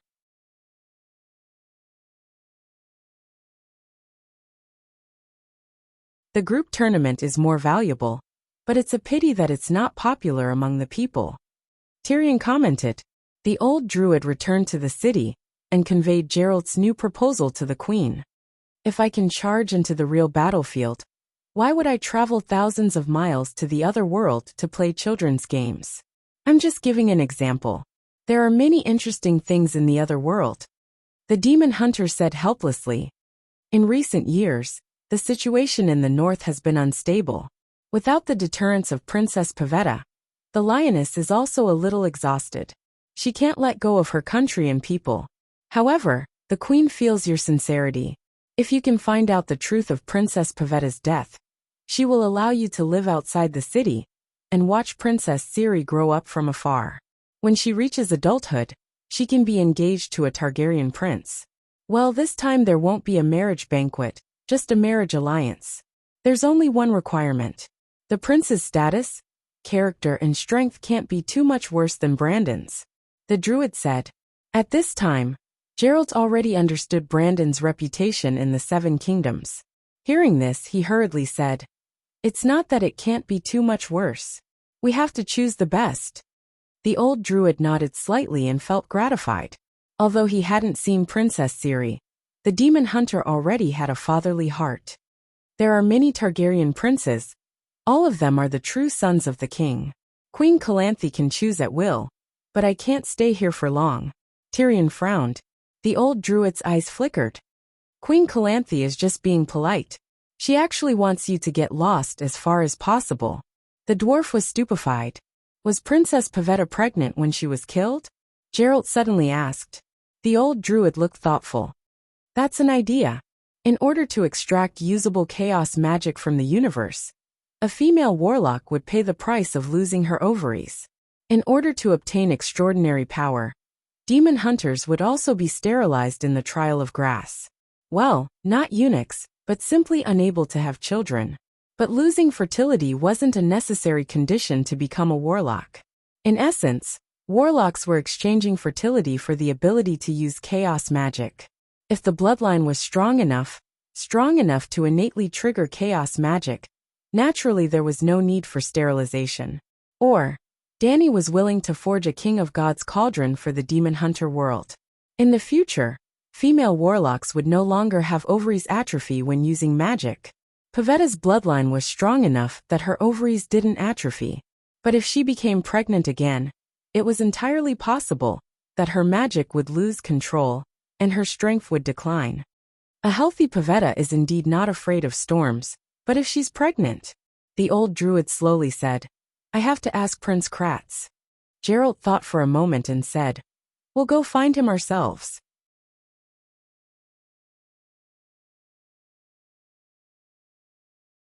To investigate the cause of Pavetta's death, we have to go to the Skellig Islands at least once. After leaving the capital of Sintra, the demon hunter stopped the dwarf who had transformed into a megalosaurus and was about to fly back to Aden. Come with me. With you around, the nobles of various countries are more reasonable. When Melisandre was on a diplomatic mission to various countries, she sent a map of Westeros marked with military strength to each country. So, the nobles knew that the Khanate of True Dragons behind the Northern Ice Kingdom alone could easily dispatch 200,000 roaring warriors. And the armies of the northern countries added together couldn't even reach 200,000 knights. How could they be unreasonable? Tyrion said proudly. The demon hunter glanced at the mystic dragon Tyrion. It's too troublesome to find a boat to cross the sea. Carry me there. Get lost. I've always only ridden women. I can't be ridden by a man. The mystic dragon roared. I don't ride men either. I'll stand on your back. Geralt jumped and landed firmly on the back of the megalosaurus. You're already a sword god and you still can't fly? The mystic dragon Tyrion said. The demon hunter's curse system is not compatible with the sword god of your world. Although my soul has been sublimated and my will has been divinized, the total amount of magic power has not increased by much. Also, the demon hunters only have exorcism spells and no flying spells. Geralt said helplessly. Convert to the Seven Gods. The Church of the Seven Gods also has demon hunters who specialize in eliminating evil creatures. They can use the power of holy light to form wings. After the convergence of the celestial bodies ends and the world of the seven gods is far away, the holy light won't work. That might not be the case. The Skellig Islands were geographically similar to the Iron Islands. The inhabitants of the islands also made a living by hunting and raiding the sea. But their lord the Kratz was not bad. He was a simple and honest middle-aged man. Pavetta and Tony were my responsibility. I should have died as an apology, but Calanthe refused. But the red-bearded man's face was full of self-blame. For more than a year, I've been investigating this matter. Tyrion's eyes flashed. Since you're investigating this matter, it means that you found something strange. The red-bearded man looked at him in surprise and nodded. After that, I sent hundreds of ships and boats to search for the shipwrecked crew members in the sea. In the end, not a single living person was found. Maybe the storm was too strong, and they were all wiped out. The demon hunter said. The ship was full of experienced elite sailors. In theory, no matter how big the storm was, there would always be people who could survive using wine barrels, planks, bathtubs, and other floating objects. Similar things have happened countless times. In theory, Pavetta shouldn't have died. Tyrion sighed. So, something against common sense must have happened on the ship. This is what I want to understand. Kratz said. Do you have friends who are proficient in prophecy? Tyrion asked. Kratz shook his head. Masters of prophecy are legendary existences. I have no chance to meet them. In fact, there aren't many astrologers in the entire continent. There aren't many prophecy mages in your world, right? The demon hunter asked. Alas, times have changed. 100 years ago, third-rate forest witches could also peek into the river of time. But after the long night, time and fate were locked in the depths of the universe by my sister. Even the professional prophecy profession, Moonchanter, was renamed Natural Disaster Forecaster.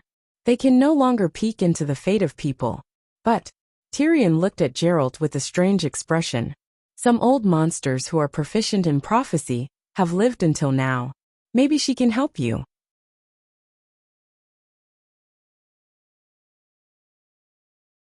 Who is she? The demon hunter felt uncomfortable under his stare. Melisandre. Geralt's expression turned bitter. Is there anyone else? Melisandre often misinterprets prophecies, but prophecy is her innate talent. Even if she came to another world, she should be able to use it. At least she's more reliable than others. By the way, don't ask her to interpret the prophecy. Just ask her what she saw in the fire. I know about her past. The demon hunter nodded and asked, where is she? I heard that the people leading the New Sun religion in the south are rebelling. Another rebellion? Geralt was stunned. He asked suspiciously, are you deliberately disrupting our world? Aunt May rode on top of the demon hunter and panted. Who would want to do that without a special reason? The government of Nilfgaardian in the south was too powerful. The rebels could only form secret societies, and did not even have a base. Geralt only took 3 months to find Tyrion. It took him 2 years to find the patriarch of the New Sun religion, who was hiding in the corner. I know you're looking for me. I even prophesied the reason why you're looking for me. But I just have to hide and avoid you. This is punishment.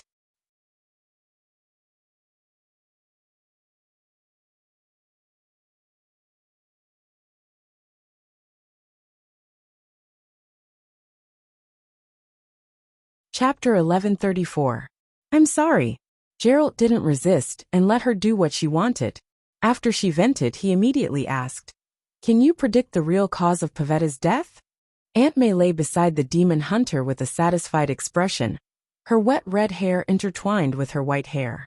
I have no fate connection with her, so I can't predict. Tyrion said you can help me, Geralt said anxiously. He didn't say I can't help you. But I lack the materials to perform the prophecy, the red-robed woman said lazily. What materials?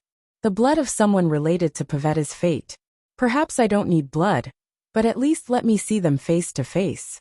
Just like when you're looking for something lost, you'll definitely follow the path you've taken. This is a connection. Let's go to Sintra immediately, Geralt said.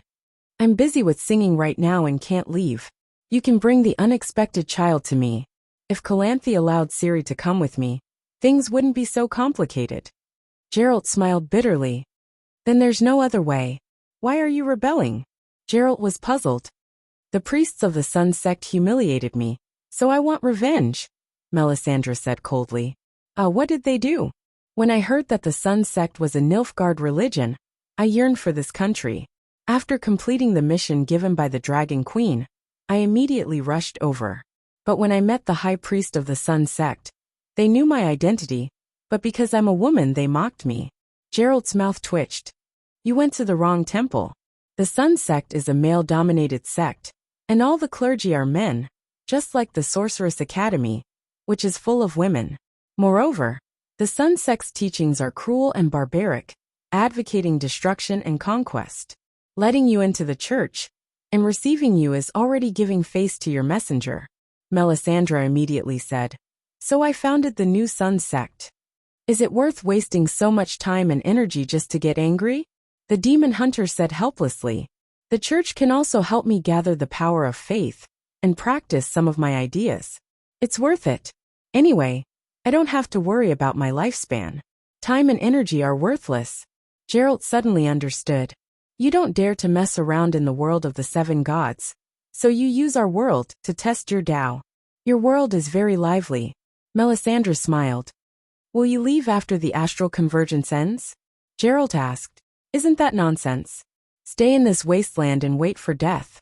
I still want to see the scenery of the high-dimensional universe. Aunt May said matter-of-factly. In other words, the New Sun religion that worships you only has a few decades of lifespan? You won't lose out either. I will leave behind a new legacy and philosophy. Forget it. I just hope that there will never be a shadow binder in our world. Geralt smiled bitterly. Are you looking down on me? Aunt May narrowed her eyes. No, I'm afraid of you. Aunt May leaned sideways and rested her head on her hand.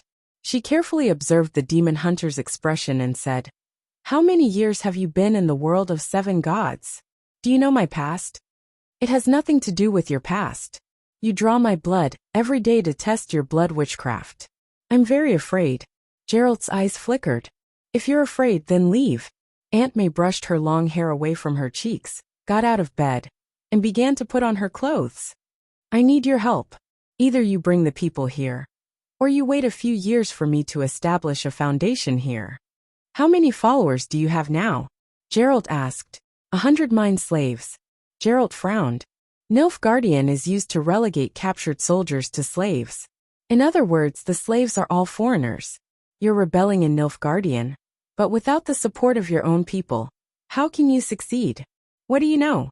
I'm learning from Dany Rise's successful experience, Aunt May said with a sense of superiority.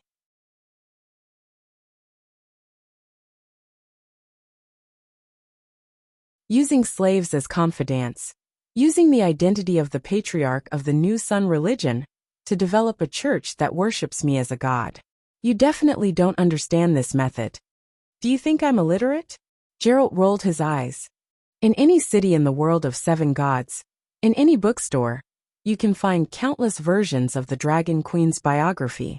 Unfortunately, you're not born to do this kind of thing. You've been rebelling for 4 or 5 years, and you only have 100 followers, based on what you did in the Westeros. I can be sure that your political intelligence is very low. You're both rebelling, but you're a few hundred streets behind Tyrion. Aunt May said coldly. Are you insulting me? Geralt rolled his eyes and laughed. You can learn from Tyrion. Do you know the Virgin of Ardian? The leader of the rebellion, Sakia? Do you know how she became famous? Melisandre thought for a moment and said uncertainly. The first time I heard of this person was because she successfully slayed a dragon. Yes, that dragon was Tyrion. He attacked villages in the form of a demonic dragon and attracted the attention of the entire continent. The little-known farmer's daughter, Sakia, led the villagers to revolt and fought the Megalosaurus in front of countless people. After an arduous battle, she stabbed the demonic dragon's eye with a dung fork. Farmer's daughter, leading the people to defend their home and slaying the dragon with a dung fork. So, all the rebels unanimously elected her as their leader, and the people even affectionately called her Virgin of Ardian. Aunt May was stunned and said, You mean I'll also become a dragon slayer? I have many Megalosaurus friends. Help me with this act first, then I'll go to Sintra with you. Aunt May gritted her teeth. 2 years later, the red-robed woman fled Nilfgaardian in disgrace. Why did it turn out like this? Aunt May murmured in confusion as she lay on Geralt's back. Sigh, I made a mistake. Nilfgaardian and Ardian are different. Ardian was already in constant uprisings and was weak, so they couldn't do anything about the demonic dragon. But Nilfgaardian is too strong, the demon hunter said helplessly. After more than a year, they finally managed to invite a 10-meter-long red dragon, Sakia's mother. But as soon as they heard that the Megalosaurus was attacking villages, Nilfgaardian sorcerers, priests of the sun, imperial knights, and dragon-slaying mercenaries all swarmed over. Before Aunt May could perform, the red dragon ran away in fear. The female dragon ran away, but the Nilfgaardians refused to let her go. The Megalosaurus was full of treasures. Dragon tears, dragon blood, and dragon teeth were extremely precious alchemy materials. Not only could they help the sorcerers increase their magic power, they could even be made into elixirs that could prolong life and preserve youth. Aunt May couldn't just stand by and watch, so she had to help.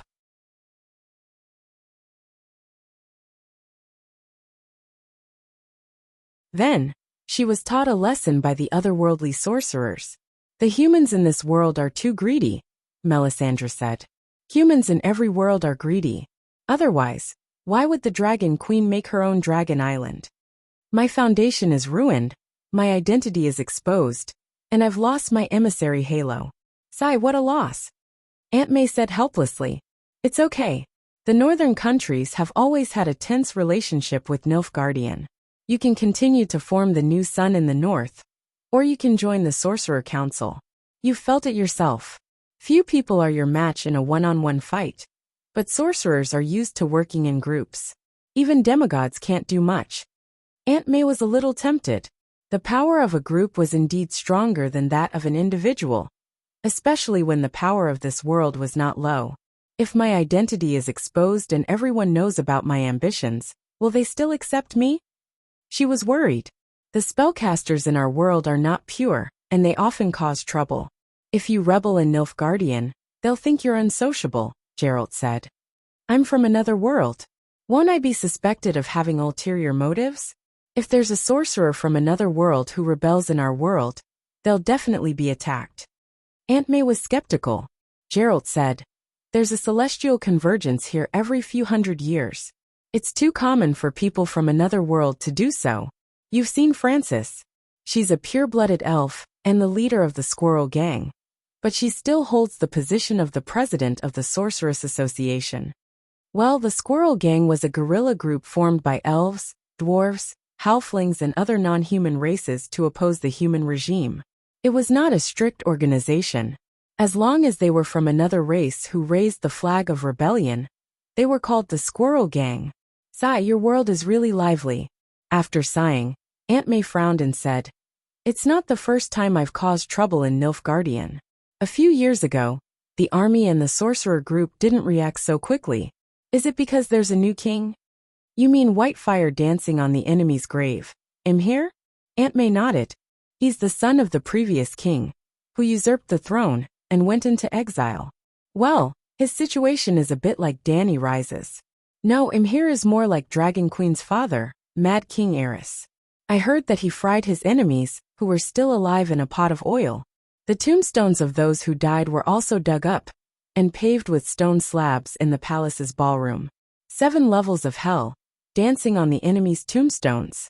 Even the Mad King is not as good as him. It's a bit like him, Geralt agreed. Aunt May thought for a while and began to summarize the reasons for her failure. Because he's like the Mad King. I thought he was nothing to be afraid of.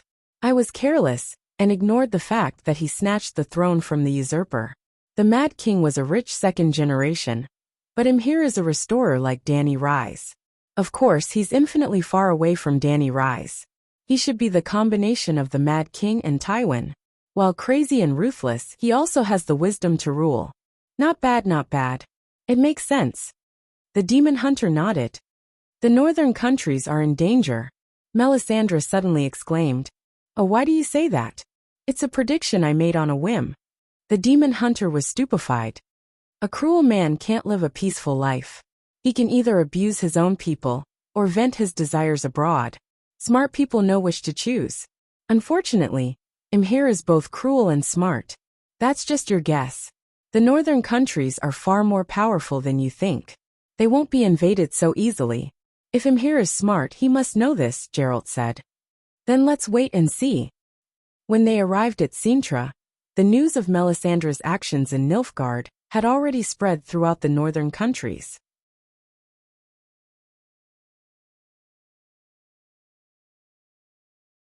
Calanthe's attitude towards her was more vigilant and less courteous, but there was no direct hostility. The slaves there have suffered too much. I want to free them and change the cruel doctrine of the sun, Melisandre explained dryly. I don't care what you do in Nilfgaard, as long as you don't do the same thing in Sintra. Now that you've come to my palace and seen me, can you predict my daughter's life or death? Calanthe said lightly, You suspect that Pavetta is not dead? I sincerely hope that she is not dead. That's easy. Melisandre nodded and looked around. Where is the little princess? I need a drop of her blood. Ciri was not in the palace. Use mine. Calanthe held out her right hand. Not only your daughter, but also Princess Ciri's father. I only care about my daughter. I don't care about Tony's life or death. Okay.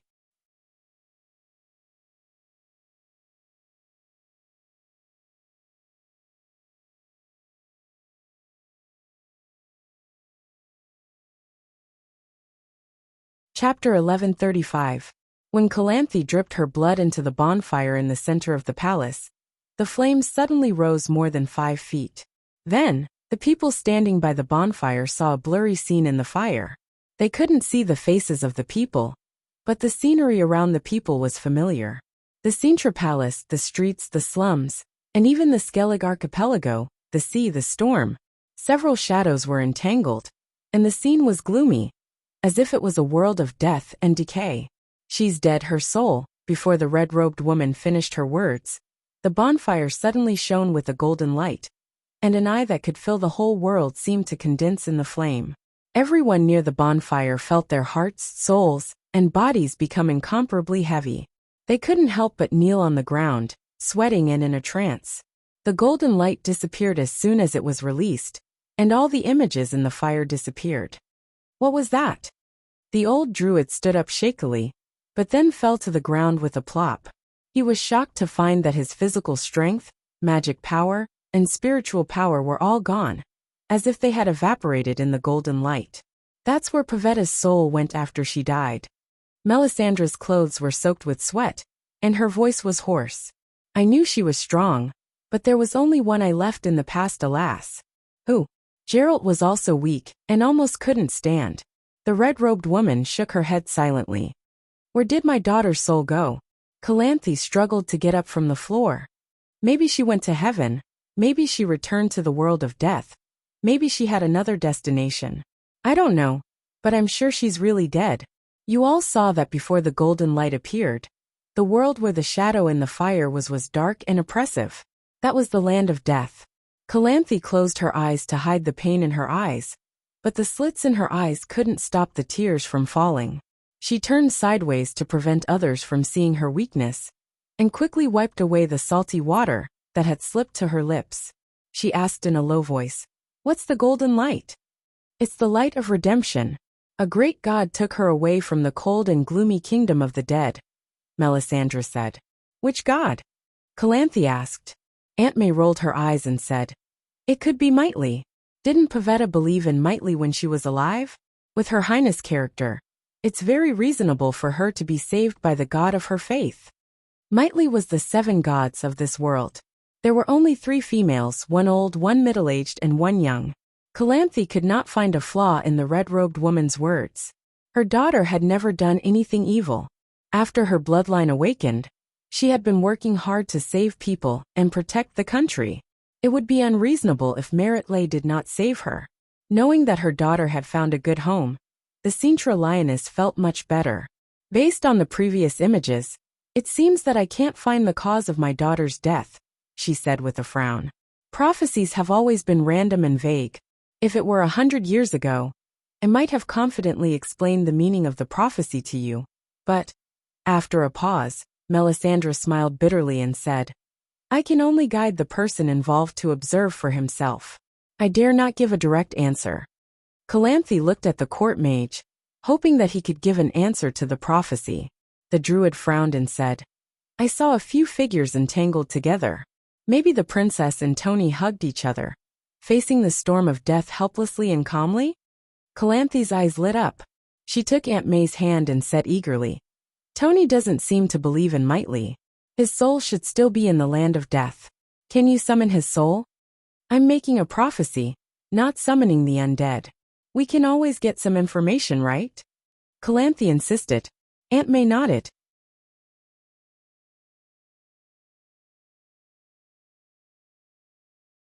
"Let me see Princess Ciri, and use her aura to search for her father's life trace."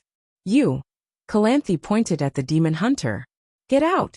Gerald opened his mouth to speak, but when he saw the determination in Calanthe's eyes, he sighed helplessly and turned to leave silently. It's not a big deal to let him see her, right? Aunt May felt a little indignant for her lover. "No, once they meet, their fates will be linked, just like Tony and Pavetta," Calanthe said firmly. "The demon hunter will only take Ciri as an adopted daughter, not like Tony," Aunt May said. "Madame Melisandre, do you know that Gerald is the child of accident?" Calanthe asked. "Is that so? What a coincidence." Aunt May did not realize the seriousness of the problem. He became a demon hunter because of the fate arranged by the law of accident. "I don't want Ciri to be like him, wandering around, alone and helpless. My granddaughter will be the queen, get married and have children. She will have both happiness and longevity, and have many children and grandchildren." The red-robed woman was stunned. "You think too much, don't you? It's about Ciri's future. I'd rather think too much." Melisandre was speechless. About 10 minutes later, the king of Isethar came over with a 7 or 8-year-old little girl in his arms. She had very two-dimensional gray fluffy hair, a round chubby face and a shy timid face. She was very lovable. Melisandre was stunned the moment she saw Ciri, as if countless images flashed through her mind. "Madame Melisandre?" The old druid nudged her. "Is there a problem?" Calanthe was puzzled. The power of fate in her body is too stronger than Gerald's. The red-robed woman's gaze still did not leave the little girl. Calanthe rolled her eyes and said disapprovingly, "How can a mere demon hunter compare to the future queen of Sintra?" "No, Gerald. Forget it, Princess Ciri, look at the fire. Don't we need blood?" The druid was puzzled. "No, the power of fate in her body is too strong." The red-robed woman shook her head. With the experience from last time, everyone consciously moved closer to the bonfire and stuck their eyeballs to the flames. The palace of Sintra, the sea, the archipelago, the ship, the storm. Who dares to spy on our king? The images stopped abruptly. Bright starlight shone through the fire, followed by an angry roar. Aunt May groaned, 2 red lines flowing down her nostrils. Everyone was shocked and took a few steps back. I was careless. I was completely unprepared. I thought Tony was dead. I didn't expect that not only did he not die, but he also has a sorcerer who is proficient in astrology. The red-robed woman's expression was unpleasant. My father is not dead. Ciri was surprised. Tony is not dead. Calanthe and Isithar looked at each other. Their expressions were unpleasant. Are you sure? The old druid's voice trembled.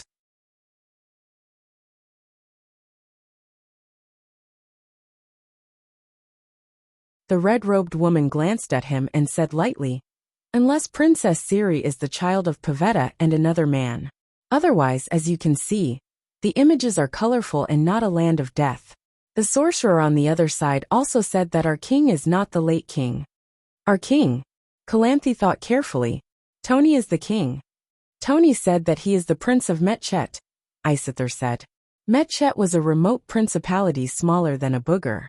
It was very far from Sintra, and could not even be found on the normal version of the map. In the Westeros, it was probably similar to the finger of Uncle Finger's 5-finger peninsula. Before Aegon unified the 7 kingdoms, the lords of the 7 kingdoms often called themselves kings. Princess Ciri, you went to the Skellige archipelago with your parents. Why weren't you on the ship before you left? Melisandre was puzzled. Pavetta sent her off the ship, Calanthe said. That doesn't make sense. The princess and her husband were preparing to return to Sintra. It doesn't make sense for them to leave their daughter on the island. Maybe Pavetta was worried about the storm? Isithar said. That's even more unreasonable. They were not in a hurry. If they were worried about the shipwreck, they could have waited for the storm to calm down. It was only a few days. Anyway, they decided to leave their daughter on the island, the red-robed woman said. Indeed, Aunt May continued. I suspect that the princess discovered a secret related to Tony, so she changed her mind at the last minute. Tony is still alive, which in itself proves that he does have a secret. Ciri looked at her as if she was about to cry. Take the princess away, Calanthe said to the attendant. After the little lowly left, the queen called in the demon hunter who was squatting outside the palace and staring blankly at the sky. There's a problem with Tony, a big problem. She looked at the demon hunter coldly. It was this person who had tried everything to protect Tony. I'll go to Metchet to find out the truth, Geralt said with a frown. Of course, the demon hunter did not find anything, but this proved one thing again. There was a problem with Tony. In the years that followed, Geralt ran around the world, looking for the My King, who had just ascended the throne in recent years.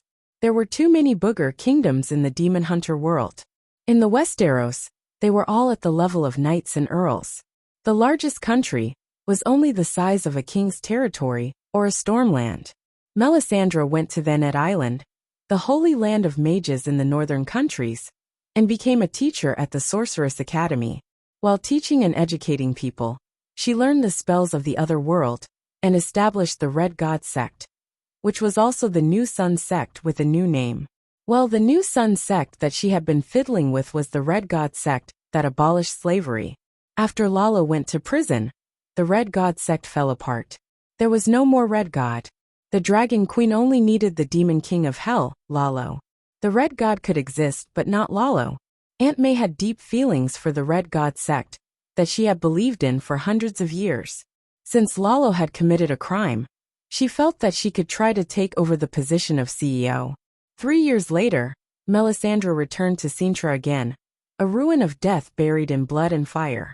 When she crossed the barrier of the old druid and entered the palace, she saw the once valiant lioness of Sintra lying on the soft couch drinking wine, ignoring the cries and fighting outside the window. Why are you here? She glanced at Aunt May, her eyes full of despair and death.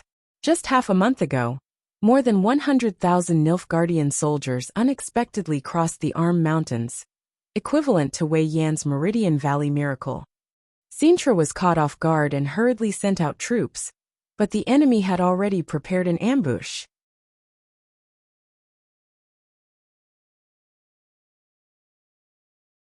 Faced with an enemy that was several times stronger than her own army, Lioness Calanthe led the Sintra cavalry to launch a desperate charge, and then they were really wiped out. Only Calanthe led a few dozen remaining soldiers to escape back to the capital of Sintra, and even Prince Easter died on the battlefield. The incident was too sudden for the northern countries to send reinforcements. As soon as Calanthe returned to the palace, Nilfgaardian vanguard chased after her. The sorcerers only needed one round of magic to break the city gate, and the massacre began. Fortunately, the palace had layers of magic barriers left behind by the sorcerers of the past, especially the demigod-level protective spell left by Pavetta, which lasted for 5 days. The sorcerers took turns to attack, with bows and arrows, and even the cavalry, but the barrier still lasted for 5 days. "I warned you a long time ago," Aunt May said cheerfully. "Imhir has the shadow of Tywin and Aegon the Conqueror in him, but his nature is that of a mad king. I said that he would attack you sooner or later. But you didn't believe me and thought that I had ulterior motives. What now?"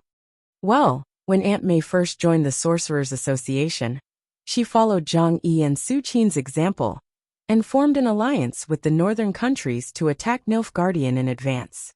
"She's a lunatic." This was the comment of the dignitaries. "She's fooling the king again," said those who knew Aunt May's dark history.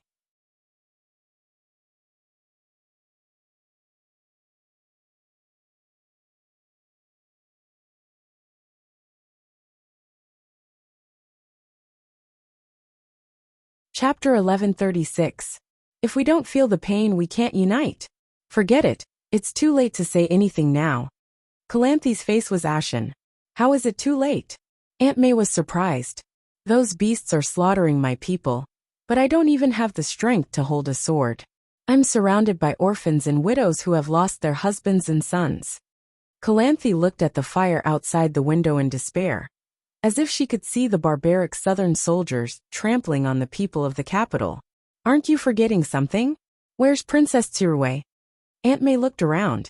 "I let my trusted knight take her to escape through the secret passage. She can't die, she won't die. She hasn't seen Geralt yet. Fate won't let her die until the law of accidents is completed." Calanthe trembled. You're going to entrust her to Geralt? Although I want to defy fate, I haven't succeeded even once. The law of accidents can't be violated. Geralt is Ciri's fate." Calanthe said bitterly. "Ciri and Targaryen are married. Have you forgotten?" Aunt May reminded. Calanthe was stunned. "My country is gone. How can I marry Targaryen? And it was only a verbal agreement. The candidate hasn't even been decided yet." Aunt May smiled faintly. "With all due respect, whether you're a queen or a beggar, it makes no difference to Targaryen. They won't covet your dowry for Ciri. On the contrary, Targaryen's words are like a mountain. Everyone in the world knows that. Even if it's just a verbal agreement, they won't go against it. So, what are you trying to say?" "Oh right, there's a massacre outside. The streets are full of Nilfgaardian beasts. How did you get in?" "I can't beat the warlock group, but it's easy to come and go as I please." After a pause she said, "I came to you this time to ask for your help in funding my Red God cult. Of course, I hope you can persuade the other kings. But when I came here, I found you so decadent. If I could still stand, I'd definitely join the last battle of my life with my sword in hand." Calanthe touched the huge wound on her chest that cut across her torso, her face ashen. "Didn't you hear what I said earlier? You are a relative of the Targaryens by marriage. In theory, you have an alliance with them. Even if all the northern kingdoms were to fall, your grandson-in-law would be able to help you restore them easily, let alone just Sintra." Calanthe's dim eyes emitted a bright light. "Are you sure?" Her voice was trembling. "You can try. After all, you have nothing to lose. Red wine, red wine." Calanthe propped herself up and shouted the name of the captain of the palace guards.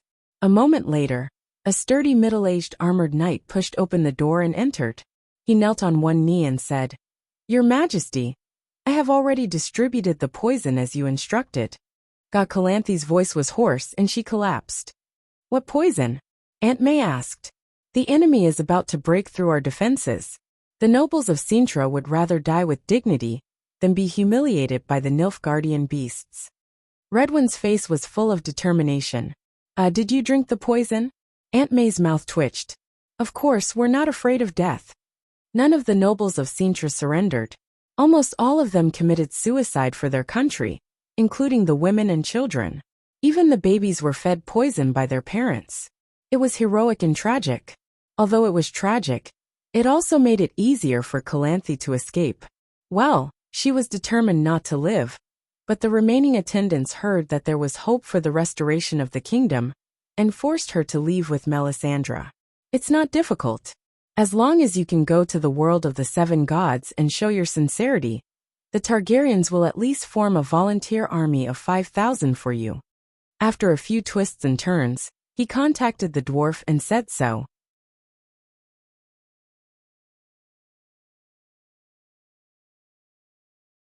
Before going to the world of the 7 gods, Calanthe had to find her precious granddaughter.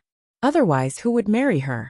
But before she could find Ciri, the final battle between the northern kingdoms and Nilfgaardian, the Battle of Sodden Hill, broke out. Both sides invested 100,000 soldiers in this battle. Dozens of warlocks formed groups of warlocks and bombarded each other with war magic. Almost all the otherworldly people ran to watch. The sky was covered with dark clouds and heavy rain. The warlocks controlled lightning to illuminate a radius of dozens of miles. There seemed to be firecrackers in the clouds. Plants grew wildly all over the mountains and plains, entangling the soldiers and crushing them into bloody paste and white bones. Meteor fireballs the size of houses streaked across the valley from time to time and landed on the ground a few kilometers away, exploding into flames the size of an aerial bomb. There were also warlocks who propped up a defensive barrier that covered half of the battlefield.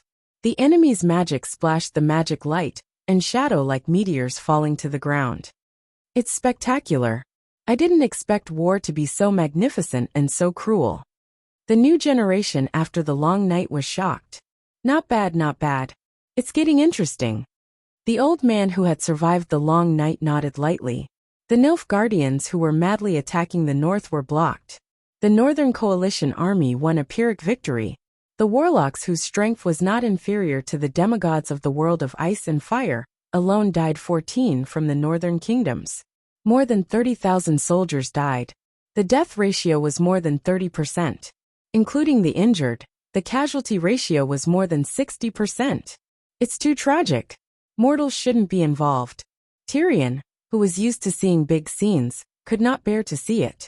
From the beginning of the invasion of Sintra to the end of the war, only 3 to 4 months had passed.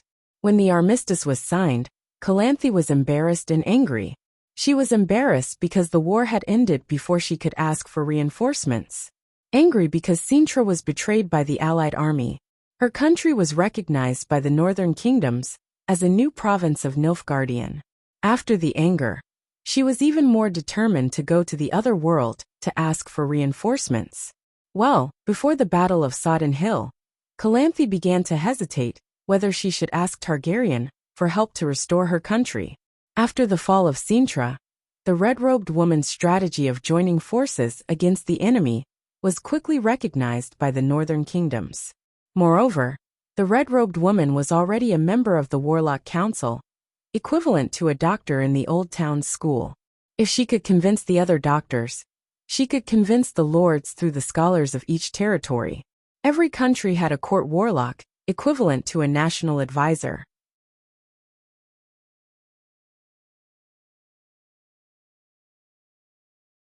With the Warlock Council appearing, it saved a lot of time for wrangling to form an alliance. Therefore, while Nilfgaardian's invasion was swift, the northern kingdoms were able to complete the formation of an alliance in just 4 months. They even sent troops to set up a defense line. This efficiency was something that even the Dragon Queen, who urged all the countries to unite against the ghosts at night, would be envious of. You shouldn't have brought Ciri here. The Warlock Council may be in turmoil in the near future. Half a year later, Melisandre was surprised and worried when she saw little Ciri, who was traveling with the demon hunters. At this time, Ciri was already 13 years old. She had short hair and wore the same leather armor as Geralt. She even carried a demon hunter's sword on her back. She looked like a tomboy demon hunter. Her oval-shaped face still had traces of childishness, but it was completely different from the softness of her early years. She had some of her grandmother's tough temperament, but there was also a shadow of Geralt's fearlessness and bravery. Seeing a ghost in real life, Calanthe's worries came true. You really turned her into a little demon hunter. Geralt gently rubbed Ciri's little head and sighed. A lot has happened in the past few years. When I met her, she had already become a strong warrior. Then, the demon hunter told him about his experience with Ciri. That day, Calanthe arranged for her confidant to take Ciri out of Cintra. On the way, they met the Nilfgaardian knights, who seemed to be waiting to capture Ciri. The guards died in battle and Ciri was captured. After seeing the massacre in the capital of Cintra, her blood awakened. Although she escaped from the capital, she could not control her power. She did not even dare to reveal her identity. She could only disguise her identity and starve with the refugees. She was hunted down and eventually adopted by a merchant. But she did not have a stable life in the merchant's house for long before her adoptive father lost to Geralt. The one who adopted Ciri was the merchant's wife, and the merchant was rescued by Geralt when he was in trouble outside. Geralt wanted to repay the unexpected law.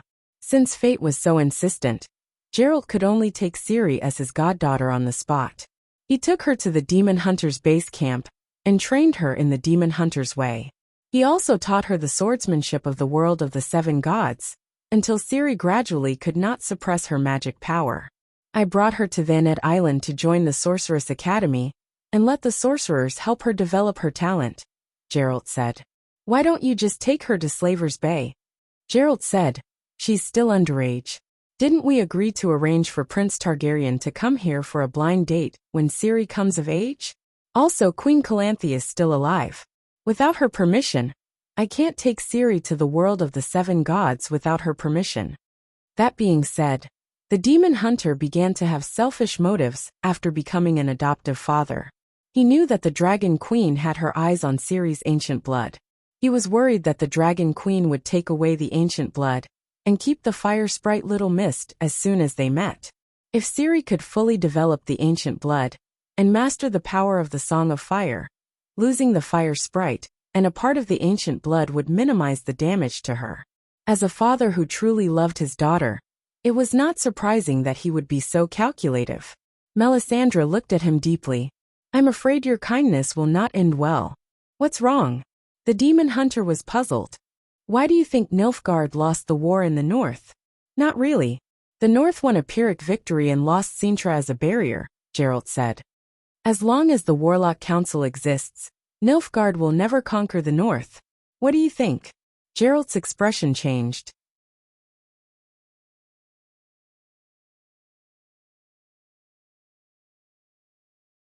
Is Imhir so arrogant that he wants to attack Thanet Island? This is the Warlock's main camp. A fortress is the easiest to break from the inside, Melisandre said meaningfully.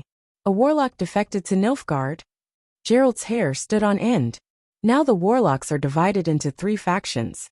Those like me who are firmly opposed to Nilfgaard, those who are neutral, and those who defected to Nilfgaard. The scary thing is not how many people have defected to Nilfgaard, but how divided they are. The warlock organizations are divided and fighting among themselves. The Northern Kingdom will no longer trust the warlocks because of those who have surrendered. That mad king who dances on the grave is not simple. The red-robed woman sighed. Why is it like this? I thought everyone would be more united after winning the war. Ciri was puzzled. Melisandre said meaningfully. The longer you live, the more power you have, the more you fear death. In the Battle of Sodden Hill, out of the 22 warlocks in the north, 14 died. Well, 13 warlocks. Every one of them was a grand preceptor, and the youngest had lived for more than 100 years. Think about it this way. 14 kings died in that battle. Do you think the other kings were afraid? I'm not. Ciri's eyes were firm. You should be. Those who are not are all dead. Aunt May patted her little head. If you're afraid of death, you can choose to be neutral and not help either side. Why would anyone defect to Nilfgaard? The demon hunter frowned. Being neutral is a betrayal to the north. But it's not surprising. The Warlock Council even took in the elves and me. Many warlocks came from the south.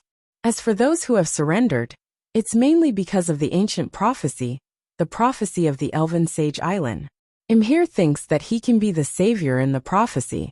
He feels that everything he does is to save the world. Some warlocks agree.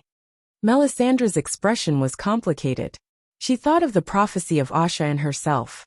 When the human massacre stains the earth with the blood of the elves, when the humans conquer each other for their desires, the white frost and white light will come. The world will die in the frost and be reborn under the new sun. The ancient blood is the seed of rebirth, and will ignite a new flame for the world. All humans will perish in the process, and only the elves will survive. They will be saved by the descendants of the ancient blood. This is my understanding of the ancient elven prophecy, Aunt May said. The original text was very obscure and difficult to understand. Even scholars could not understand it. Your understanding? The demon hunter's mouth twitched. I can't believe it. You're tuning in to the Li Mei's Wuxia Whispers YouTube channel. We're so grateful for your support. And don't forget to subscribe to join us on this incredible journey through captivating stories.